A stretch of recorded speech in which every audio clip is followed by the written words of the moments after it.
hekima na wema wako umetoa nyadhifa za viongozi na mabunge kwa ustawi wa jamii na utawala haki wa wanadamu. Tukusihi utazame kwa neema nyingi sisi watumishi wako ambao wameridhika kutuita ili tutekeleze shughuli muhimu za jamhuri yetu. Tukuomba uteremshie baraka zako sisi tulikutanika hapa na utujalie tuyatende na kufikiria mambo yote yatakayofikishwa mbele yetu kwa njia ya haki na uaminifu, ili utukufu na sifa zako ziendelezwe na ili kustawisha amani, ufanisi na heri ya nchi yetu na wale ambao haja zao umezikabidhi mikononi mwetu. Amen.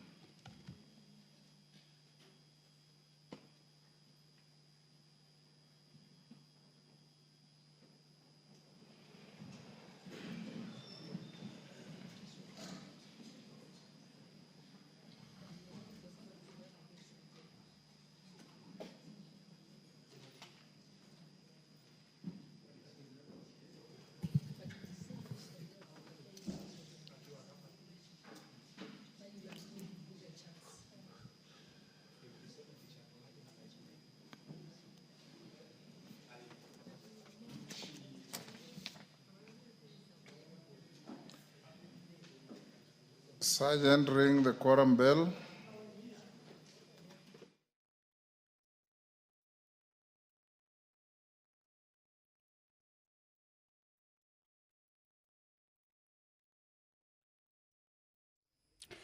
So the House is yet to commence its business. There is a quorum hitch, much as the prayer has been said and the chair taken.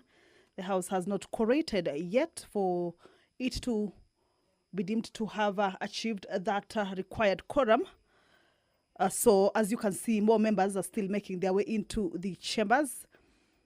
At this time also, the quorum bell is underway, of course, to alert the members who may be within the precincts of Parliament to at least hasten their steps and join their colleagues in the chambers to allow the House raise that much needed quorum. Back to the business. The County Public Finance Laws Amendment Bill, a bill originating from the Senate and co-sponsored by the Chairperson, Departmental Committee on Finance and National Planning, Honorable Kimani Kure, is coming up for second reading.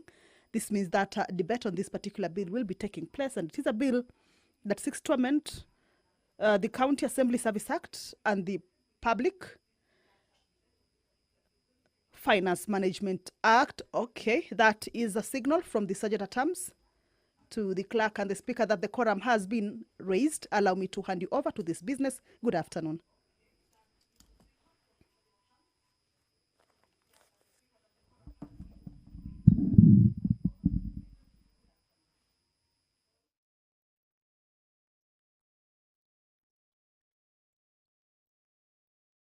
Members, we now have a quorum to transact business. Clerk. Order number 1, administration of oath. Order number 2, communication from the chair. Order number 3, messages.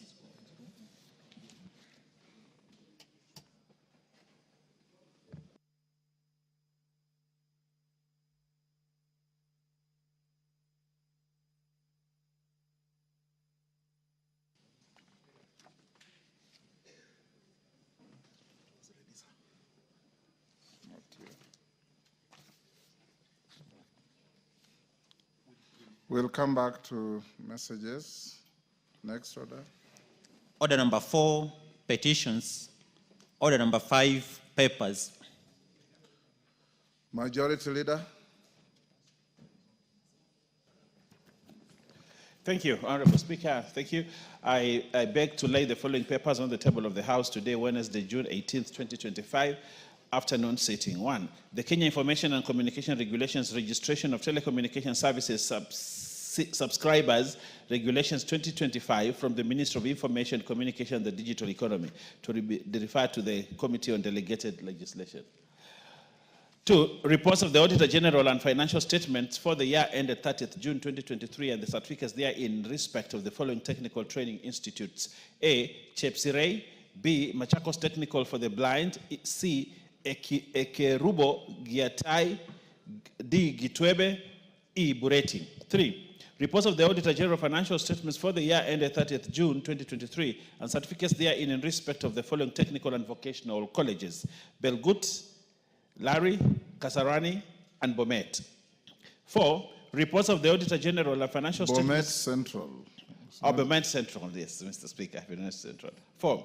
Reports of the Auditor General and financial statements for the year ended 30th June 2024 and certificates therein in respect of the following technical and vocational colleges: Larry, Kasarani, Limuru, Okame, Chepsirei, Moiben, and Wanga.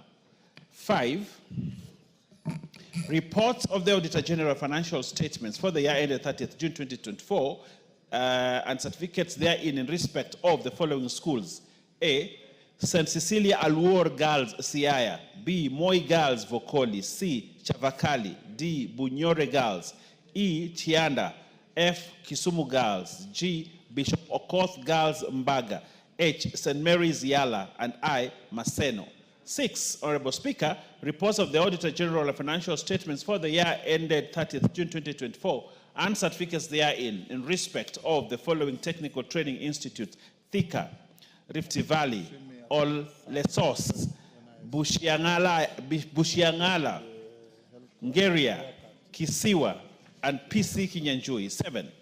Reports of the Auditor General of financial statements for the year ended 30th June 2024 on National Government Constituencies Development Fund and certificates there in respect of the following constituencies: A. Nyeri Town, and B. Lagdera. 8. Reports of the Auditor General of financial statements for the year ended 30th June 2024 and certificates therein in respect of Metkei Girls Secondary School; B. Moi Kapsowar Girls School; C. The Hill School Girls Eldred; D. St. Martin Kathonzueni School; F. Kastikeo Boys High School; G. Cardinal Otunga High School, Mosocho; H. Asumbi Girls High School; I. Moi Nyabohanse Girls High School; J. Nyabururu Girls National High School; K. Kisii High School; L. Kanga High School; M. St. Joseph Nyabigena Boys High School; M. Voi Boys High School; O. Mare Girls High School; P. St. Mary's High School, Lushangonyi; Q. Isiolo Boys High School; R. Njoro Girls High School; S. St. Stephen's Luanya Girls Secondary School; T. Moyale Boys Secondary School; and U. Bishop Sulumeti Chelelemuk Girls High School. 9. Annual report of the Auditor General and financial statements of Kenya Civil Aviation Authorities for the year ended 30th June 2024 and certificates therein. And lastly, Honorable Speaker, special audit on capitation and infrastructure grants in schools across the country from the Office of the Attorney General to be referred to the Public Accounts Committee. Honorable Speaker, I beg to lay. Chairperson, Budget and Appropriations Committee. Thank you, Honorable Speaker. Honorable Speaker, I beg to lay the following paper on the table of the House to date, Wednesday, 18th June 2025, report of the Budget and Appropriations Committee on its consideration of the Equalization Fund Appropriation Bill, National Assembly Bill number 21 of 2025. Thank you. Chairperson, Mediation Committee on Division of Revenue.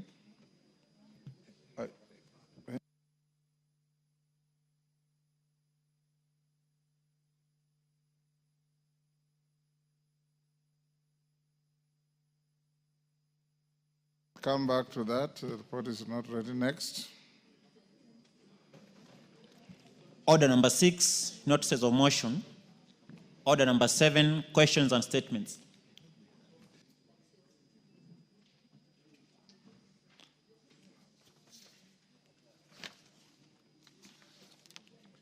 Honorable members, let's go to, there's a supplementary order paper we are expecting. Clerk, is it here yet? A few minutes. Okay, let's go to statements. Ivo Barra, are you taking the response on behalf of Jared? Mr. Speaker. Yes, Chair, Internal Security and Administration, Tongoyo.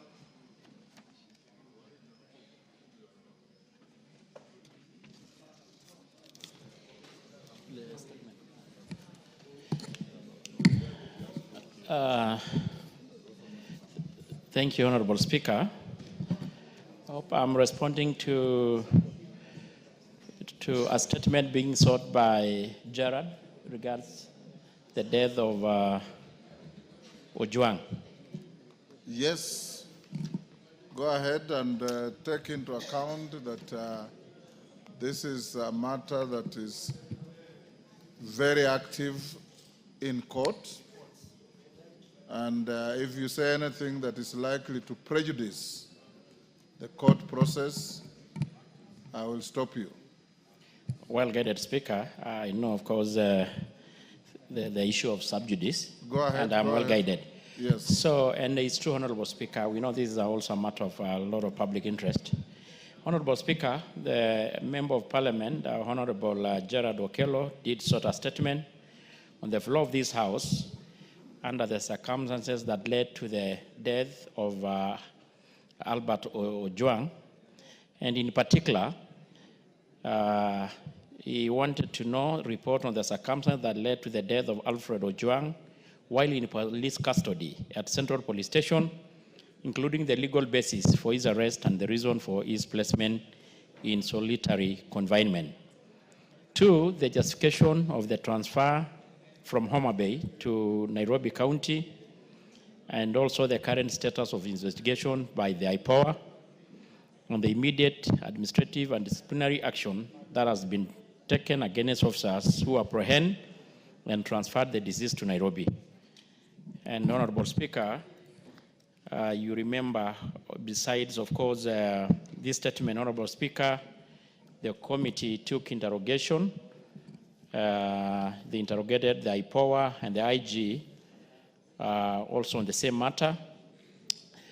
And I want to read the minister's response and give a little bit also the highlight arising from the members' interrogation of the IG and IPOA to include the latest update status report from IPOA. Honorable Speaker, I respond as follows. The Member of Parliament, this is the response from the Minister, the Member of Parliament for Nyando constituency, Gerard Okello, had sought the said statement, and I respond as follows. We are deeply concerned by the circumstances surrounding the death of Mr. Albert Ojwang while in police custody at Central Police Station. Indeed, the loss of life in custody raises serious questions on procedural conduct, oversight, and the protection of the constitutional rights by the National Police Service.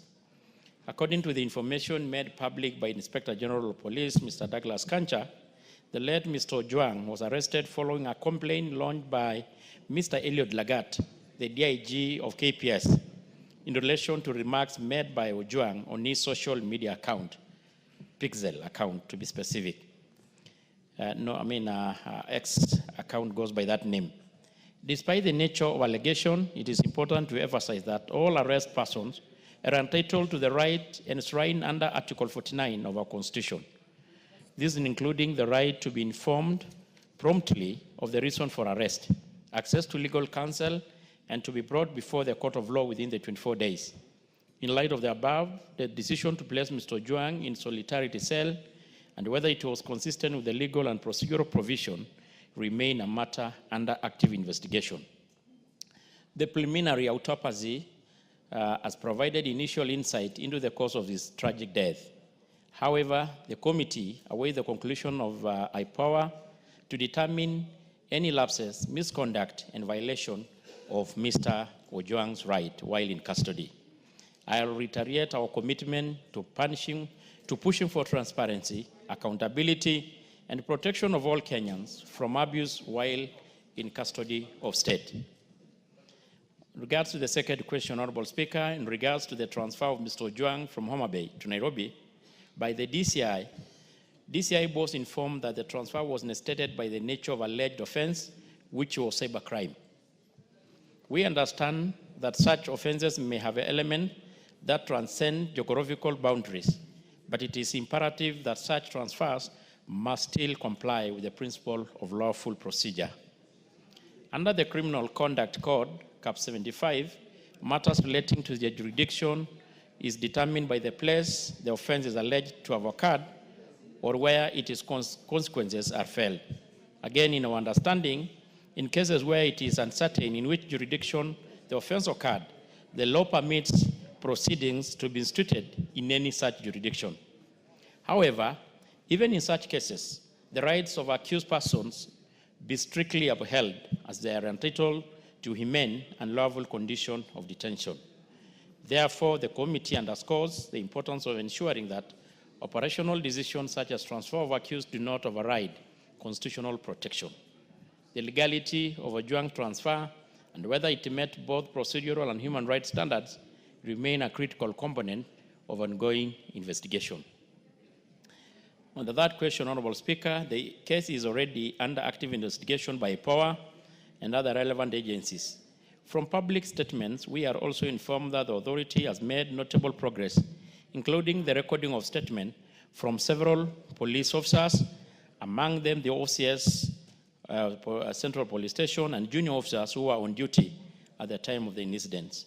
And the post-mortem examination has already been conducted, and the preliminary finding revealed blunt force injuries to the head, bleeding in the brain, soft tissue injuries on various parts of the body, and sign of compression on the neck. The National Police Service, through the IG, has pledged full cooperation with IPOA. Similarly, my ministry is available to provide any necessary support to facilitate speedy and conclusive determination of this matter. Being a matter of significant public interest and national concern, we are hopeful that the process will be expeditious, impartial, and transparent, especially in light of the commitment made by the relevant authorities. And the last part, Honorable Speaker, the Inspector General of Police has interdicted 6 officers pending outcome of ongoing investigation, and these officers include Officer Commanding Central Police Station, Samson Talam, Duty Officer Samuel Nganga, Corporal Charles Muruki, and Police Constable Debian Lusweti, and Peter Kimani and Evelyn Kanyiri. We are of the view that this step is necessary and appropriate measures to ensure accountability, to preserve the integrity of the investigation, the process the same, and will also serve an important reminder that misconduct and negligence within the National Police Service will not tolerate. And Honorable Speaker, maybe it's also worth to add to this that, of course, also the DIG, KPS had step aside the public domain. Finally, Honorable Speaker, I wish to give the highest assurance and commitment that we shall pursue this matter to its conclusive end for justice to Mr. Albert Ojwang and for the respect of law, rule of law in this country. And I submit, Honorable Speaker, signed by Honorable Kipchumba Murkomen, the Secretary Cabinet for Interior and National Administration. Ivo Bara. Yes. I will kindly, because this was a little bit, a lot has taken place, to give a bit summary from the IPOA, the latest, actually, as today. Honorable Speaker, in summary, as of today, or actually this letter was signed yesterday when I was coming into the House, and I have the update report. And Honorable Speaker, there's some noise here from the member. Sorry. Order, Honorable DK. This guy is from. So, Honorable Speaker, I have a letter, the status update report from Ahmed Isaac Hassan, the chair of IPOA, outlining that so far they have done 8 arrests.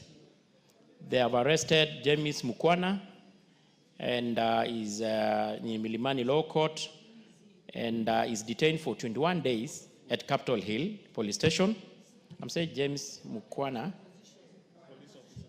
Sorry? Corporal. And the ruling to be delivered on the June the 20th.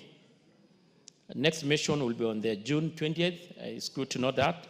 The second is Samson Talam, the OCS, also in Milimani Law Court, and they're detained for 21 days. pending investigation, and the ruling also to be delivered on the June 18th. The other one is, of course, also the deputy OCS, which is known as Nganga, and Kimani, which was also a duty officer. Also among the rest, Honorable Speaker, is 3 civilians. And these civilians are people who are alleged actually to have even committed the heinous act. Those are the convicts who are in the cells. And these are Gin Amunitwa, Collins Karani, Kelvin Mutisia Mutava, and Brian Mwaniki Njue. And they are all detained for 21 days at Mudagari and Kileleshwa police station, and they're detained for 14 days. Among the 8, Honorable Speaker, is also one person who is the technician who is alleged to have interfered with the CCTV. And he has been also arrested. And I think, Honorable Speaker, because the report, of course, is very detailed, and I'll also mention the number of officers who have been interdicted, and majority of them also are those who have been arrested. Honorable Speaker, yes, I don't want to go into the chronology of event, but it's also good just to note that in the report that I will table in the House, give more details on the chronology of event, starting from when the DIG made the complaint, both to EACC and DCI, as a result of the alleged false accusation by the deceased on his Pixen X account. So, Honorable Speaker, and we had also, of course, interrogated the IG and IPOA, and as a committee, and the report is here, but the majority are more similar to what had already the CS had given brief, and what even IPOA had reported. And Honorable Speaker, I beg to submit.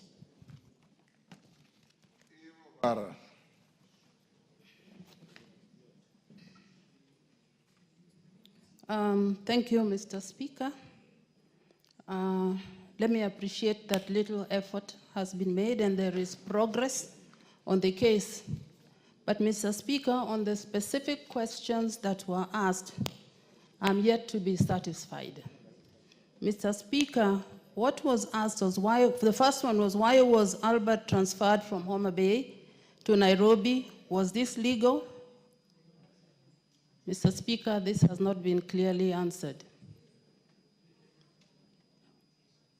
In line with Article 49 of our Constitution, it's required that the arrested person be held near the place of arrest unless there are exceptional circumstances, and none were disclosed.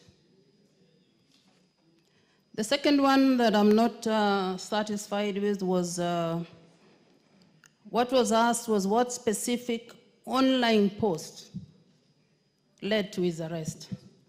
Mr. Speaker, up to this point, we do not know the specific online post. The other one was, the question was Albert's detention documented at the Central Police Station? Mr. Speaker, the response clearly should have stated that it was not. At least acknowledge that there were gaps in the manner in which his case was handled. They always say that the truth will set us free. So I would appreciate if the minister in charge or the cabinet secretary in charge acknowledge some of the shortfalls or the shortcomings on the manner in which the case was handled. And when you say the truth, even the people concerned, as much as they have lost their relative, will be satisfied that it was the investigation was transparent and the truth has been unveiled. And this has not been the case. And finally, Mr. Speaker, on the injuries that we had asked, can the ministry explain the visible injuries, including the bruises and the swellings, reported by the family and observers. The ministry or the minister only refers to the existence of postmortem without addressing the injury findings. Mr. Speaker, I would be happy if this matter is handled exhaustively. I am not fully satisfied, and this is the message. Mr. Speaker, this is something that has painted Kenya in a bad light. Mr. Speaker, yes, we make mistakes, but when you acknowledge, then we can get over some of these things and even now start talking about the reforms on what we should do as a country. I'm not looking at an individual, I'm looking at the image of the country. Mr. Speaker, what we saw yesterday, immediately after this Mr. Ojwang's case, what we saw in the streets yesterday, somebody brazenly shooting at a human being, Mr. Speaker. It means that it has not sunk. Even what we've been talking about and the country's outcry has not been received well by the police force. Because if that was done, Mr. Speaker, they would not have done what we saw, or instructions given out to them on how to handle demonstrators would have been different. That police officer has painted us in a bad light, and action, I believe, has been taken and he has been arrested. But for Ojwang, let us go the full haul, Mr. Speaker. Thank you very much. Thank you. Yes, Mukunji. Tongoyo, you can take notes. Thank you. Honorable Speaker, I also want to say the statement is quite insufficient.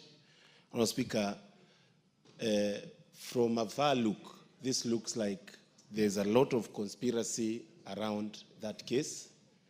And Honorable Speaker, I am appealing to the committee to go beyond a IPOA statement. There is a need, Honorable Speaker, for this National Assembly to go beyond the issue of getting a report from IPOA and actually form a commission of inquiry to know exactly what transpired, that is supposed to be independent, that involves also everybody that is being mentioned. Honorable Speaker, there has been mentioned two gentlemen that come from my constituency. And Honorable Speaker, those young gentlemen who are actually cousins had been arrested because of a road issue, a traffic matter. They were released. And then when they went for their vehicle, Honorable Speaker, they were rearrested and taken in custody, and they are being forced to write statement. Honorable Speaker, I beg for this National Assembly to take the issue of police misuse and misconduct very seriously. Let us try as much as possible to correct the image so that, Honorable Speaker, as my sister has said, we have to ensure the credibility of our nation is beyond reproach. Thank you. Otienda Molo. Thank you, Mr. Speaker. Mr. Speaker, the response as read is grossly inadequate. But it is because of our system that we cannot expect our own colleague to give us sufficient answers, because he can only rely on answers that has been given to him. Mr. Speaker, the issue of Ojwang demonstrates monumental impunity and disregard to the Constitution and the law, to an extent that, as seen together with what happened yesterday, it demonstrates total anarchy and a danger of sliding to be a banana republic if we are not already there. Mr. Speaker, first of all, I would suggest that to ask our colleague to bring better answers is to give him a task beyond him, because he will not get better answers. He is relying on the same police who told us that this was an issue of suicide. There is no way they can give us any better answers. Mr. Speaker, I would suggest that if ever there was a case where we should consider constituting an ad hoc committee, because Ojwang's death demonstrates what happens every day, except it does not come to the limelight. I would suggest that, Mr. Speaker, you consider constituting an ad hoc committee to look into what actually happened, and also to look into what happens to other persons in similar circumstances, so that the police can be brought to order within the Constitution and the law. Mr. Speaker, there are so many gaps in that responses. Number one, for starters, we have been failed by IPOA. IPOA cannot, as the person investigating police conduct, attend a press conference where the police are explaining their own conduct. You cannot do that. IPOA cannot come and tell us that they have arrested people and they are prosecuting people for murder when the central suspect has not written a statement to date. How do you determine then who should be taken to court if you've not interviewed Eliud Lagat up to now? IPOA has failed us and we must call them to order. The other failure, Mr. Speaker, is in response to what now happened, the public outcry. I read the statement of 16th June 2025 by the DIG Eliud Lagat, where he says he has voluntarily stepped aside. Mr. Speaker, there is nothing like stepping aside in law. I invite, Mr. Speaker, that we look at the National Police Service Act, we look at Section 17, we look at Section 95A. Under Section 17, the President can remove the DIG, can retire the DIG, or can redeploy the DIG. None of those can be done by the DIG themselves. Under Section 95A, the disciplinary process can only be done by a disciplinary committee of the National Police Service Commission. You cannot discipline yourself by saying you've stepped aside. What does that mean in law? Mr. Speaker, I want to suggest that this whole issue is a charade. If you look back to the questions that were asked, before you are arrested, you are supposed to be told why you are being arrested under Article 49. This was not an arrest, this was an abduction. And to use the word arrest, as has been used by chairman, is wrong. And if it was an arrest, you are supposed to be taken to the nearest police station. Why would you be taken 600 kilometers? And when you are taken to the station, then the OB is not recorded. At what point then are you told of the reason for your arrest? And then you are put in situations where you are clearly have been set up to be killed. Mr. Speaker, I think we owe it to this country, given what happened to Ojwang, given what happened to those who are demonstrating at what happened to Ojwang, to the extent that the same police are now escorting goons, we are in danger of sliding to a total banana republic. And if the executive cannot bring us back on course, it behoves this House to do so. Mr. Speaker, I suggest we establish an ad hoc committee. Thank you, Mr. Speaker. Thank you, Tongoyo. Honorable members, from what I have heard and from what the chair of the committee read to us, first, Honorable Otieno Amolo, you can only set up a committee through a motion. There's no motion before me. But more importantly, I direct that the Minister for Internal Security appears before this House on Wednesday afternoon so that those with questions, and the questions so far raised by Ivo Bara, Otieno Amolo, and Mukunji be availed to him via Hansard so that he can be able to be interrogated by the House on matters touching on the death of Albert Ojwang, taking into account the ongoing court case and the sub judice rule, so that we can have this House lend its strong voice on matters that we disapprove of on the conduct of officers who are supposed to protect wananchi. So, Majority Leader Owen Baya, Wednesday at 3:30, the Minister for Internal Security to appear before this House. Is so directed. Yes, Tongoyo? Honorable Speaker, I think on that one, I don't want to, just one question, Honorable Speaker, that has come out clearly. As much as we all regret as a country, it was really a very unfortunate event, even to include what happened yesterday.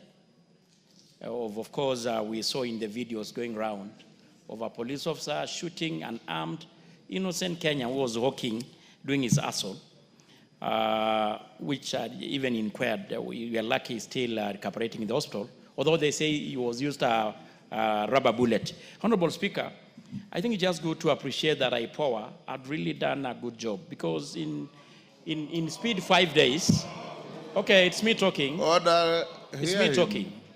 Honorable Speaker, as much as we invite the IG, I mean the minister, you know what we wanted from the Internal Affairs Unit is full cooperation. And when we're interrogating, Honorable Speaker, IPOA themselves confirmed to us that the IG and his team were really in full cooperation. Honorable Tongoyo. Yes.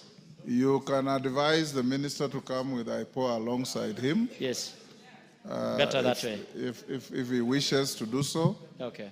Because under our structure of government, he gives policy direction to many of those institutions under him. So I would suggest then you recommend that IPOA also join the CS. It is up to him to decide who to come with. Okay. Yes. Well guided. Yes, I don't want to escalate this. I've already given direction. What's your point of order, Millie? Thank you, Mr. Speaker, and I do appreciate that you don't want to escalate this, and because you have actually requested the CS to come. I've not requested, I've directed. Directed, thank Yes. you. You have directed, and I'm glad that you have corrected me one of the few times when I'm happy when I'm directed. That is directed. Let him be here. And the reason is because the issue of security actually resides in this House. And I know and I want to commend the committee because they've done a very good job. But the House, the entire House needs to be seized of this matter because it's our primary mandate to oversight the security. But Mr. Speaker, even as the CS is coming, there are other issues that are arising that we would want him to deal with.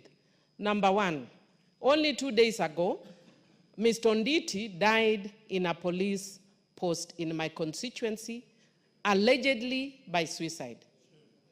Mr. Speaker, again in, I think, Nyando or somewhere, somebody else died allegedly by suicide in a police post. You know what you should do, Honorable Millie? File additional questions on the issues you are raising. And any other member who has similar issues, file questions so that we pass them on to the minister as he prepares to appear here on Wednesday, and be at hand to interrogate him on all these issues so that he can be able to not only satisfy the House but the country on the situation surrounding Albert Ojwang, the Onditi you are talking about, the shooting in town yesterday, and any other matters within your knowledge that requires the minister to be brought to his attention and to answer fully to the House. Yes, Millie? Thank you, Mr. Speaker. I stand guided, and I will be doing that. Mr. Speaker, yesterday when I was speaking here, I was informed that the person who was shot yesterday, who unfortunately I'm told has died, I don't know if he has died, the one we are saying was shot by, is not dead. Or I'm happy to hear it's not dead, and I hope. Yes, that's just what I wanted to say, even though I still am appalled and I'm not happy by the way the police operated. It doesn't matter where it came from. Of course, it hits me more if it comes from Suba, because I was told yesterday it's from Homa Bay and Suba in particular. But I wish to tell the Suba people that he was not from Suba. We are still not happy that he was shot, but it's not from Suba. Members of the National Assembly, you are members of the National Assembly of Kenya.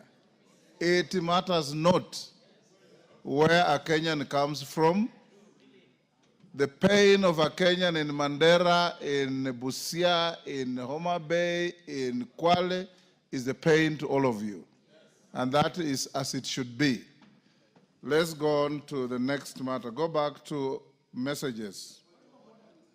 That matter, hold your horses to Wednesday. Go back to messages. Robert Mbui, you will speak on Wednesday. The minister will be here.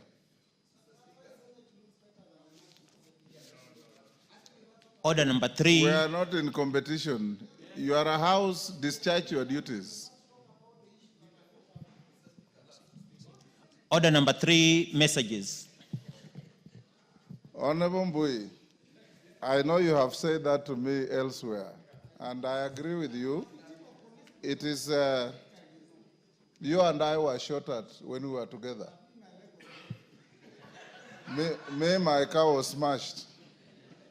Honorable members, be here, Robert, on Wednesday. I'll give you ample time to reflect even on your broken and healed leg. Honorable members, I have a message from the Senate on approval of the 4th basis for allocation of the share of national revenue among county governments. Honorable members, pursuant to the provisions of Standing Order 41-4 of the National Assembly Standing Orders, I wish to report to the House that I have received a message from the Senate regarding the approval of the 4th basis for revenue allocation among county governments in accordance with Article 2173 of the Constitution. Honorable members, the message conveys that on Thursday, 12th June 2025, the Senate considered and approved the 4th basis for allocation among the counties, the share of national revenue that is annually allocated to the county level of government. This consists of the baseline allocation ratio and the formula for distribution for the financial years 2025-26, 2029-30. For clarity, honorable members, the baseline allocation ratio refers to the shareable revenue allocated to the counties in the financial year 2024-2025. The formula contains parameters and the various respective thresholds to be considered in determining the criteria for horizontal distribution of the shareable revenue among 47 county governments. The parameters include the basic equal share, population, poverty, and land area. Honorable members, as you are aware and no doubt appreciate, the basis for revenue sharing among county governments is a very critical element in facilitating the seamless execution of the devolved functions of our county governments. Notably, the formula has implications on the division of revenue bill and the county allocation of revenue bill for the financial year 2025-26. In this regard, it ought to be concluded expeditiously and before the conclusion of these 2 bills. Honorable members, as contemplated under Article 217 of the Constitution, the National Assembly may consider the Senate's resolution and vote to approve it with or without amendments or reject it in total. It is worth noting that the decision of the National Assembly to amend or to reject the Senate's resolution on the formula requires the support of at least 2/3 of the members of the National Assembly, being not less than 233.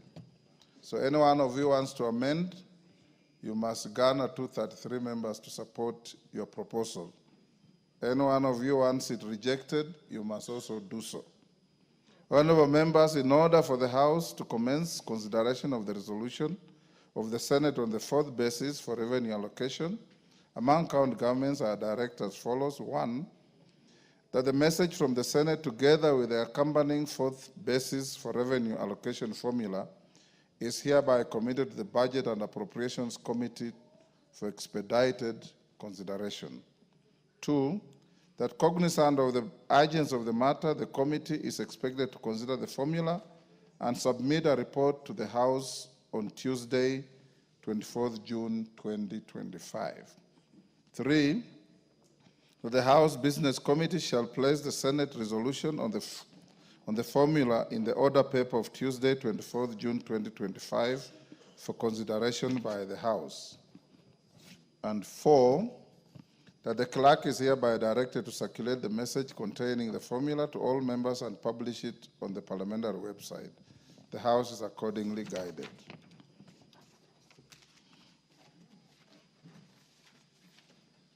Honorable members, allow me to acknowledge in the Speaker's Gallery, State House Girls, Dagoretti North constituency, Nairobi.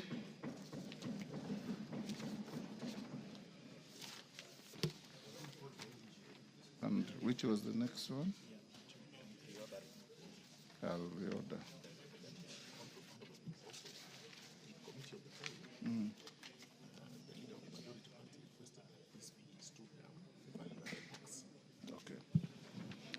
Honorable members, we have also in the public gallery, Tasia Bright Star School from Embakasi East, Nairobi. On my behalf and on behalf of the House, I welcome the students, their teachers, and those accompanying them to the House of Parliament. Honorable members, you must have now received the supplementary order paper. It is in circulation already. If you check your system, you'll find it. We have done a response to question 1. I'll stay the remaining 4 questions until we finish the business that I will rearrange. For now, we go back to notices of motion, and I call the chair budget. Had you laid your paper? Okay, go to papers, order number 5. Lay your paper. Order number 5, papers. Thank you, Honorable Speaker. Honorable Speaker, I beg to lay the following paper on the table of the House today, Wednesday, 18th June 2025. Report of the Mediation Committee on the Division of Revenue Bill, National Assembly Bill number 10 of 2025. Call out order number 6. Order number 6, notices of motion. Chair, budget.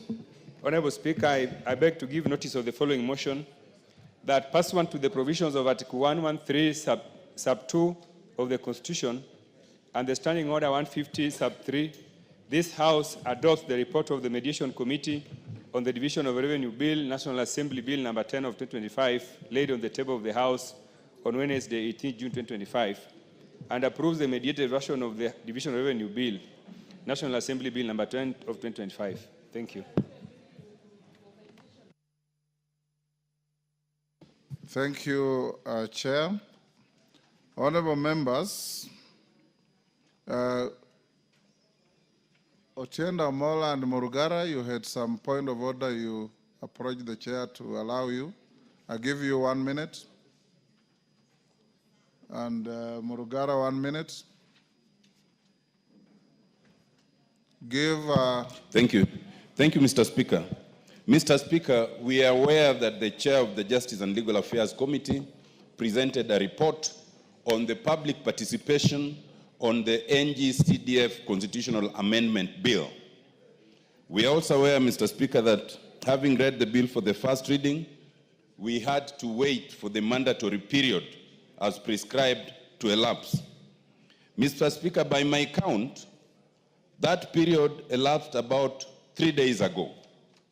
And by law, we should be on the clear to move to the second and third reading so that we can handle fully the question and issue of the constitutional amendment to the Constitution entrenching the NG-CDF. Mr. Speaker, I wanted to seek your direction on the next step so that all members would be clear, because I'm sure most members would want to participate in the second reading, and certainly most members would want to be present during voting. And Mr. Speaker, given the schedules of members, unless this is made clear, we might have a situation where some members do not participate. Mr. Speaker, I wanted to get your indulgence and directions on this, including the possibility of having a discussion, an informal discussion, given that the time usually allocated, not all members may say what they need to say or be briefed. The possibility of having a kamukunji prior to such dates as the Speaker might direct. Mr. Speaker, I ask your guidance on this one. Thank you. Murugara, 1 minute. Give him the mic. Thank you very much, Mr. Speaker. Maybe the supplementary order paper has not yet reached the Senior Counsel, Honorable Tiende Amolo. Actually, the matter is listed for debate today, but as he has pleaded, it's valid that these members are informed what this bill entails, what is in the report, and that we are able to internalize this and discuss it and debate it in a manner that is most honorable. But that is not my point of order. Mr. Speaker, sir, I've been accused of being a trade unionist by these members. It is not right, but I don't refuse. I do not refuse that tag, because we actually came to your office the other day last week to inquire about a very important and sensitive matter to these members, the RMLF, which is roads money. You gave us a very good response, and we expected it to go the way you actually responded. Yes. But just about yesterday, we only got 6 million out of it from what had been disbursed. Yes. Maybe, Mr. Speaker, sir, I would equally join Honorable Tiende Amolo that if it pleases you and you wish to convene us in a kamukunji, then you also speak to us about the roads money, because the constituents are agitated, the roads are not in good shape, but most importantly, most of us have committed this money to do the rural roads, which we are supposed to do. Thank you very much, Honorable Speaker. Thank you. Order. Order, Tongoyo. Take your seat. Order, Bensouda. Take your seat. Take the nearest seat.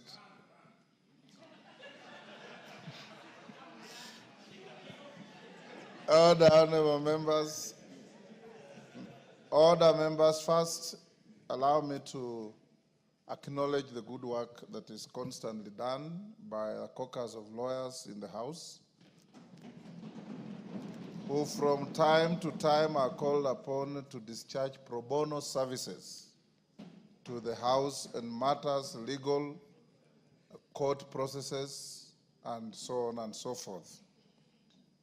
This morning I had a meeting with the caucus members, not all of them, some didn't show up, perhaps because of inadequate communication, and they raised the issues that the two members have raised.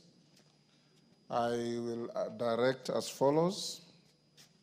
Number one, the matter appearing at order number 13 on the supplementary order paper, the Constitution of Kenya Amendment Bill, National Assembly Bill number 4 of 2025, be stepped down to next week for the simple reason that constitutional amendment bills are very delicate to the extent that once you move it, you debate, you vote for it as it is or reject it as it is.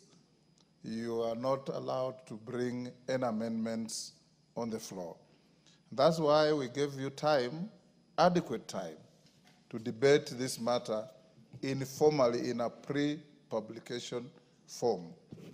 And the Hansard shows that at least about 80% of members of this House spoke to it. But that notwithstanding, memories fail, people change their minds, people forget things, and so on.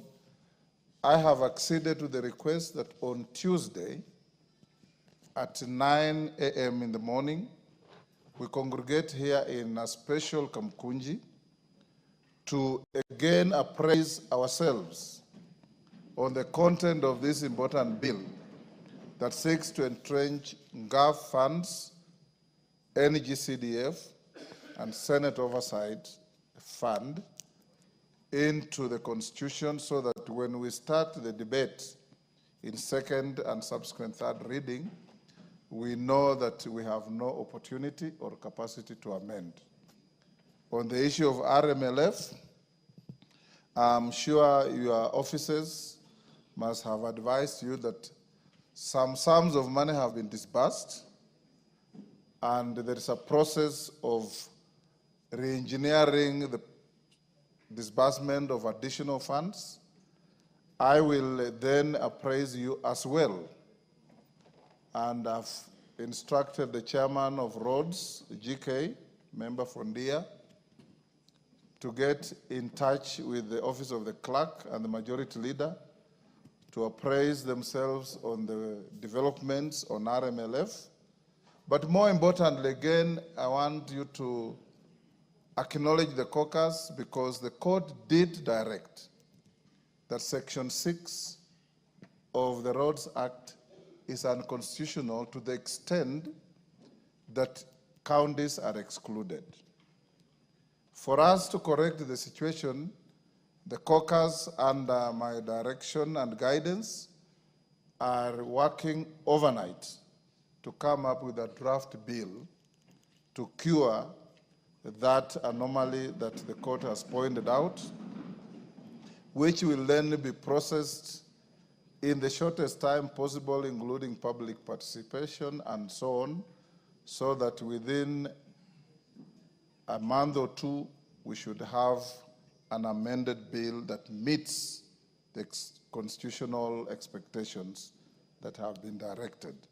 So once again, the caucus, on behalf of the House, we salute you for your not only offer of your time and brain, but the sacrifice you are making to make this House function better. Thank you.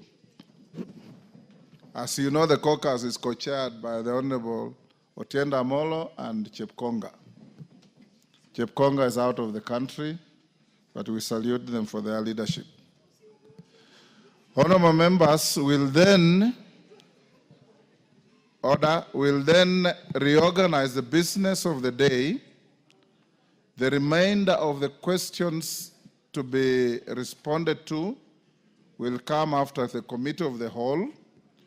So we'll skip order number 8, order number 9, and order number 10, and go to the committee of the whole. And in the committee of the whole, the majority leader has requested that we step down the order on value-added tax amendment bill, which will come next week, so that we deal with the finance bill and the National Council of Population and Development bill. Equally important, honorable members, as you know the requirement under the law and the Constitution, I have approved requests for amendments from the chairman of the committee, from the majority leader, and from the honorable member for Navaholo, Emmanuel Wangwe, which will be prosecuted in the committee. Honorable members, I'll now direct the clerk to call out order number. Yes.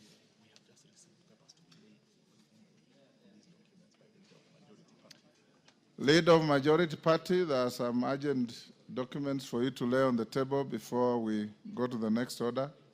Can you do so quickly? Call out order number 5. Order number 5, papers. Majority Leader. Thank you, Honorable Speaker. Honorable Speaker, I beg to lay the following papers on the table of the House today, Wednesday, June 18th, 2025, in the afternoon sitting. The supplementary estimates number 3 for the financial year 2024-2025, and the following accompanying documents from the National Treasury. 1. Order members, Kagombe. 1. Financial year 2024-2025 supplementary estimates number 3, program-based budget. 2. Financial year 2024-2025 supplementary estimates number 3, recurrent estimates. 3. financial year 2024-2025 supplementary estimates number 3, development estimates, and lastly, Honorable Speaker, at 5, memorandum on financial year 2024-2025 supplementary estimates number 3. Honorable Speaker, I beg to lay.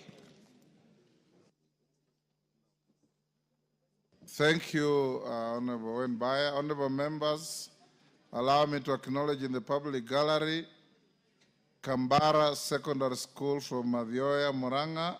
On my behalf and on behalf of the House, we welcome the students and their teachers and those accompanying them to the House of Parliament.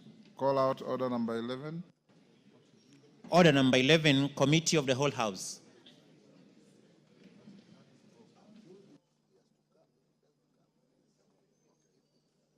Honorable members, will you be upstanding?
Order, honorable members, order. Will we take our seats? Order. All members, will we take our seats?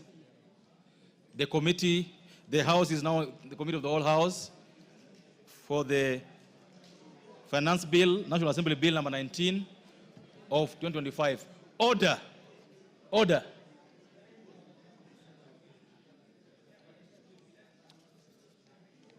The Honorable Soro et al. Order. Could you take your seats?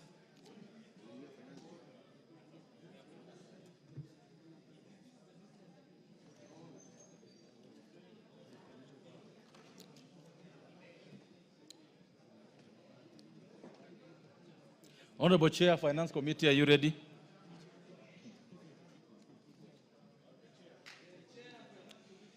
The Honorable Soro, allow the Chair of Finance Committee to do his job.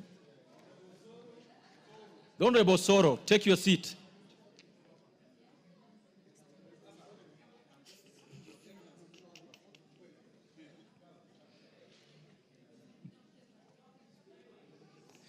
The Honorable Soro. The Honorable Soro, what have you just done?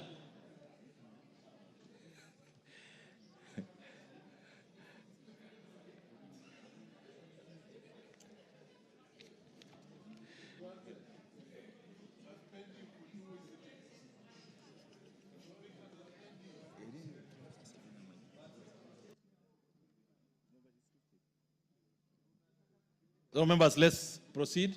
The Honorable Chair of Finance, I hope you're ready.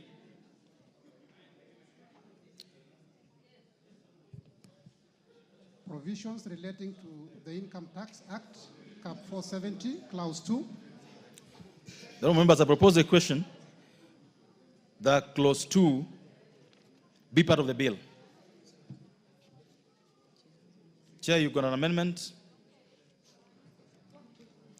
Thank you, Honorable Chair. Honorable Chair, I beg to move that the amendment on Clause 2 be as per the order paper.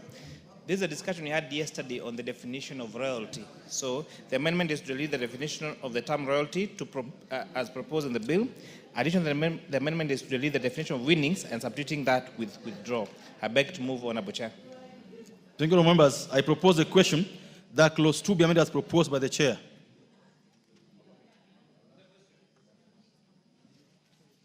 I now propose a question that clause 2 be amended as proposed by the chair. Will as many of the opinion say aye? Will as many of the opinion say nay? The ayes have it. I now put the question to all members that clause 2 as amended be part of the bill. Will as many of the opinion say aye? Will as many of the opinion say nay? The ayes have it.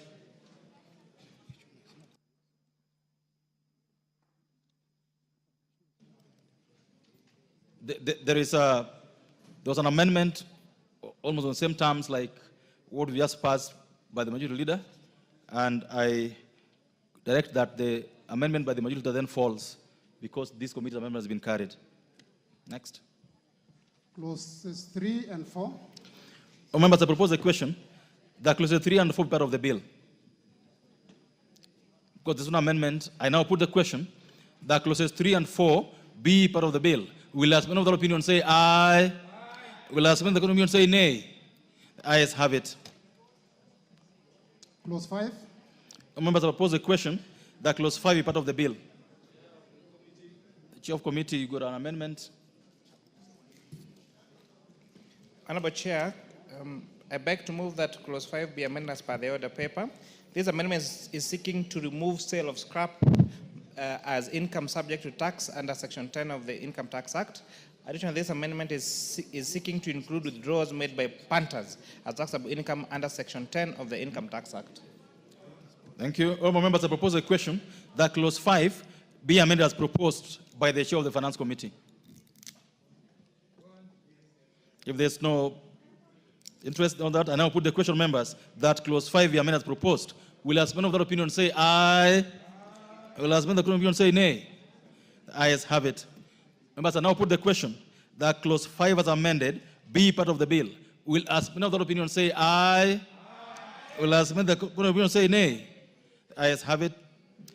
Clause 6. Members, I propose a question that clause 6 be part of the bill. Honorable Chair, you have an amendment to this? So, Honorable Chair, I beg to move that clause 6 is amended as per the order paper. This amendment is seeking to require the Cabinet Secretary to make regulations regarding significant economic presence within 6 months. Honorable Chair, as you may recall, last December we did pass the amendment on significant economic presence tax. However, despite us passing this bill in this House, almost 6 months later, there has not been regulations that have been passed on the same. So this amendment is therefore requiring the Commissioner and by extension the Cabinet Secretary to gazette, to publish regulations to effect the significant economic presence tax as per contained in the tax laws. The significant presence. Members, I propose a question that clause 6 be amended as proposed. I now put the question, therefore, that clause 6 be amended as proposed. Will as many of the opinion say aye? Will as many of the opinion say nay? The ayes have it. Members, I now put the question that clause 6 as amended be part of the bill. Will as many of the opinion say aye? Will as many of the opinion say nay? The ayes have it. Clause 7. Members, clause 7 has no amendment. I propose the question that clause 7 be part of the bill. I now put the question, therefore, that clause 7 be part of the bill. Will as many of the opinion say aye? Will as many of the opinion say nay? The ayes have it. Clause 8. Members, I propose the question that clause 8 be part of the bill. Chairperson, got an amendment to this clause? Honorable Chair, I beg to move that clause 8 be amended as per the order paper. This amendment, the amendment is seeking to clarify that both the investment in our stadia and investment in sporting activities would both be deductible for tax for those in the private sector that invest in these two activities. I beg to move, Honorable Chair. Thank you. All members, I propose a question that clause 8 be amended as proposed by the chair. It's about sports facilities being tax deduct. I propose the question, all members, that clause 8 be amended as proposed. Will as no other opinion say aye? Will as many of the contrary opinion say nay? The ayes have it. I now put the question, members, that clause 8 as amended be part of the bill. Will as many of that opinion say aye? Will as many of the contrary opinion say nay? Ayes have it. Clauses 9 and 10. Honourable members, I propose a question that clauses 9 and 10 be part of the bill. Because there have no amendments, honourable members, I now put the question that clauses 9 and 10 be part of the bill. Will as many of that opinion say aye? Will as many of the contrary opinion say nay? The ayes have it. Clause 11. Honourable members, I propose a question that clause 11 be part of the bill. Move of your amendment, Chair. Honorable Chair, clause 11 refers to an amendment on country-by-country reporting that requires companies, whether it's surrogate or subsidiary or parent company, and this amendment is seeking now to require the submission of the country-by-country report, since it is the same, to be provided, and it's provided in subsection 2, that it be in the same section. I beg to move, Honorable Chair. Honourable members, I propose a question that clause 11 be amended as proposed by the Chair. I put the question that clause 11 be amended as proposed by the Chair. Will as many of that opinion say aye? Will as many of the opinion say nay? The ayes have it.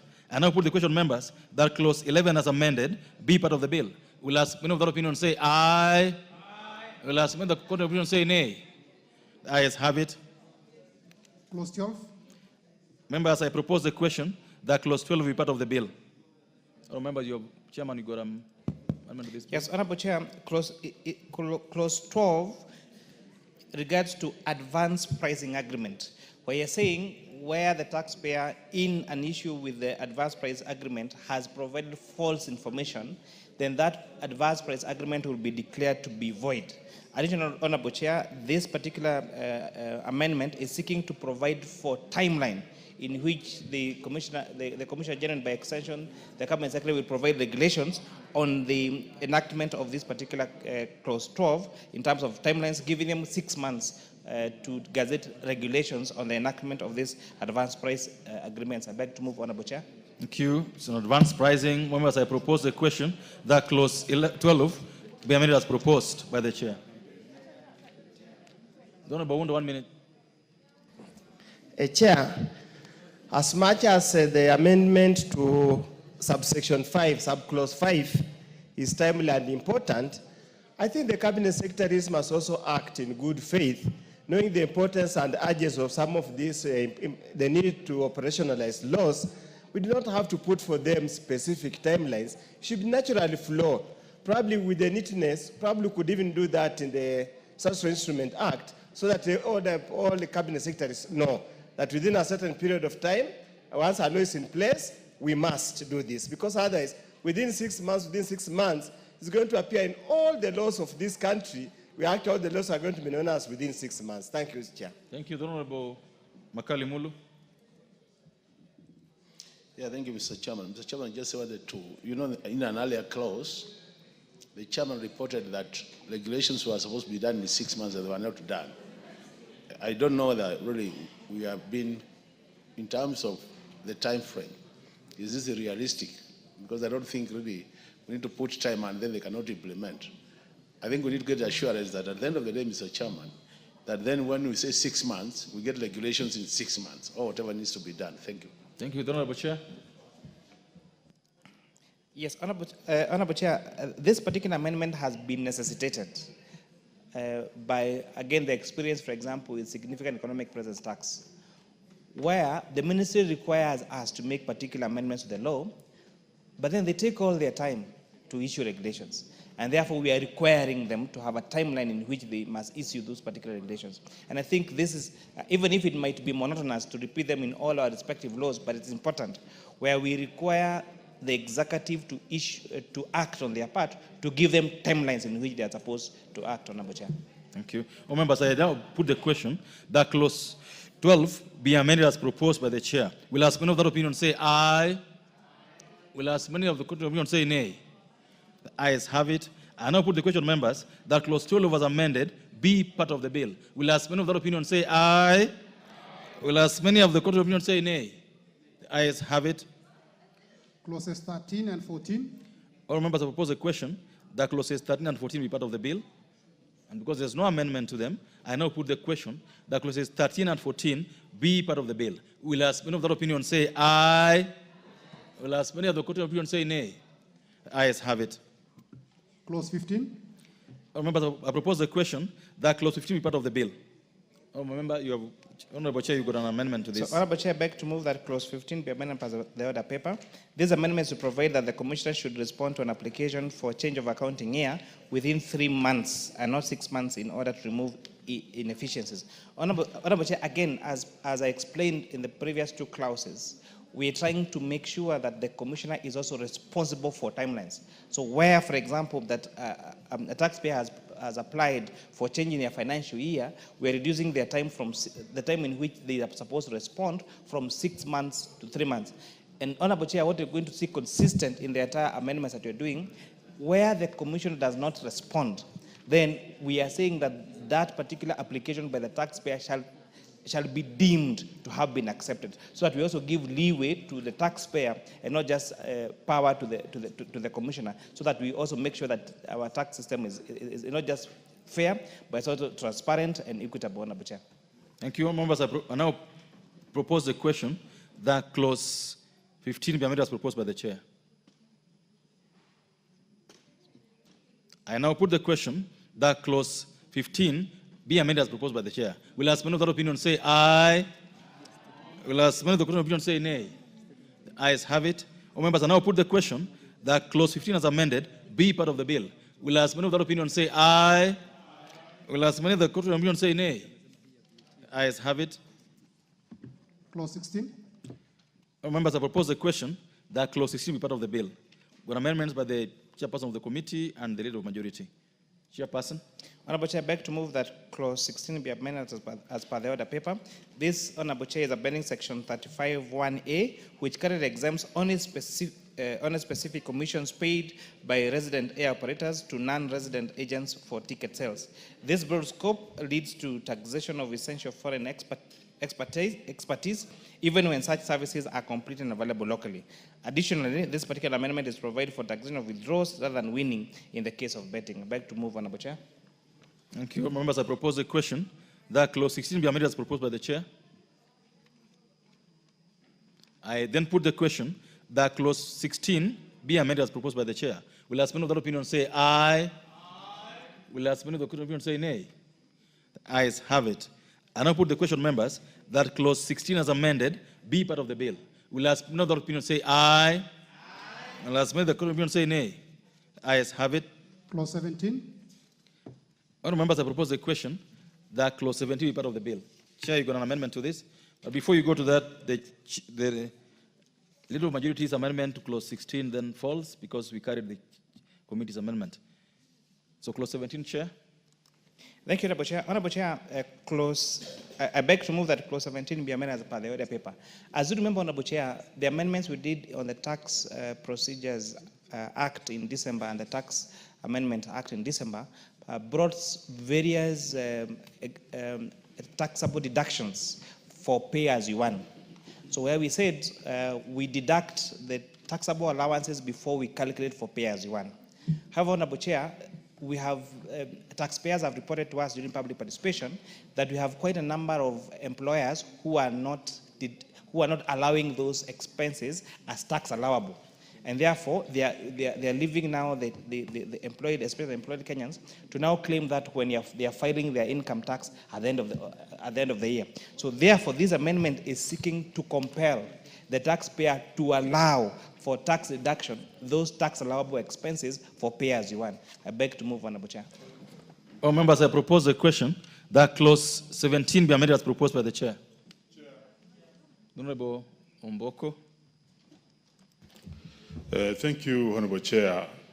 I want to support that amendment as the Chair puts it, because that was a very vital law that we made as a Parliament, so that when we are taxing the employees on their payslip, we don't include those statutory elements and deductions. Because when you do so, it's double deduction. In fact, it was meant to leave some more money on the payslips of the workers. Chair, is that correct? And therefore, I want to support it because it is very, very progressive. Remember, One of the biggest challenge we are facing now by the workers of this country is that there are too many levies on their pay slips. And this was supposed to actually achieve a situation whereby they have some relief. Thank you, Honorable Chair. Thank you. Honorable Wunda, 1 minute. Quick one. It is possible, Chair, I support, 100% support the amendments as it was done before it's being carried here, but probably the failure to allow all deductions and relief could be out of ignorance, not knowing what was provided for. Not everybody is kept abreast with the changes in the law. Can I ask the Chair that once the President assents to this bill and these changes, just run down all the allowed deductions, reliefs and everything, and probably do like the Mwananchi version, whichever you call it. Post it anywhere or circulate it. So both an employee in the village who has employed a petrol attendant in a village that sells only 10 liters a day will not bother to follow all these processes. Okay. Just do Mwananchi guide, so Kenyans can know. Even Mwalimu Mboko doesn't know all these things. He's now and is a teacher, a very renowned person. Thank you. But also these small things. Thank you, Honorable Chair. Honorable Chair. Honorable Chair, I would like to assure Professor Undo that Mwalimu Mheshimiwa Amboko is very conversant with these matters. He's on Speaker's panel, is one of the most keen members in this House to follow procedures But in the House. the comment made by the Honorable Member for Funyula is a fair comment. That if Omboko doesn't know, what do we expect about that guy down there? I was coming to that, Honorable Chair. We have, Honorable Chair, and on a very and on a very serious, Honorable Chair, one of the consistent remarks we got when we moved across the 10 counties in this country, they were saying our lawmaking process is too technical, even for fairly educated Kenyans. And they were saying we need to have simpler versions of the bill, of the process, and even in our communication. And therefore, this is a call to us as a House, as Parliament, to communicate better in a simpler language, to the executive that implement these particular proposals, to Kenya Revenue Authority to simplify them in an easier way. Honorable Chair, sometimes I have watched adverts from our entities across all the arms of government, especially the executive. Honorable Chair, most of these communications are in English. So we need to have even versions of our bills and our laws in vernacular, so that Kikuyu speaking speaker from Mukinyai in my village can understand, so that Tholuo speaking Kenyan from Ukwala can understand what we mean, Honorable Speaker. So I agree with Honorable Undo from Funyula that we need to simplify the way we communicate our legal making process, because sometimes, even for fairly educated and learned Kenyans, it becomes a bit too technical to understand. Honorable Chair, I've always said, sometimes even when we present these bills to Kenyans, sometimes the proposal is to delete a deletion. And therefore, even when they get to the bill, the proposal is to delete a deletion. So again, you have now to get to the parent act to see what was being deleted on a Chair. And I think we have an obligation to make sure we simplify our communication. Well said. Thank you. The Honorable Mboko. You know, Honorable Chair, what that particular clause means is that once you allow the payee to be deducted on the gross, including the deductions, it means you are actually taxing the workers on money that will not go to them. Basically, that's the basis of it. I just wanted to correct that I'm the master of this, and that's why I raised it. It's a very good amendment, and actually, the employers must now be compelled to do exactly that. Thank you. Thank you. Oh, members, I put the question. That clause 17 be amended as proposed by the chair. Will as many of that opinion say aye? Will as many that opinion say nay? Ayes have it. I now put the question, members, that clause 17 as amended be part of the bill. Will as many of that opinion say aye? Will as many of the court of opinion say nay? Ayes have it. Clauses 18, 19, 20, 21, 22, 23, 24, and 25. Members, I propose a question. That clauses 18, clause 18, 19, 20, 21, 22, 23, 24, and 25 be amended, be part of the bill. Members, those clauses have no amendments. I therefore put the question that clauses 18, 19, 20, 21, 22, 23, 24, and 25 be part of the bill. Will ask many of the opinion say aye. Will ask many of the opinion say nay. Ayes have it. Clause 26. Members, I propose a question that clause 26 be part of the bill. This is an amendment by the Honorable Chair. Honorable Chair, I beg to move that clause 26 be amended as per the order paper. This amendment is to allow for investment allowance for a spectrum license by a telecommunication operator. Additionally, Honorable Chair, this amendment is to retain 100% investment allowance deduction for investment outside Nairobi and Mombasa. Honorable Chair, as I said yesterday, this investment allowance for spectrum license is going to ensure that we have more coverage of network across the country. It is really unfortunate, Honorable Chair, that in 2025, we still have some parts of this country that there's no power, there's no telephone connectivity. And are you therefore, moving? This particular amendment, Honorable Chair, Order. is seeking Order. Which one are you moving? 27. Yeah, move 26 first. Oh, sorry. No, Oh, yes. Sorry. Honorable Chair, I beg to move that clause 26 be amended as per the order paper. Honorable Chair, I want to thank sincerely Honorable Oudo, because he's the one who noticed this yesterday during the second reading. And he has noticed it again today. And he has noticed it again today. Noted that, Honorable Chair, that the amendment as proposed in the bill, Honorable Chair, would leave out payment of gratuity and pension outside public pension schemes. Honorable Chair, during a time when there are a lot of investments, there are a lot of savings, Honorable Chair, by Kenyans in other non-public pension schemes, it is very important that we don't exclude this particular pension and medical schemes that Kenyans pay outside the public schemes. And therefore, I beg to move that we now delete the word public from the bill so that the law will read other allowances paid under a pension scheme. So which will therefore mean the import of this is that therefore payments made to both public and private pension scheme now will fall under would not be exempt, Honorable Chair, from income tax. I beg to move, Honorable Chair. Thank you. Members, I propose the question, therefore, that clause 26 be amended as proposed by the Chair. And I want to give this chance to Honorable Mayaka. Honorable Mayaka has the floor. Honorable Wundo, this lady has the floor now. Allow her. Thank you, Honorable Chair. Honorable Chair, I also just want to support this particular amendment and also to just extend my salutation to Honorable Oundo, because yes, Honorable Chair, if we limit it to public, it means a whole spectrum of people who have investments outside that space are actually affected.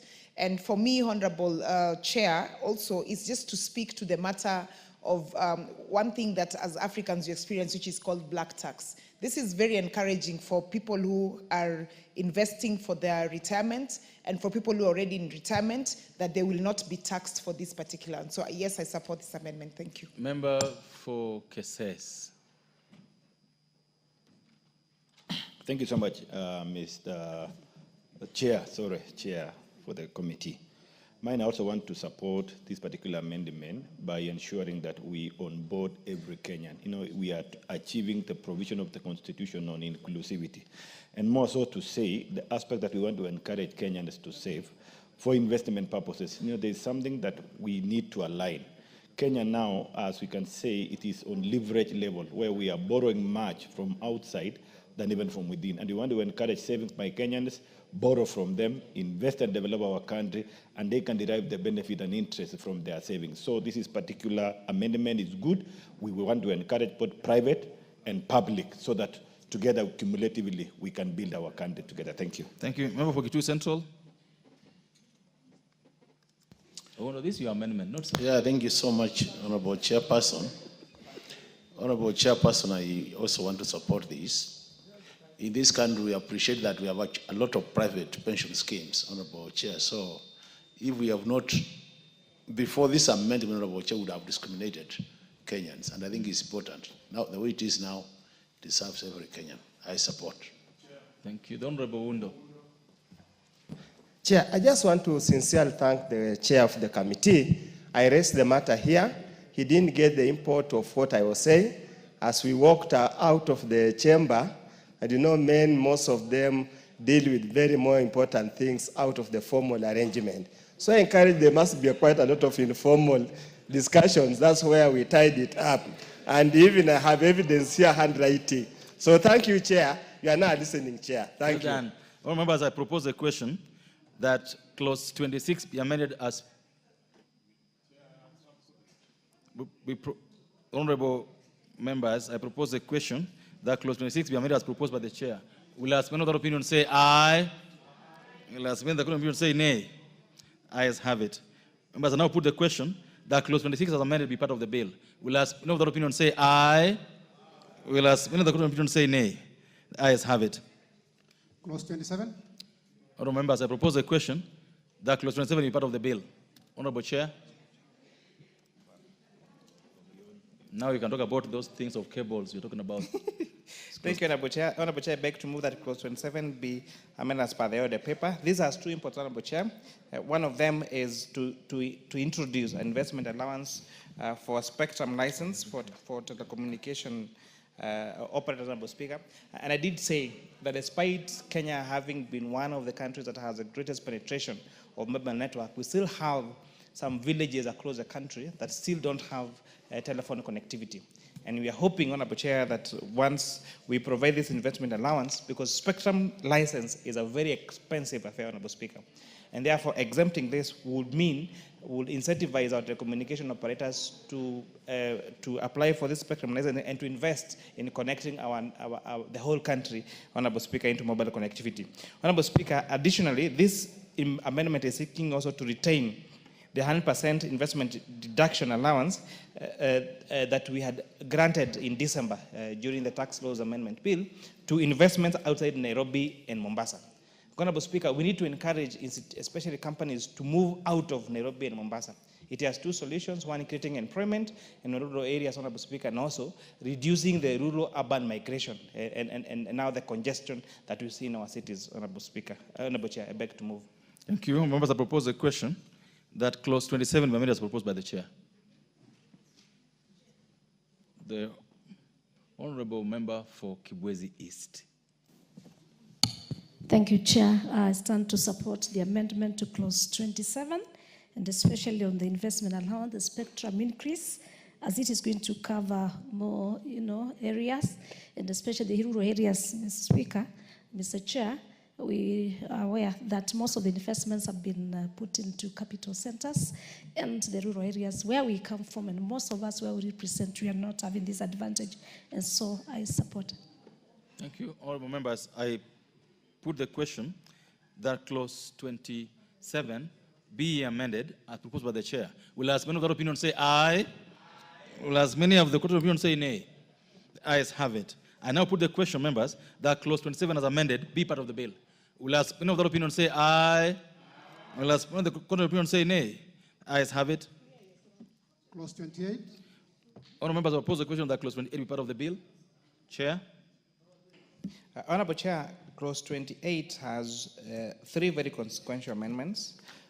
One, Honorable Chair, clause 28 was seeking to delete the tax incentives that we had granted to, that was giving preferential tax rate for companies that were constructing 100 residential units. Honorable Chair, we found this to be inconsistent with the government's agenda to provide affordable housing. And we're saying, despite now the government providing this particular affordable housing to Kenya, it's also important to incentivize private sector to do the same. And therefore, we are proposing a deletion of that particular proposal so that we can continue to advance this preferential tax treatment for institutions that are building affordable housing for at least 100 units. This also is seeking now to again reinstate the tax incentives we had provided for local assembling of motor vehicles. Honorable Chair, I look forward to a time when you and I can drive locally made vehicles in this particular country. and it has been made possible before. But again, retrieving the incentive that were done to this sector would again disadvantage that particular space, Honorable Speaker.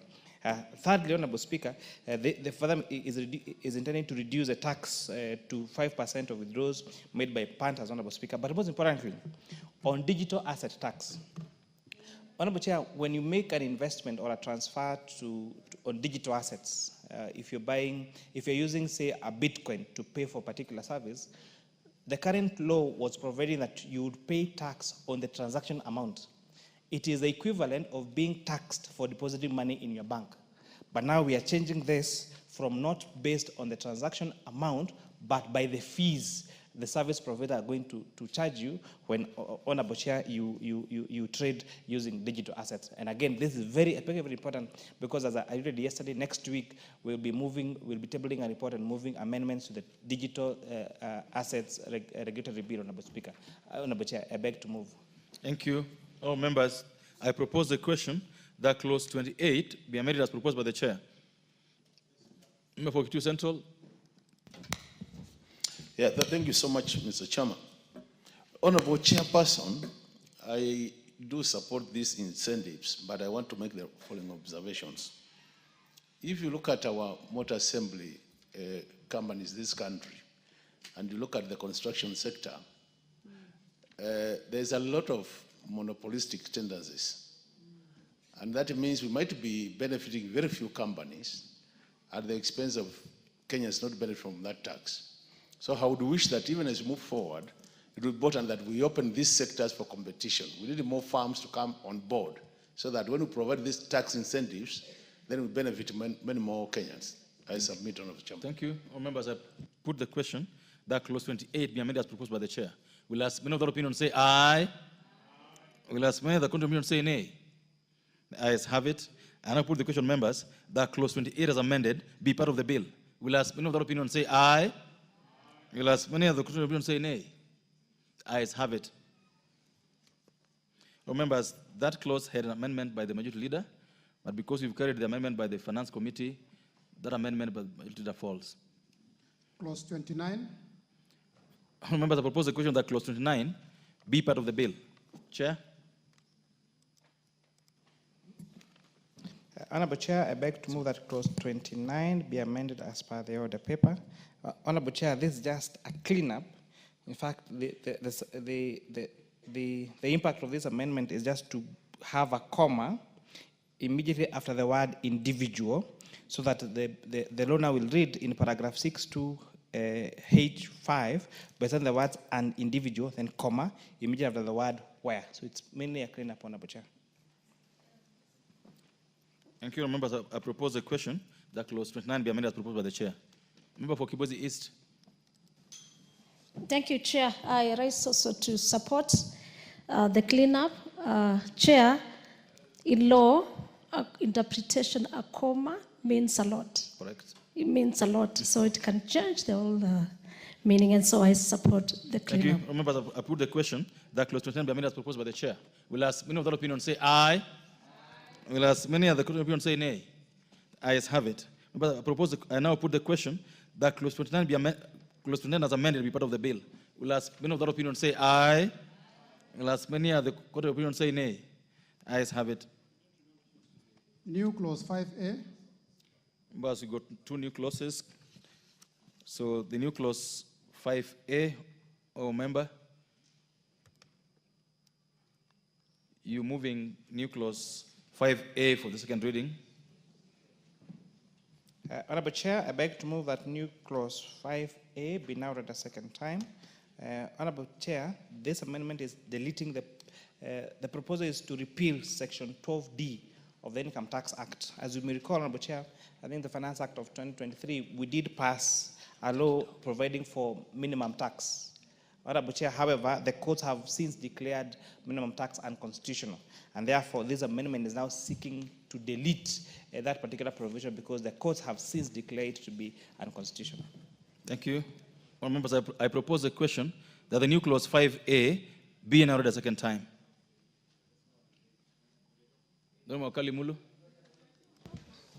Yeah. Honorable Chairperson, how I wish that the chairperson would have provided more details in terms of when you say the courts have declared unconstitutional. Is it leading to discrimination? What is really the issue? Because that is not coming out clear. Honorable Chair. So, Honorable Chair, Section 12D of the Income Tax Act is the one that was providing for minimum tax. It's a whole 12D, 1 and 1A. However, Honorable Speaker, this particular proposal was challenged in our courts and was said you cannot tax a loss.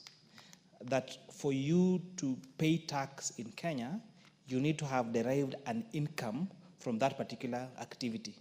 And therefore, Honorable Speaker, requiring that businesses pay minimum tax would mean then they would be required to pay tax whether or not they paid, whether or not they derived income in Kenya. And therefore, it's for that merit that the court declared that unconstitutional. And it's also important to note that that particular ruling was not challenged.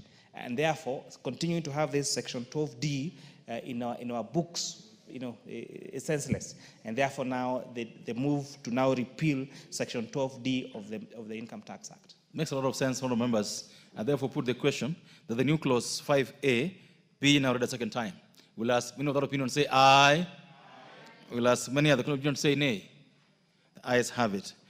Honourable members, I now propose the question that the new clause 5A be part of the bill.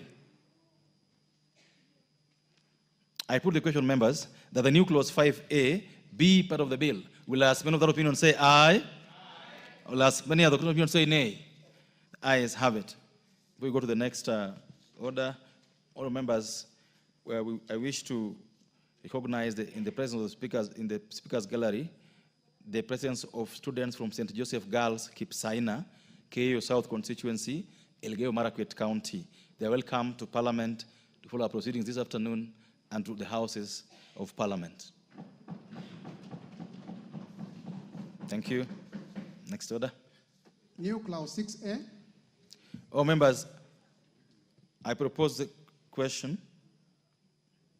No, I wish to call the mover to move the new clause 6A for second reading. So, Honorable Chair, I beg to move that new clause 6A be now read a second time.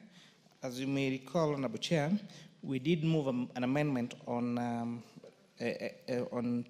tax paid on digital assets, moving it from the transaction amount to fees. And therefore, this is a subsectional amendment that now is seeking now to introduce a new clause so that that digital asset tax is now based on the fees charged on virtual asset providers and not on the transaction amount. I beg to move, Honorable Chair. Members, I propose a question. The new clause 6A being read a second time. I think it's self-explanatory. And now put the question that the new clause 6A be now read a second time. We'll ask many of the opinion say aye. We'll ask many of the court of opinion say nay. Ayes have it. I now propose the question, members, that the new clause 6A be part of the bill. I put the question that the new clause 6A be part of the bill. We'll ask many of the opinion say aye. We'll ask many of the court of opinion say nay. Ayes have it. Provisions relating to the Value Added Tax Act, Cap 476, Clause 30 and 31. Members, I propose a question that clauses 30 and 31 be part of the bill. Because there are no amendments, I put the question that clauses 30 and 31 be part of the bill. We'll ask many of the opinion say aye. We'll ask many of the court of opinion say nay. The ayes have it. Clause 32. I propose a question, members, that clause 32 be part of the bill. Chairperson. So, Honorable Chair, just to give a brief of where we are so far, the Finance Bill of 2025 was seeking to amend 5 different laws: the Income Tax Act, the Value Added Tax Act, the Excise Duty Act, the Tax Procedures Act, and the Miscellaneous Fees and Levies Act. So far we've now dealt with all the proposed amendment in the Income Tax Act, and now we are now in the next statute that now this Finance Bill is seeking to amend, which is a Value Added Tax Act. So, Honorable Chair, I beg to move that Clause 32 be amended as per the order paper. This amendment is seeking to retain the provision allowing the option to offset excess tax under any written law. And paragraph EA, we are saying that this was introduced to allow refunds for incidents of permanent credits arose due to changes in rates of tax. While the intention was to resolve an issue caused by legislation, the provision has failed to take effect due to technical drafting flaw. So, Honorable Chair, this particular provision, to avoid all the tax refund requests that KRA seems to get every time, that I alluded that we have only a budget of around 5 billion, despite tax refunds going to in excess of 50 billion shillings, Honorable Chair. Now, this is a cleanup to make sure that taxpayers are allowed to offset their current tax liabilities from excess tax that they might have paid, even if that was a different tax bracket, Honorable Speaker. Honorable Chair. That would mean that in the event, for example, you had overpaid your input tax, you are allowed to offset your input tax, whether from your corporation tax, from pay as you want, or from any other tax head that you may have in your tax obligation. I beg to move, Honorable Chair. Thank you, all members. I propose a question that clause 32 be amended as proposed by the chair. Yes, Honorable Member for Funyula. I sincerely thank and I want to strongly support this amendment as moved by the chair of the committee. All taxes are paid to KRA. It is received, whether it's different accounts or what, it all belongs to KRA. So it should be simple entry, exit, then the bottom line.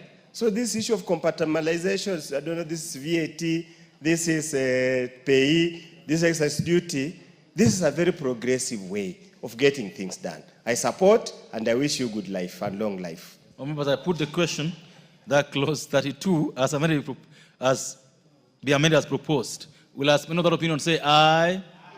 Will as many other opinion say nay? The ayes have it. But I now put the question that clause 32 as amended be part of the bill. Will as many other opinion say aye? Will as many other opinion say nay? The ayes have it. Clauses 33, 34, and 35. Honourable members, I propose a question that clauses 33, 34, and 35 be part of the bill. And there be no amendment to those clauses. I put the question that clauses 33, 34, and 35 be part of the bill. Will as many of the opinion say aye?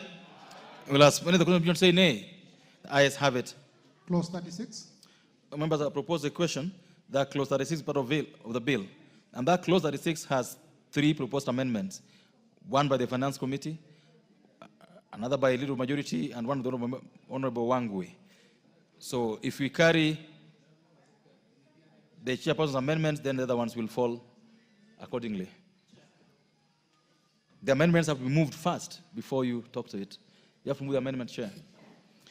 Honorable Chair, I beg to move that clause 36 be amended as per the order paper.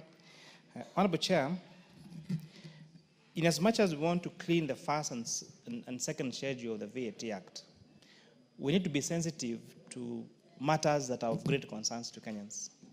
And although this zero rate and exempt status has been largely abused by some of these enterprises, Honorable Speaker, Honorable Chair, there's some commodities that are so essential that we cannot, that we should not move them from zero rate, Honorable Chair, to exempt or standard rate as proposed in this particular bill, Honorable Speaker. And we singled out a few of them. One of them being transportation of sugarcane. Because, Honorable Chair, why sugarcane stands out is because sugarcane is such a bulk item, such a heavy item, that one of the largest costs in value addition of sugarcane is actually the transportation cost of those particular sugarcane, Honorable Speaker. Secondly, is zero rating status of electric motorcycles, electric bicycles, Honorable Speaker. As you've noticed, nowadays, if you move around Nairobi, most of the boda guys and most of the taxi hailing services that do deliveries are both electric motorcycles and electric bicycles. Honorable Chair, we noticed something very unique, especially the inclusion of electric bicycles, Honorable Chair, in our country, has actually made even, especially ladies, now do that taxi hailing services even more. Honorable Chair, as you move around Nairobi, you'll see there are these motorcycles that have their lights on and they have something round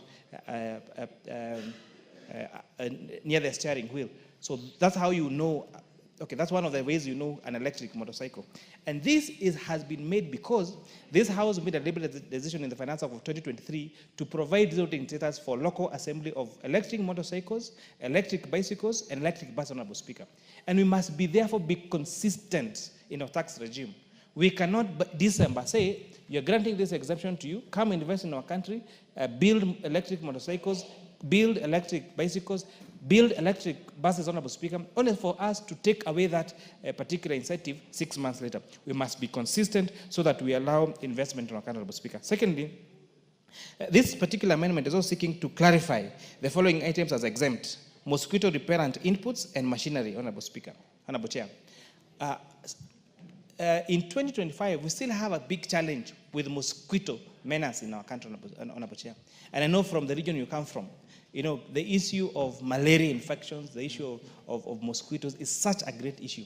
And therefore, we are hoping that granting this exemption to manufacture of this equipment that will be used to fight mosquito, Honorable Speaker, will go a long way to not just creating employment in Kenya, not just bringing investment in our country, but also in our fight against malaria. I beg to move, Honorable Chair. Well, members, I propose the question that clause 36 be amended as proposed by the chair. The first bite on this would be the Honorable Wangwe. Thank you, Honorable Speaker. Honorable Speaker, allow me to thank the Chair of Finance that he has really considered the issue of sugarcane transportation. And Honorable Speaker, looking at the component of fuel, by the time you get the costing of fuel into the commodity under manufacturing, already, Honorable Speaker, you've taxed the fuel. You've already loaded onto it the tax component. Therefore, Honorable Speaker, by you again taxing it at the consumption level, meaning the production level, it would amount to double taxation, Honorable Speaker. Therefore, I'm happy that the Chair has listened to it, and we want to agree with him, and I support. Honorable Maungu. Thank you, Chair. I listened to the Chair express the issue of that clause, and with regard to the sugar industry, Chair, I come from the sugar area, and I'm in support with what Chair, the gentleman seated before me is not allowing me to debate. Honorable Mboko, you'll get a chance. Just relax. No. Chair, I'm not talking about Honorable Mboko, I'm talking about Honorable Kaluma here. Honorable Kaluma. Interfering with my contribution. Honorable Kaluma, this is not your chance. This is the chance for the Honorable Member from Rwanda. No, you are interfering with him. Allow him to contribute. Chair, I cannot search for points from somebody who is trying to interfere with the flow of my thoughts, as Kaluma is trying to put it. Go ahead, Honorable Member. Thank you, Chair. Mine was just support the proposal as given by the Chair. Thank you. Member for Seme. Thank you, Mr. Speaker. Chair, I actually support. It's actually ridiculous. I don't know what was happening to us. How can you put tax on transportation while this person has used fuel? The fuel itself has been taxed. Maybe I didn't notice. I admit I was sleeping that time. So I support. And the issue of mosquitoes, anything that will actually help reduce the cost of healthcare is actually something which should be exempt. So I support these amendments. Member for Muhaya. Yes, okay. Have the mic here. Yes. Somewhat. Chair, did you give me a chance? Yes, you're the member for Muhaya, not so. Oh, thank you. You know, I'm easily identified as Mwalimu Mboko Milemba. I want to support that amendment. Number one, it really deals with the disease malaria and makes it very easy for investment in that section. Number two, sugarcane, which the transport cost is higher than any other cost. But more fundamentally, Chair, is the issue of the electric motorcycles and bikes, because that's the way we want to go. And it will reduce our usage of our foreign exchange to importation of oil. Thank you. Member for Home Town. Member for Home Town. Yes, I thank you, Chair. Chair, this idea of zero rating, we may be postponing it, but we need to think about it very deeply. Because we are zero rating very many products, but we have no evidence that by zero rating, the benefit goes to the local person or the consumer. Look, for instance, this thing we are calling transportation cost for sugarcane. Number one, how do you prove that these products are being used on tractors? Any vehicle can be fueled. But number two, how does the benefit go to the local person? We've had cases, Chair, where a person, something like bread is being zero rated. I know we fear touching those things, and it is only for that reason that I'll support this. But the bakers, just instead of employing more bakers, the factory are employing more people to claim tax refunds. And we are in a situation where tax expenditure, we were being told by the chair, is standing at 550 billion in a year. So we collect 2.4 trillion, but 550 is going into expenditure. Partly into refunds. Partly towards refunds, not because people are paid excess, but because people have a leeway in law to claim. Thank you. Yet they are not giving any benefit. So we may allow this for now, but we will need to review this once we explain to the public the nonsense that we are engaging the country in, because we don't have this money to give KRA to pay. Thank you. I thank the member for Kitui Rural.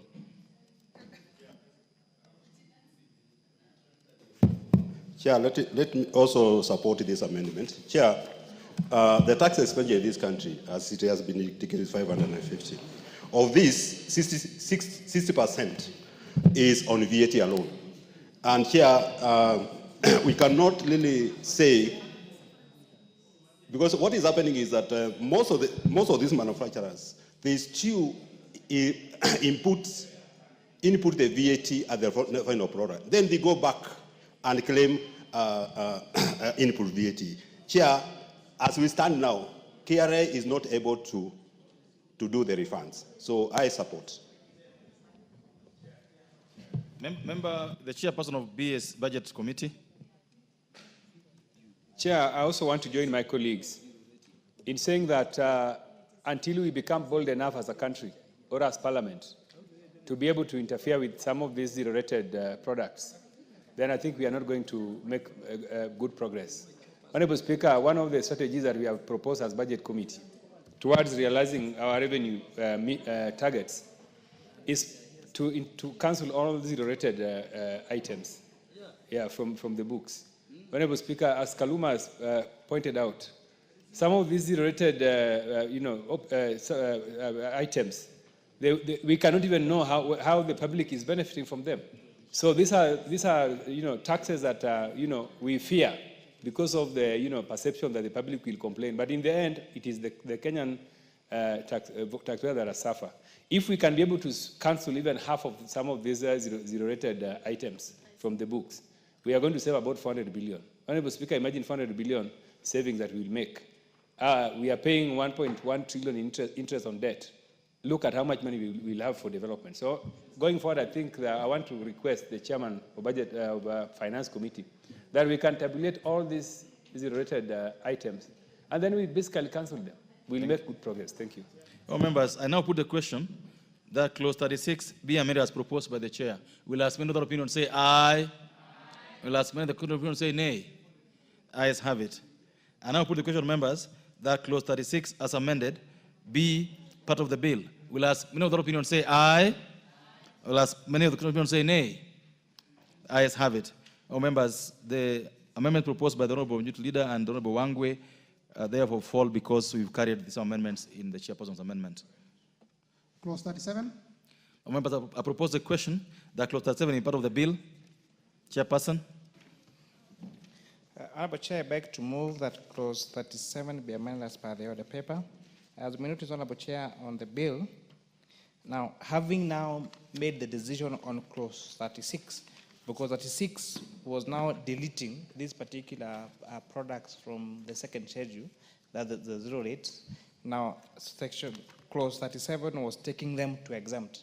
And therefore now the proposal now to delete this particular proposal, because some of those products we have now carried, that we have continued to have them remain as zero rate, and therefore now the consequential amendment on clause 37 therefore falls, Honorable Chair. And I want to really agree with the sentiments that have been made by my colleagues. Our tax zero rate and exempt status, Honorable Speaker, has largely been abused. However, Honorable Chair, one of the temptations we should not avoid is now throwing the water and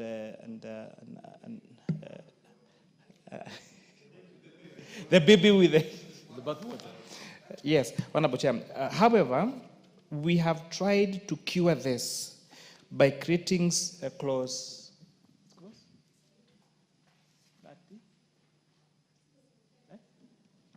35. We have tried to cure this by introducing a clause 35. 36A, you mean? And if I call you clause 35, that No, we are amending the VAT Act by inserting the following new paragraph, where a person imports or purchases goods or services which are exempt or zero rated, and the person subsequent disposes of or uses the goods or services supplied in a matter inconsistent with the purpose for which the goods or services were exempted or zero rated, the person shall be liable to pay tax on the goods or services at the applicable rate at the time of disposal or inconsistent use. So we are trying to tighten, even as we wait to clean up the first and second schedule of the VAT Act, to now try to require, Honorable Chair, that where someone uses the goods, as Honorable Kaluma explained on the transmission of sugarcane, in a way that is inconsistent with the reason why that particular good was exempt or zero rate, then they will be required now to pay the equivalent of that tax on a China. Hoping that KRA will use this administrative and legislative framework to try to cure the mischief around this zero rate and exempt status, Honorable Chair. Members, I propose a question that clause 37 be amended as proposed by the chair. Honorable Wundo. Chair, let me also join my colleagues in joining this debate between zero rating and exempt. As for now, Chair, the purported proposal by Treasury to move from zero rating to exempt would have automatically resulted in some minimal price increases, which at this particular point in moment would have been a very bad decision in view of the prevailing economic circumstances. Again, when you meet many of the traders and the business people, they want some element of consistency and predictability. I totally agree that these tax expenditures might not necessarily benefit the end consumer. But eventually, we must find a way of putting a timeline when this, from zero rating to exempt will happen, so that everybody knows after 2 to 3 years, this is what will happen. But just all of a sudden, it was changes last year, another changes here, it's so disruptive. So as my colleagues have said, and let me throw to the committee, we need to start a process that can be predictable over time, that this will change this way, this will change the following year, so that everybody prepares adequately. Thank you, Honorable Chair. Thank you. Honorable Wangwe. Thank you, Honorable Speaker. Honorable Speaker, once more I want to thank the Chair of Finance.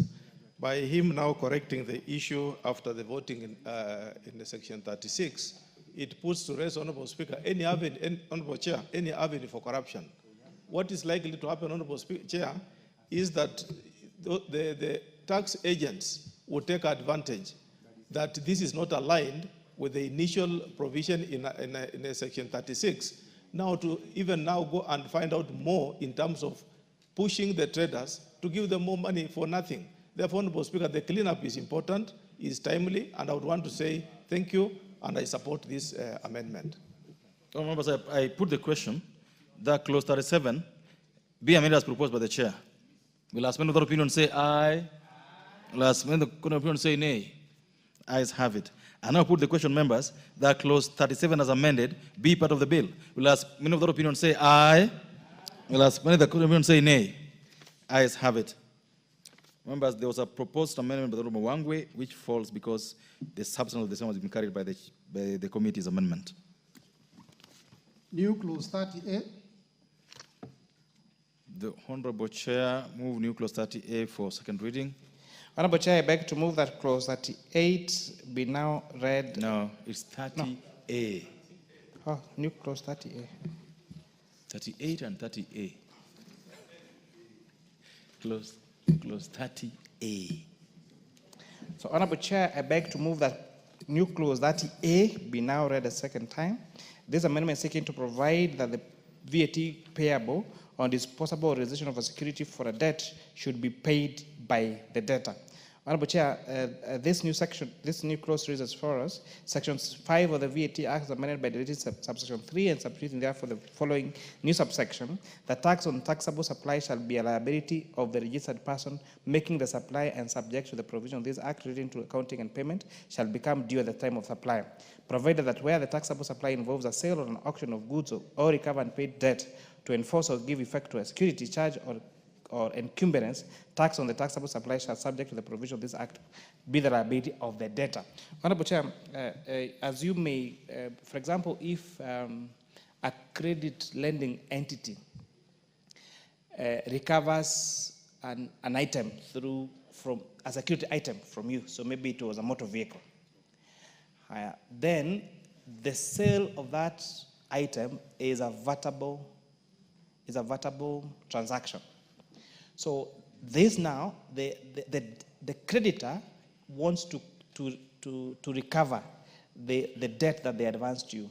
And therefore now we are requiring that the debtor be the one who is eligible to pay for the tax payable for that particular good when now it's being auctioned or repossessed from the debtor. So we are taking the obligation from the creditor to the debtor. I beg to move on, Honorable Chair. Members, I propose a question that new clause 30A being read a second time.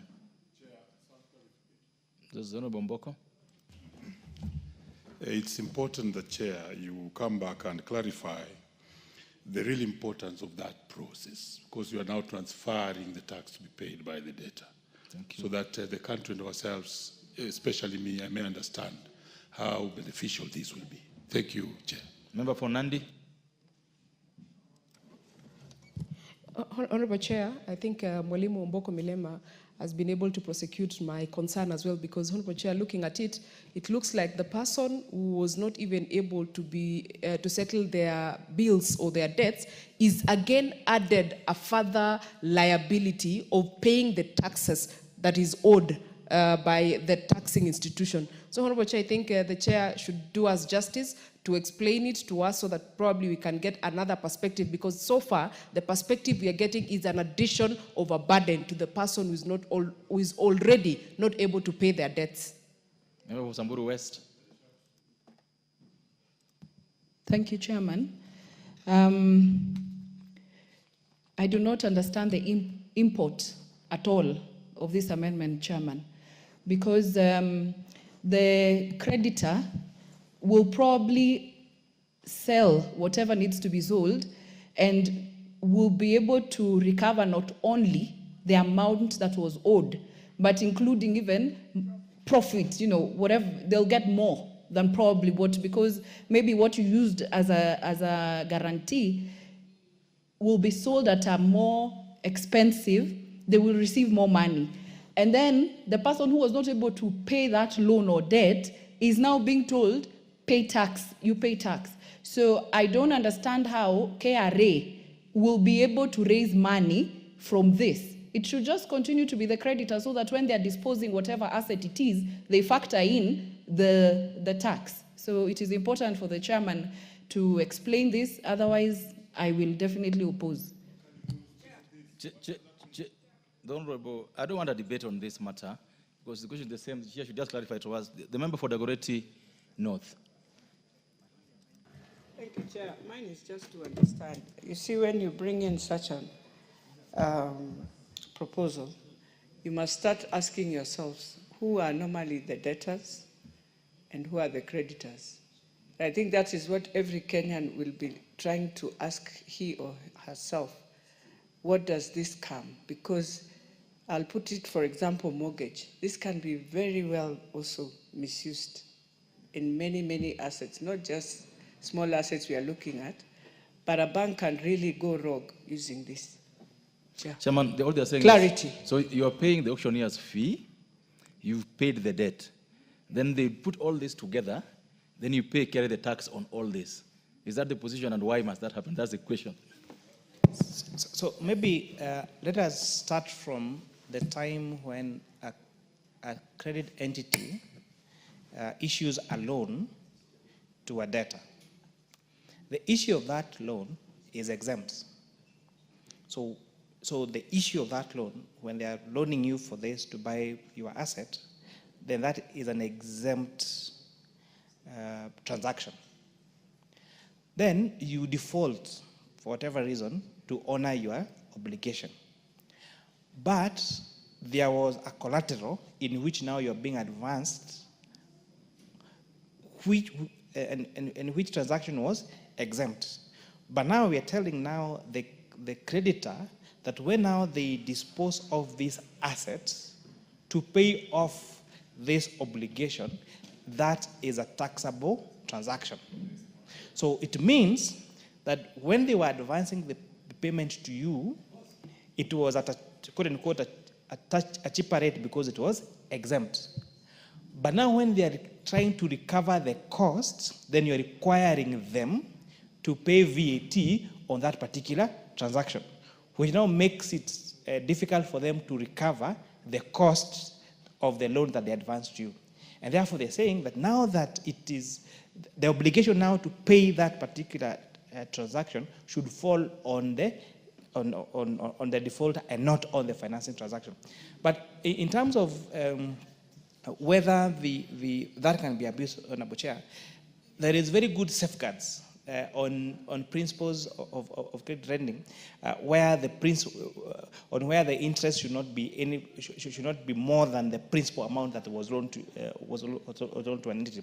And therefore, even though there is merit in what members are raising, I think that can be cured administratively by making sure that the cost does not fall more than the cost of that particular item to the loanee, Honorable Chair. But just order. The issue is raised that what about if the money given in the first instance is exempt, but now they're taxing it because it's done interest? Probably that's the reason they're now taxing it. It's done interest, and this interest is included in what is being recovered. Anyway, go on, Honorable Wundo. I see a practical challenge in implementing this particular clause. Very practical challenge. And I want the chair to listen and his technical team. I want them to listen. Assume you have taken a mortgage on a property. You have taken a mortgage on a property. At the disposal in the event you default, the Land Act clearly states that the property should not be sold less than 75% of the value, of the market value. Assume you have been servicing and you defaulted. You already have, it's already capped at 75%. That 75% presupposes that the bank should absorb all the attendant costs in respect of the same transaction, to an extent that they don't expect the owner of the property, the borrower, again to go into his pocket to service the outstanding debt. That's the implication. Thank you. So that we avoid a case where auctioneers at the banks used to collude and fleece members. Here again, you are bringing this into the arrangement. Thank you. For Samburu West. Thank you, Chairman. And having listened to the Chairman of the Finance Committee, it is even better to put the tax before, so that because he has said that it was exempt, you are not paying the tax. It is better for the debtor to know what they're getting themselves into, but not after they are unable to pay, Chairman. And so, and also it doesn't make sense. Is it the creditor who will give the debtor the money so that they pay the tax? You can't overburden that debtor who is not able. So I oppose. Don't remember for Kitui Central. You know, Honorable Chairperson, we are addressing a very serious matter here and very simple. What we are saying is, by the time you get to be auctioned, financially you have serious challenges. Now imagine a situation where, Honorable Chairperson, I'm being auctioned, and my car has been taken to be sold, and then I've been told to pay tax. It really makes it very complicated. So in terms of implementation of the Chairperson of Finance, I think this amendment, you need to get it out of the order paper. Let's think through it, and then you can bring it later. I think that it will be helping the country. Thank you. I now propose a question that the new clause 30A be now read a second time. We'll ask many other opinion. Chair, what's the problem? So Honorable Chair, listening to honorable members raise their concerns about this particular matter, I think this is a proposal that needs a bit more rethinking, and therefore I beg to withdraw this particular amendment, and now we consult further so that we make sure that we do not disadvantage an already disadvantaged defaulter on this particular proposal. Yeah, that so is I how beg to drop this particular amendment. Chairman, that's how someone earns the title honorable. Yeah, well done.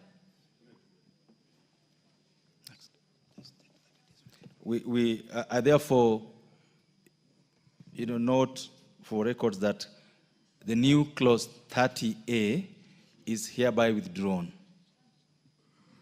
Next clause. New clause 36A. All members, I propose a question that the new clause 36A is to be moved for second reading by the chair. Thank you, Honorable Chair. Honorable Chair, I beg to move that new clause 36A be now read a second time. So, Honorable Chair, this, as you may recall, we used to have, I think it's called AFCO, the entity that used to supply goods and services to our great men and women in uniform. However, this has since changed to Defense Forces Welfare Services. Honorable Chair, and therefore, this is in line with the amendments we made in December in our tax amendment clause to now provide that services and goods being offered to our women and men in uniform be exempt from taxes, Honorable Speaker. And this also includes also accommodation, restaurant, and beauty salon and laundry services that are offered by Defense Forces Welfare Services, so that we continue to incentivize these great men and women who offer their entire life to serve this particular country, Honorable Speaker. Also, 36 is also providing is a subsequent amendment for the manufacture of mosquito repellents, as I had moved earlier. Honorable Speaker, I beg to move that this now clause 36A be now read a second time. I propose the question of members that the new clause 36A be now read a second time. I put the question that the new clause 36A be now read a second time. Will as many other opinions say aye? Will as many other contrary opinions say nay? Ayes have it. Members, I propose a question that the new clause 36A be part of the bill. I now put the question that the new clause 36A be part of the bill. Will as many of the opinions say aye? Will as many other contrary opinions say nay? Ayes have it. Provisions relating to the Excise Duty Act, Cap 472, Clause 38. Members, I propose a question that clause 38 be part of the bill. Move your amendment, Chair. 38. Honorable Chair, I beg to move that new clause 38 be amended as per the order paper. This is a proposed amendment to paragraph 2, by adding the words proposed definition of digital marketplace and substituting therefore the following new definition. Digital marketplace means an online or electronic platform which enables users to sell or provide services, goods, or other property to other users. Honorable Chair, this is providing clarity to the definition of digital marketplace. Thank you. All members, I propose a question that clause 38 be amended as proposed by the chair. I put the question that clause 38 be amended as proposed by the chair. Will as many other opinions say aye? Will as many other opinions say nay? Ayes have it. I now put the question, members, that clause 38 is amended be part of the bill. Will as many other opinions say aye? Will as many other opinions say nay? Ayes have it. Clauses 39, 40, and 41. Honourable members, I propose a question that clauses 39, 40, and 41 be part of the bill. And because there are no amendments to those clauses, I put the question that clauses 39, 40, and 41 be part of the bill. Will as many of the opinions say aye? Will as many of the opinions say nay? Ayes have it. Clause 42. Remember, I propose a question that clause 42 be part of the bill. Chair, you are amending clause 42.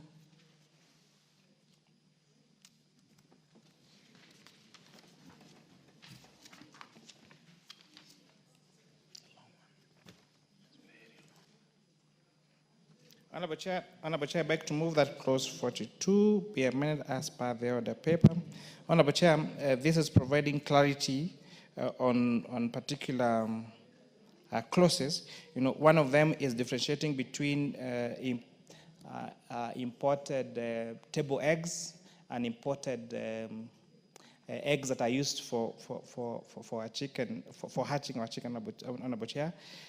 This also relates to, is also providing different rates, including imported cartons and boxes, and paper, and imported glass bottles, and float gas, Honorable Speaker. So this particular clause is providing for different rates for all these particular products, Honorable Speaker. Honorable Chair, this is one of the steps that we're saying we must be selfish as a country, that we cannot continue to grow our economy if we become a supermarket, that we must make consistent steps in growing and incentivizing our manufacturing sector. One of these proposals, Honorable Chair, is introducing incentives for local manufacture of cartons that are used for packaging of tea and coffee. As I explained, Honorable Chair, one of the greatest challenges we've been having with the price of our tea and coffee is because we have not built capacity or incentivized our sectors enough to manufacture the packaging materials that are used to package our tea and our coffee. And therefore, we end up exporting our tea and coffee at a very cheap rate, Honorable Chair, in guineas, only for them to end up in our neighboring countries, in Sri Lanka and Dubai, become packaged and come back at almost 1,000 times more than the cost of these particular items. Therefore, we give a very low yield to our farmers, Honorable Speaker, when you have just few people who are just importing our raw materials and bringing them back at exorbitant prices, making all the profit. I beg to move, Honorable Chair. All members, I propose the question. That clause 42 amendments proposed by the Chair. Honorable Member for Samburu West. Thank you, Chairman. I do support. Value addition is very important for us as a country, as it will increase the yields, as it has been said, and so I support. Members, I put the question, therefore, that clause 42 amendments proposed by the Chair. Will ask another opinion say aye. Will ask many of the contrary opinion say nay. Ayes have it. And I put the question, members, that clause 42 was amended to be part of the bill. Will ask another opinion say aye. Will ask many of the contrary opinion say nay.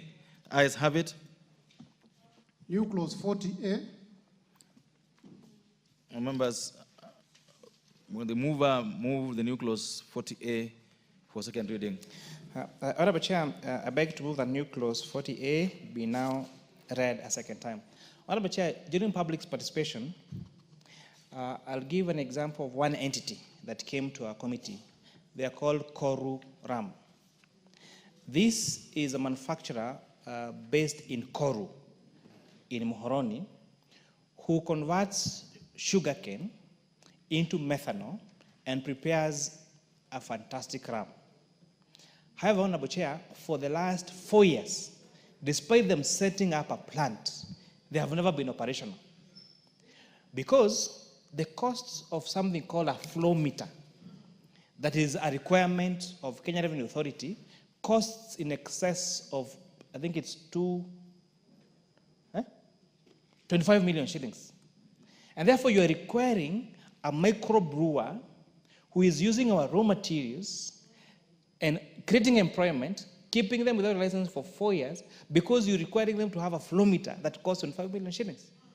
And therefore, but when we tasked KRA, they said, no, it's a fault in the law.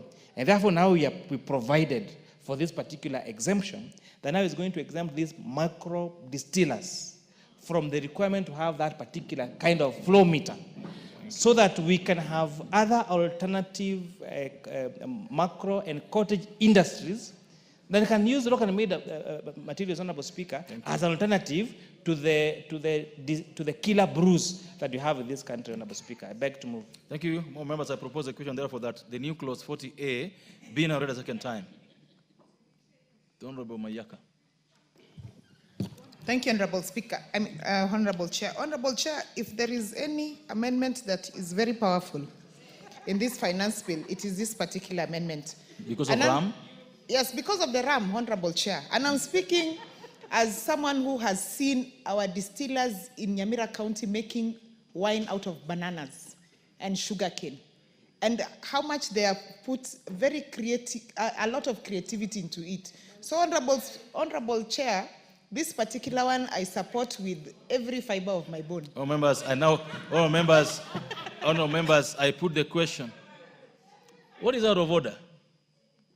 It's just ram.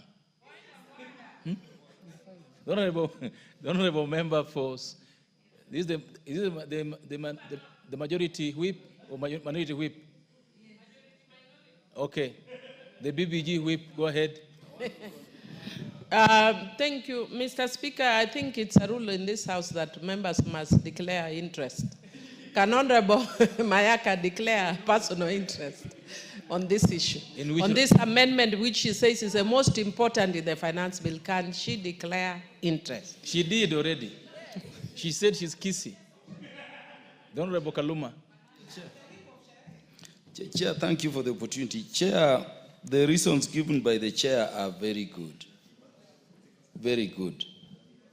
But so that we don't appear to be favoring just some sectors, have we done an overview of all sectors which are similarly affected so that we don't just go for one or two?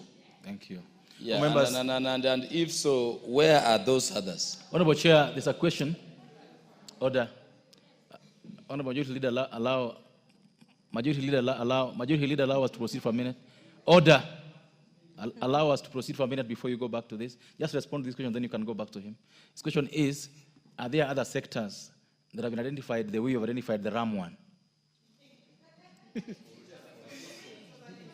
So I just gave that an example, and I think I also need to make a clarification. Actually, that amendment refers to the next I'm going to speak to, but this clause 40A is speaking to making what we call restricted items, which only includes ethanol. But what you've seen is that now the guys that make this illicit liquor have become smart. They're not just using ethanol, they're also using methanol. So we are now putting methanol as a restricted product so that it's from its production all the way to the end is actually observed. But the issue that we are speaking to is actually now in the next amendment, which is also is very crucial. And I just pick Quorum as one of the examples. But Honorable Chair, one of the things that we must agree as a House, as a correct way to end the menace of illicit brews, is if we allow other products that are used locally manufactured products into making of liquor, Honorable Chair. We have left the people that want to have a good evening after their nyama choma to very expensive drinks, Honorable Chair. And therefore, the only alternative they have has been this cheap liquor. Methanol, less alcohol, Honorable Chair. And you must agree, it's okay that Honorable Chair, you are Titatola, which is fine. But we must agree that Honorable Kimani Ichung'wah here likes to enjoy his drink after having his nyama choma, and we must provide him with other alternatives. Chair, you know where I come from. Chair, you know where I come from. We make the best changa. So it doesn't matter whether I'm titular or not. But so to be clear, order. So just a minute, Chair. So to be clear, 40A is about restricting the importation of methanol. You have to be clear like that. That 40 is about restricting importation of methanol to make so that we're able to use more healthier ways of making our alcohol. Is that okay? All members, I therefore put the question that the new clause 40A be now read a second time. Will ask another opinion say aye. And ask another opinion say nay. Ayes have it. Members, I propose the question therefore that the new clause 40A be part of the bill. And now put the question that new clause 40A be part of the bill. We'll ask another opinion say aye. And ask another opinion say nay. Ayes have it. New clause 41A. Honorable Chair, move order. New 41A for So, Honorable Chair, I beg to move that new clause 41A be now read a second time, and just that we carry the members along. New clause 41 read this as follows: that section 25 of the Excise Duty Act is amended by inserting the following new subsections immediately to subsection 2. Notwithstanding subsection 1A, a licensed micro-distiller shall be exempt from the requirement for automation, continuous piping, and use of mass flow meters. And 2B, that the production of volume of such a licensed micro-distiller shall be ascertained and monitored through the use of excise stamps or such other mechanism as the Commissioner may prescribe by notice in the Gazette. So, Honorable Chair, this is now the matter that we are debating earlier. You explained it very well. That now we are requiring that these micro-distillers are not required to have a flow meter that costs in excess of 25 million shillings, so that we are able to have an alternative, Honorable Speaker, and end the menace of illicit brews in our country, Honorable Chair. Thank you. I beg to move. I propose a question, therefore, that the new clause 41A be now read a second time. The majority leader? Chair, let me say I support that amendment, but cautiously. And the caution is this, Honorable Speaker. Any distiller, whether you call him a small or micro or a big distiller, 25 million shillings for a distillery is not too much to ask. Therefore, I want to ask the chair, because I wish we had restricted that probably to a period of maybe 3 or 4 to 5 years, so that beyond 3 to 5 years, you must install a flow meter. Because the danger is this, Honorable Speaker, Honorable Chair. And I know the Honorable Kimani Kuri had mixed up his earlier statement when he called you a teetotaler, and I am the teetotaler. And he knows, being an elder in my church, You're also mixing up anything close to alcohol. You're also mixing issues. I don't take alcohol also. We are both teetotalers. So say both of us. Or he mixed up, he wanted to say the chair and the Kimani Ichung'wah are teetotalers, while the chair of finance enjoys his drink. Because me and you know, my church, if I came anywhere close to these things, I would be excommunicated. But I was saying the danger, Chair, is with stamps. Chair, you know, whether it is cigarettes, whether it is drinking water or alcohol, the affixing of stamps on bottles and cigarette packets has been riddled in the past with a lot of many fake stamps. Many done from China. They are sold in the streets, back streets in downtown Nairobi. Therefore, maybe I would want to ask Chair, maybe in the subsequent bill, we restrict this flow meter business to a period of a maximum of 3 years. After 3 years, anyone who is in business should have made money to install the flow meter. Because the flow meter, you will never cheat. But with stamps, cheating will become the order of the day. So I will support for now, but probably ask the chair, maybe in the next year, to ensure that we restrict that particular provision to be time-bound, maybe to a period of 3 to 5 years. Any business that has operated for 3 to 5 years in the distillery world should be able to make money. And lastly, Honorable Speaker, although it's overtaken by time, let me support the issue of regulating the production of methanol. Because if there is anything that has killed people in this country, especially young people, is consumption of illicit alcohol. The illicit alcohol that is sold to many people in our villages is not ethanol. Most of it is methanol, an industrial alcohol that should never be consumed. Therefore, controlling its production is very commendable, and I thank the committee. Thank you. The member for Githunguri. Chair, thank you very much. I rise to give my reservations to the proposal that is made by the chair regarding flow meters. In as much as I support any effort to regulate illicit alcohol manufacturing in this country, and in as much as we come up with such recommendations like introducing flow meters, we need to be careful. Because we don't know, some of us don't know, and would want to understand from the chair, these flow meters, how much are they? Is this a heavy investment that will make small businesses not able to afford these flow meters? He said it's 25 million. It is 25 million. So it means that once we introduce these flow meters, in as much as we want to discourage the illicit alcohol manufacture in this country, we might force some people out of business. which are legal business. They have been making the right quantity, the right quality of alcohol. 25 million is hell lot of investment.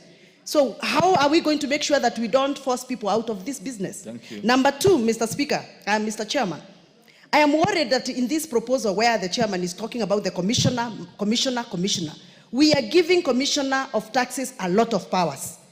And these powers, if they are not checked, they are going to be misused. Member Poseme. No, this is the last Chair, person on this. Please allow me to remove. As I support these amendments, an issue is coming here, which seems to be an issue of regulation. Why is a flow meter necessary? And if you go back to why would you use methanol if you can use ethanol? So the question that is coming to me we should look at, and then maybe we'll have to look at, is there some regulatory function that is left loose so that we are trying to solve that through taxation, where we would have actually just needed a regulator who would know we need that. So I think that is, Mr. Speaker, that's what I think we should look at in the alcohol industry. How is the regulation done? What are we missing out? I support. 1 minute. Thank you. 1 minute. Honorable Kaluma. Yeah, I have a question to the chairman. Chairman Finance, I have a question. Order. And maybe... There's a question to the chairman. Yeah, the chairman needs to follow. My question is this. For those who already have the flow meter, what happens to them? I need to know, because now we're introducing the stamps. Yeah. So will they continue and the stamps or together? You know, it's important to know. Thank you, Chair. And Chair, before you answer, for the sake of what Honorable Chimwa has said, is there a way, because Kenyans are innovating, can't we get cheaper flow meters? Can that be innovated? Chair, you answer that so that we can make progress. So thank you, Honorable Chair. And I really share with all the sentiments raised at the floor of this House, including the ones raised by my senior, the leader of majority. So 2B is providing for the production volume of such a license micro-distiller shall be ascertained and monitored through the use of accessible stamps. So the issue of accessible stamps is not optional. They must use the accessible stamps. The only matter we are exempting from, and these are the new micro-distillers, the ones that are not ready in the market, the ones in the market must continue the flow meters, is now not requiring them to have that particular flow meter, because as you had explained, the cost of building a micro-distillery is around 10 to 15 million. That is the entire capital investment to create a micro-distillery. Now you're telling a cottage industry that has already invested 15 million to set up the entire plant that they need to get another 25 million shillings just to have a flow meter. However, the issue of abuse of this particular clause is something that we must also be awoke to as a House.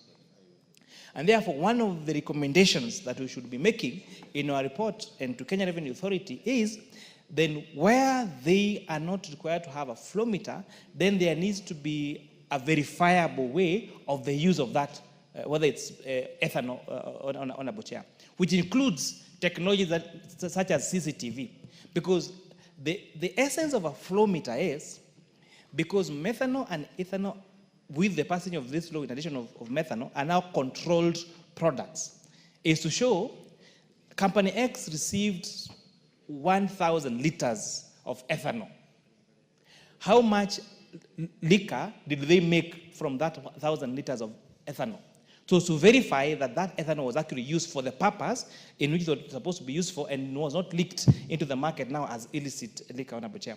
So we will find a way of now working with, communicating with the Kenya Revenue Authority and requiring these particular entities to provide evidence in a way that KRA can verify, another security agency can verify that this ethanol is actually used for the purpose in which it was acquired, because that is the essence of flow meters. And lastly, the issue of innovation. I think this is a business opportunity to any Kenyan who is listening to this particular conversation. A flow meter cannot be costing 25 million shillings. It just means that there could be some monopolies in that particular sector that is against the price so that they maximize on the returns. And therefore, if you're able to have cheaper alternatives, then that will be the best for the country. All members, I now put the question, therefore, that the new clause 40, the new clause, we will have to make progress. There's a chance, order, there's a chance for you to contribute in the next phase of this. I put the question that the new clause 41A be now the second time. Will ask another opinion say aye? Will ask another opinion say nay? The ayes have it. I now propose the question that the new clause 41A be part of the bill. The Honorable Thuku, quickly. Chair, thank you. On the same issue, you see, who is the merchant of these flow meters? Because this a pertinent question that has been asked. Are there no cheaper meters, flow meters for the same? Chair, we have been using stamp duties. Where are we moving? Is it that we cannot enhance that technology as opposed now to this kind of investment that is proposed? Because honestly, if you're talking about... What is proposed? The flow meter. They're removing it. They're not introducing it. Exactly. What I'm saying is, we wish to know, we have installed this excisible goods management system. There's an installation in KRA of excisible goods management system. Why can't we just enhance that system instead of bringing in new amendment into the same? I think we need to relook deeper into this issue. We may not get a foolproof system whereby now we are going to account for all the methanol or ethanol that has gotten into some industry or factory. And therefore, I think to some extent, I have reservation on this one. Honorable Kaluma, quickly. Yeah, Chair, I'm just seeking a clarification. I understand the flow meter, and I would request the majority leader to listen to me, to be a requirement. It's not the move of this. It's a requirement, Chair, so that you regulate the amount of these alcoholic products you unleash to the market, and to enable also the distillers to account for whatever they produce and unleash. And so there is a social good that it is playing. To date, I understand the chair to be saying that we want to create a pathway around which even distillers who have not installed the so-called flow meter can operate. That is what I understand him to be saying. And if that is the direction, then number one, I will oppose this provision. Because number two, for that subtle good that we need to regulate what is going and account for them around alcohol, the reason as to why we impose, excise, tax. But for the other reason, Chair, that we will be creating disparities. Some people have incurred costs, installed these flow meters. You are allowing others to enter the market without installing them. But ultimately, I wanted to make something which I'm making as the last point, Chair, if you would permit. Chair, when you come with a finance bill, there is the amount of money you target to raise. So unless we are explaining the amount of money we are costing the government in terms of revenue loss, we should not accept amendments. All members, I put the question, therefore, that the new clause 41A be part of the bill. Will ask another opinion say aye? Will ask another opinion say nay? The ayes have it. New clauses 42A, 42B, and 42C. Honorable members. Honorable Chair, move these three clauses for second reading. Honorable Chair, I beg to move that new clause 42A, 42B, and 42C be now read a second time. So, Honorable Chair, 42A and 41 and 42. So, 42A is seeking to impose a 5% excise duty on amounts deposited in a customer's wallet. And this amendment is seeking to impose excess on fees charged on transaction by a virtual asset provider. So, two things. When you're placing a bet, the current acquisition regime is, say you have money on your mobile wallet, whether it's M-Pesa or Airtel money.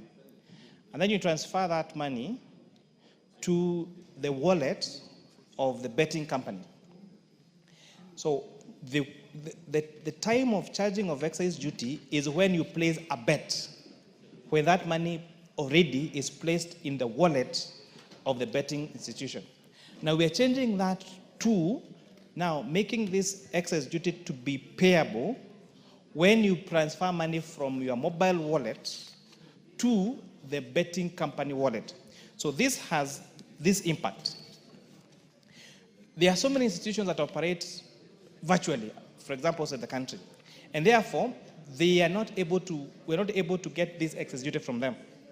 But now it means that every time you transfer money from their mobile wallet to the wallet of the betting company, then that is a time when excess duty is paid.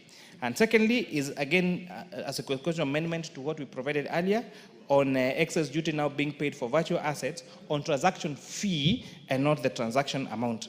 42B is defining the term amount deposited in the customer's wallet, as I have explained, and 42C is again as a constitutional amendment that I had spoken to earlier about accessible services offered by Kenya Defence Forces Welfare Services. I'd like to move on, Chair. Members, I propose a question that the new clauses 42A, 42B, and 42C be now read a second time.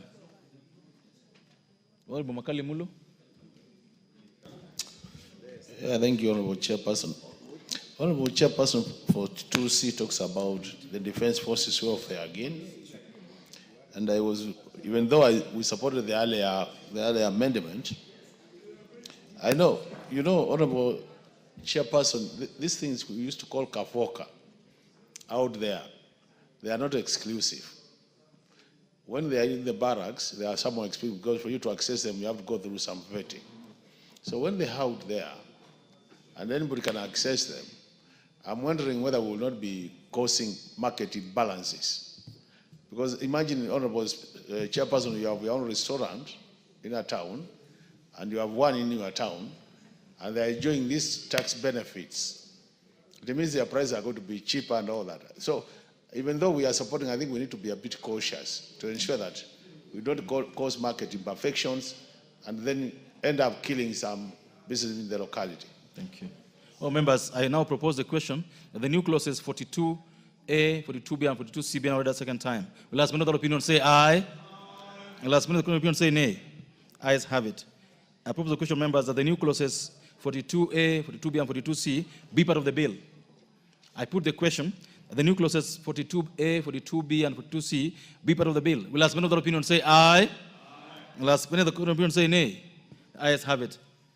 Provisions relating to the Tax Procedure Act, Cap 469B, clauses 43, 44, 45, and 46.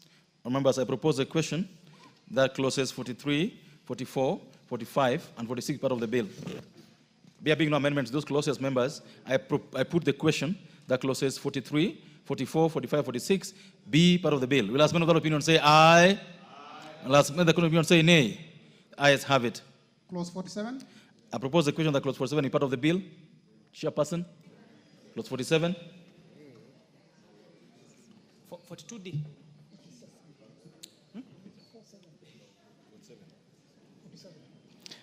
Honorable Chair, I beg to move that clause 47 be amended as per the order paper. This amendment is seeking to remove the restriction from appealing. So, Honorable Chair, this clause 47 is again one of the clauses that was highly contested during public participation. Because when you go to, when you appeal, for example, for your tax, you're given a tax assessment and then you go to appeal to it, then this particular proposal was requiring for you to pay, this particular provision currently disallows KRA from issuing an agency notice where you have appealed the decision for your assessment by KRA. But now, Treasury was seeking to delete that clause, which means that once you've been issued with an assessment, even before you appeal, then they could issue an agency notice to you. So we agree with the members of the public, and that's why we are proposing to delete this particular clause. All members, I propose a question that clause 47 be amended as proposed by the chair. I put the question that clause 47 be amended as proposed by the chair. Will last man of that opinion say aye? Will last man of that opinion say nay? Ayes have it. I now put the question, members, that clause 47 as amended be part of the bill. Will ask one of the opinion say aye? Will ask one of the opinion say nay? Ayes have it. Clauses 48 and 49. Oh, members, clauses. I propose the question that clauses 47, 48, and 49 be part of the bill. These ones have no amendments, members. I therefore put the question that clauses 48 and 49 be part of the bill. Will ask one of the opinion say aye? Will ask one of the opinion say nay? Ayes have it. Clause 50. Members, I propose the question that clause 50 be part of the bill. Honorable Chair, you got an amendment to clause 50. So, Honorable Chair, I beg to move that clause 50 be amended as per the order paper. This amendment is seeking to allow for offset of value-added tax payable on imports. So, Honorable Chair, this again came from public participation from especially our manufacturers that said, when they import raw materials for value addition, and those raw materials are subject to VAT, then they are not being allowed to claim that input VAT on the imports, Honorable Chair, when they are computing their output tax. And therefore, we agreed with the manufacturers that we try to grow our manufacturing sector, and that's the import of this particular amendment, Honorable Chair. Remember, I propose a question that clause 50 be amended as proposed by the Chair. I now put the question that clause 50. Chairman, budget, what is itching you? Chairman, I want to oppose that amendment. Which one? That amendment where we are zero rating the raw materials. Go ahead. Chairman, okay, I wanted to make an observation, Chairman, even before we go on. That point which was raised by Kaluma, where we are questioning zero rating of some of or most of these items. There's no Kaluma in this house, member. Is this Honorable Kaluma? Yes, Honorable Kaluma. Honorable Kaluma, I would like to ask my counterpart, the Chairman of Finance, that at least we really quantify some of these things. I want to know the implication of the amendments in terms of revenue losses. I would like, Chairman, that we go that direction, so that any amendment that is brought before us, if it has an impact on raising revenue or lowering or cutting revenue, we need to know. Because otherwise, Honorable Chair, I'm going to move the appropriations bill here. And you will see, Honorable Chair, that one of the struggles we are going to face is on revenue-raising measures. Now, so I would like you to, through your chair, to help us count for the amendments and what impact do they have in terms of revenue-raising. Now, I'm going to allow Chair to respond to that, but only on this clause. On any other clauses, I will request the Chair of Finance and the pair budget to sit and speak together. We can't have this on the floor of the House. It never happens. It's never happened. I won't allow it to happen. Chair Finance and Chair Budget must consult before any of this. So, okay, the Honorable Member for Excise, what is out of order? Before you respond, Chair. No, I just wanted to support my chair by informing you that we've taken care of that, okay, as you've advised accordingly. Okay. Being a member of the committee. Chair Finance. Chair Finance. So Honorable Chair, I totally understand where the Chair of Budget Committee is speaking from. But we must desist from using the finance bill as just a tool for raising revenue. The finance bill should inform policy for our country. And for this, our committee has stood aground on several matters. We have a national tax policy that informs that we must have consistent laws and consistent legislation. We granted some of these exemptions in December. 4 months, 5 months later, we are taking back what we said. Welcome to our country. Go invest in a company in Siaya, in Homa Bay. You'll get investment deduction if you invest outside Nairobi and Mombasa. Someone took a loan of 10 billion and is setting up a factory in Homa Bay, a factory in Siaya, a factory in Nakuru. 6 months later, you're telling no. Because we're going to lose revenue here, you cannot continue to invest there. We must be consistent.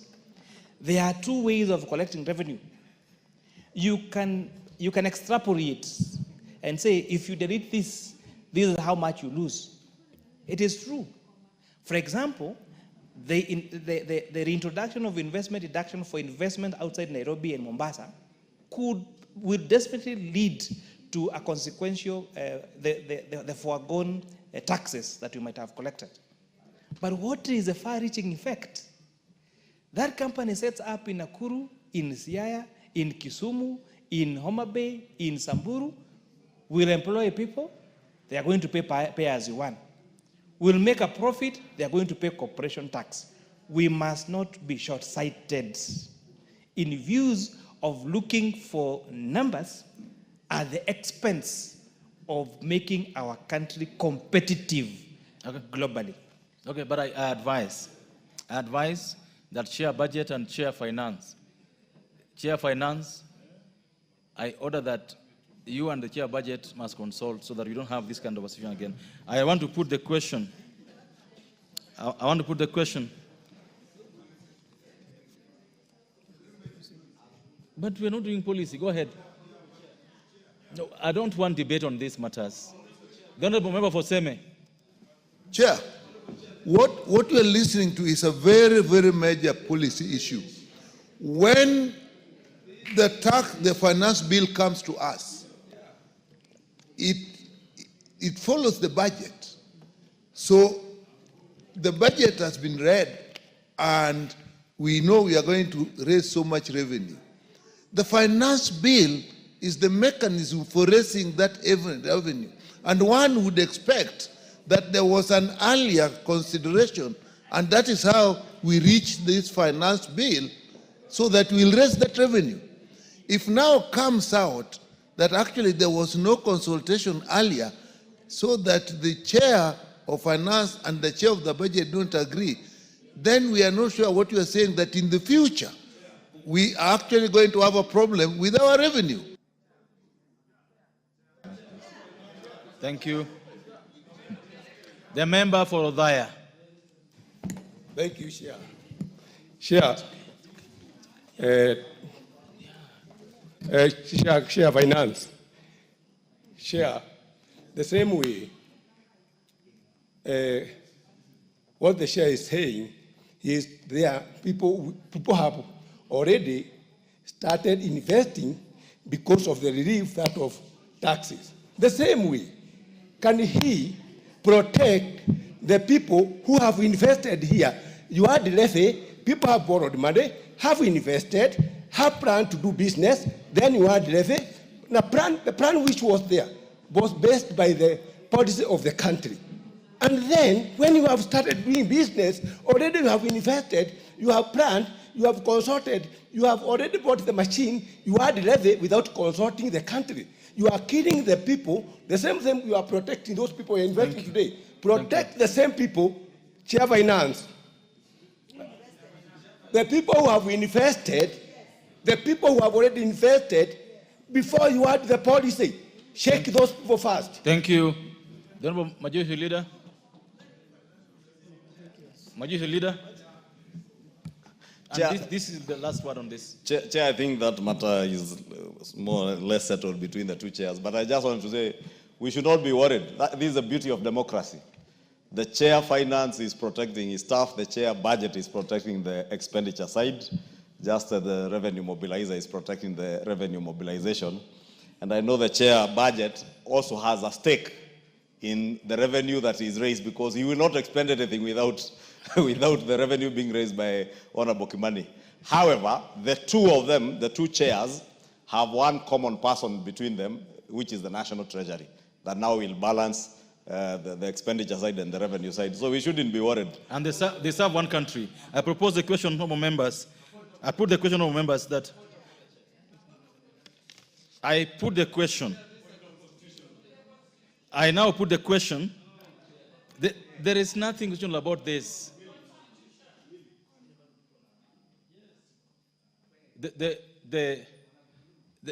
No, order. Let me listen to Honorable Kaluma. Let me listen to you. Just get your point first, but Honorable Kaluma, can you raise your point? Kaluma, you have the microphone. It's not going anywhere. Honorable Members, Honorable Speaker. It wasn't your chance, Honorable Mili. It was not your chance. Honorable Chair, I'm standing under the provisions of Article 114, sub-Article 2. Order, members, order. Honorable, you have 1 minute to prosecute this. No, but Chair, No, there go are ahead. consultations No, go, go, in front of me. Go ahead. You were part of that consultation. Why don't you give me order? You were part of this 30 seconds. I was ago. not. Order, members. Go ahead. Yes, I thank you, Honorable Chair. Chair, my position is that the finance bill is a money bill under Article 114. And the finance bill having been brought, the requirement of sub-Article 2 is that if any amendments are to be proposed, the concurrence or consultation of the National Treasury Cabinet Secretary must be sought. Could we have confirmation that that happened now that the Chair of Budget and Appropriation and the Chair in charge of Finance and National Planning are appearing not to be in agreement? Thank you. Yes. A very simple matter, Honorable Kaluma. That is not for this House to decide. These amendments we're prosecuting were approved by the Speaker of this House. That is the only confirmation you need, and you have the confirmation. I now put the question, members, that clause 50 as amended be part of the bill. Will as many of the opinion say aye? Will as many of the opinion say nay? The ayes have it. Clause 52. Now, members, I propose the question that clause 52 part of the bill.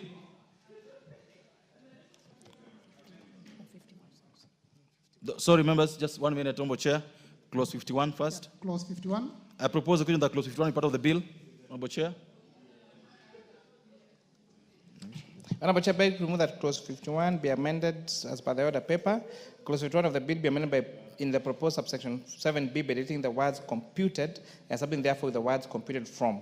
This amendment, Honorable Chair, is just a cleanup. Members, I propose the question that clause 51 be amended as proposed by the Chair.